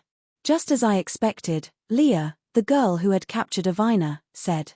At this moment, the tree of life that had bound Avina was glowing brightly. The entire tree was translucent. The veins on the branches and leaves of the tree of life were glowing with a blood-red luster. Ha, the sacrificial ceremony is about to begin, Leah said excitedly to the tree of life. On the other hand, I stood on the ground full of corpses, blood staining my cheeks. This was our campsite, but there was nothing left except corpses. What had happened just now was too tragic. I couldn't calm down for a long time. At this moment, Flance walked over and patted my shoulder. I hope this ends soon. Then, we can return to Borhinia Manor and drink to our heart's content, Flance said, then walked away with heavy steps. Mayfair was treating the injured mercenaries. This was the first time she had experienced such a tragic battle. Just a moment ago, a mercenary covered in blood ran over to report that a large group of unknown creatures were attacking the camp. As the leader of the Night Rose mercenary group, Raysend immediately took up his weapon and led everyone to prepare for battle. The sudden snowstorm limited our field of vision. Everyone was nervous because we didn't know what we were about to face. I gripped the sword in my hand tightly. I could feel the ground shaking. The young mercenaries beside me were shivering due to their lack of experience. Soon, we didn't have time to think. A strong wave of air rushed into our campsite as if there were tens of thousands of wild bulls. At least 100 ghouls opened their bloody mouths and charged at us. Blood and flesh splattered everywhere. I didn't have time to think. I waved the sword in my hand and fought with one of the ghouls. Flance stood beside Natalia and Mayfair to protect them. Natalia cast fireball at the ghouls. However, we aren't a match for these ghouls. Raysun looked at the mercenaries around him falling into a pool of blood one by one and started to feel disappointed. Gradually, all of us started to feel exhausted. There weren't many mercenaries left. After all, these were the elites of the Night Rose mercenary group. From the start, Lolita had been providing support to us from the shadows. I was saved by her crossbow. Watching his comrades fall one after another, Rezen's mental defenses began to crumble. On another snowy night, a huge monster attacked the village where he was born. In order to buy time for him to escape, his father fought the monster to the death. In the end, his father's head was bitten off by the monster, and his brain and blood sprayed onto the snow. Crying and screaming, his mother stood in front of Rezend without a care for her own safety. In the end, she was sent flying by the monster's slap, her blood splattering on the young Rezend's face. At that time, Resend had knelt powerlessly on the ground, just like he was now. Hansen used his great sword to cut a ghoul that was trying to get close to Raysun in half. He found that Raysun was just standing there in despair. Pull yourself together, Resend, you have to understand what we are going through now. I don't want more of our brothers to die in vain. Hansen roared. Resend slowly wiped the tears from the corner of his eyes. He said to himself, yes, I am no longer that child who couldn't do anything. Father, mother, I am now a trained mercenary. I have the responsibility to protect my comrades. I have to fight. I, who was originally on the verge of collapsing, felt a strong aura. A whirlwind of sword energy sliced off the heads of the 3 ghouls around me. Standing in front of me was the handsome Resend.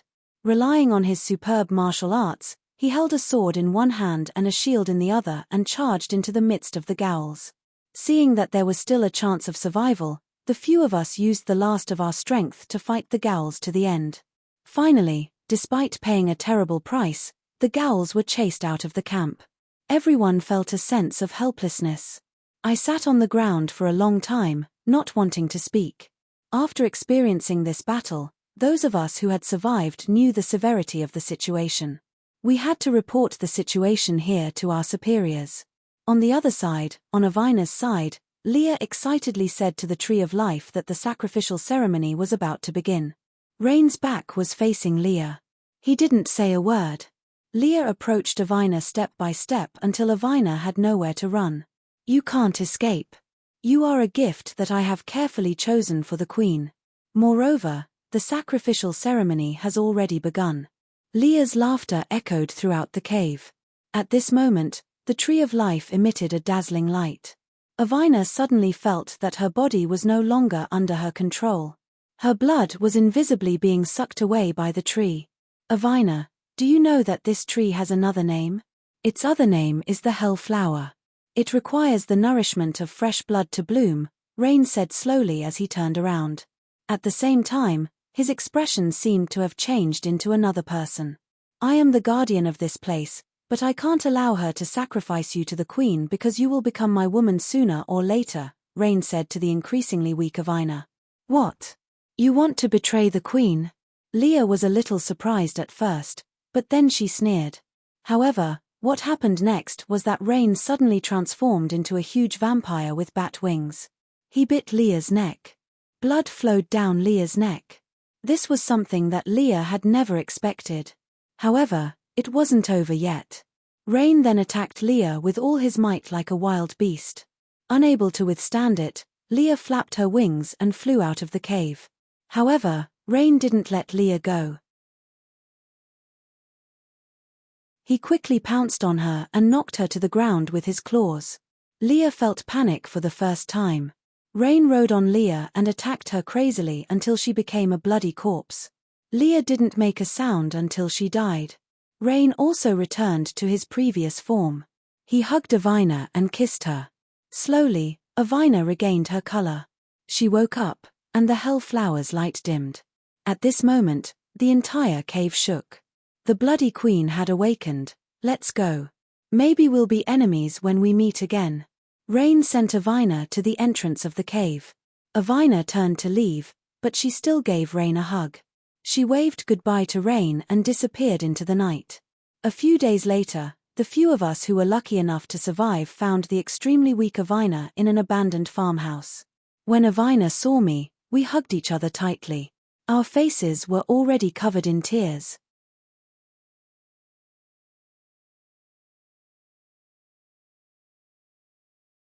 Chapter 33. A few days later, the snow continued to fall heavily. In a large tent in Wilson's military camp, a middle-aged man wearing a bearskin cloak sat on a chair without saying a word, as if he was thinking about something. This tent was huge and was the command tent of the Northern Alliance Army. Those who could appear in this tent were all important figures in the Northern Alliance Army. Other than the middle-aged man sitting on the seat of the commander, there were two other chairs in the tent. Holf, Lord of Gorgon, and Bethman, Lord of Wilson, sat in these two chairs, and Holf, Lord of Gorgon, sat in the other, who was equally famous. The middle-aged man sitting on the seat of the commander was Gravel, who was known as the Golden Griffin. He was the commander of the Northern Alliance Army, the current governor of the Northern Province, and the self-proclaimed king of the Kingdom of Northland. Gravel's expression was solemn and it was difficult to guess what he was thinking from his resolute face. The crackling of the stove in the tent made the atmosphere seem exceptionally quiet. "We have to fight them to the end." Horf was the first to speak. He glanced at Gravel before stuffing his pipe into his mouth. This document was provided by the Mercenary Association. There should be no doubt about its authenticity. Otherwise, we would not have gathered our army here. However, I think we should discuss how to deal with this battle. The one who spoke was Bethman. Since the document says that the Bloody Queen has awakened, then they will make their move soon. We have to eliminate them before they kill the innocent. The only thing is that we still have too little information on the enemy. Holf said. That's right. The army is supported by the people.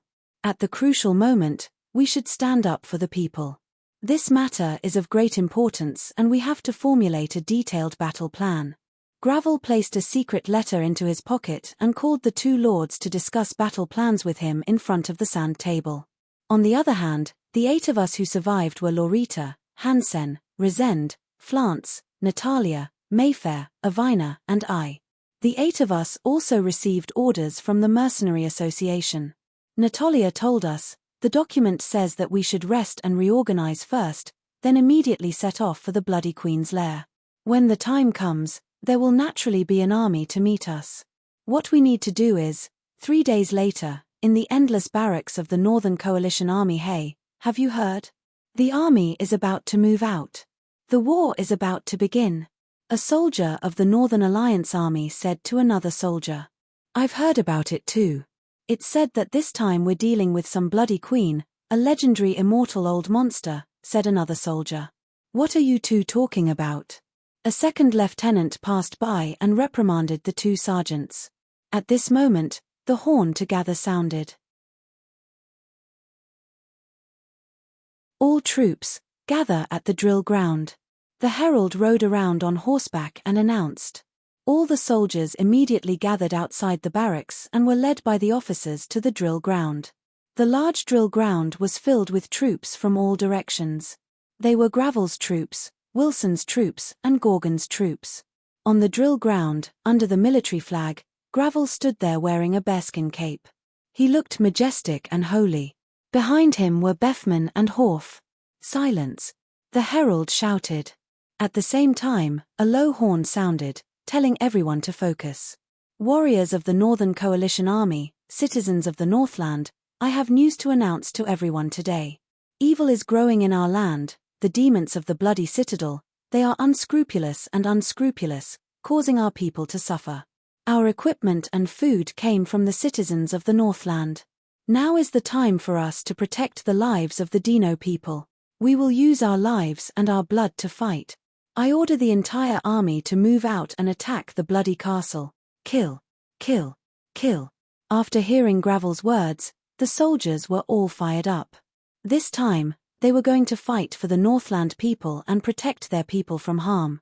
At the same time, in the lair under the bloody castle, a blood-red phantom floated in the cave. The vampire Ren was kneeling on the ground, and beside him was the blood-sucking demoness Leah. The light of the Hell's Lotus had already dimmed, but white smoke was coming out of Leah's body.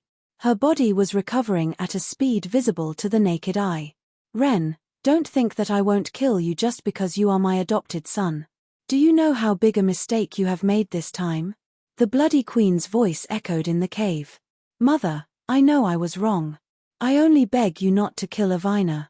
Ren had already turned back into the cowardly little boy. You betrayed me for a woman. Ha, from today onwards, I will make all the sinners pay the price. Everyone must die. The bloody queen's furious voice woke Leah, who had just recovered. Leah was as good as new.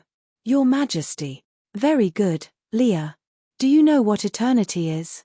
The bloody queen asked. Your Majesty, only death is eternal. Leah was expressionless. Very good, Ren, my child.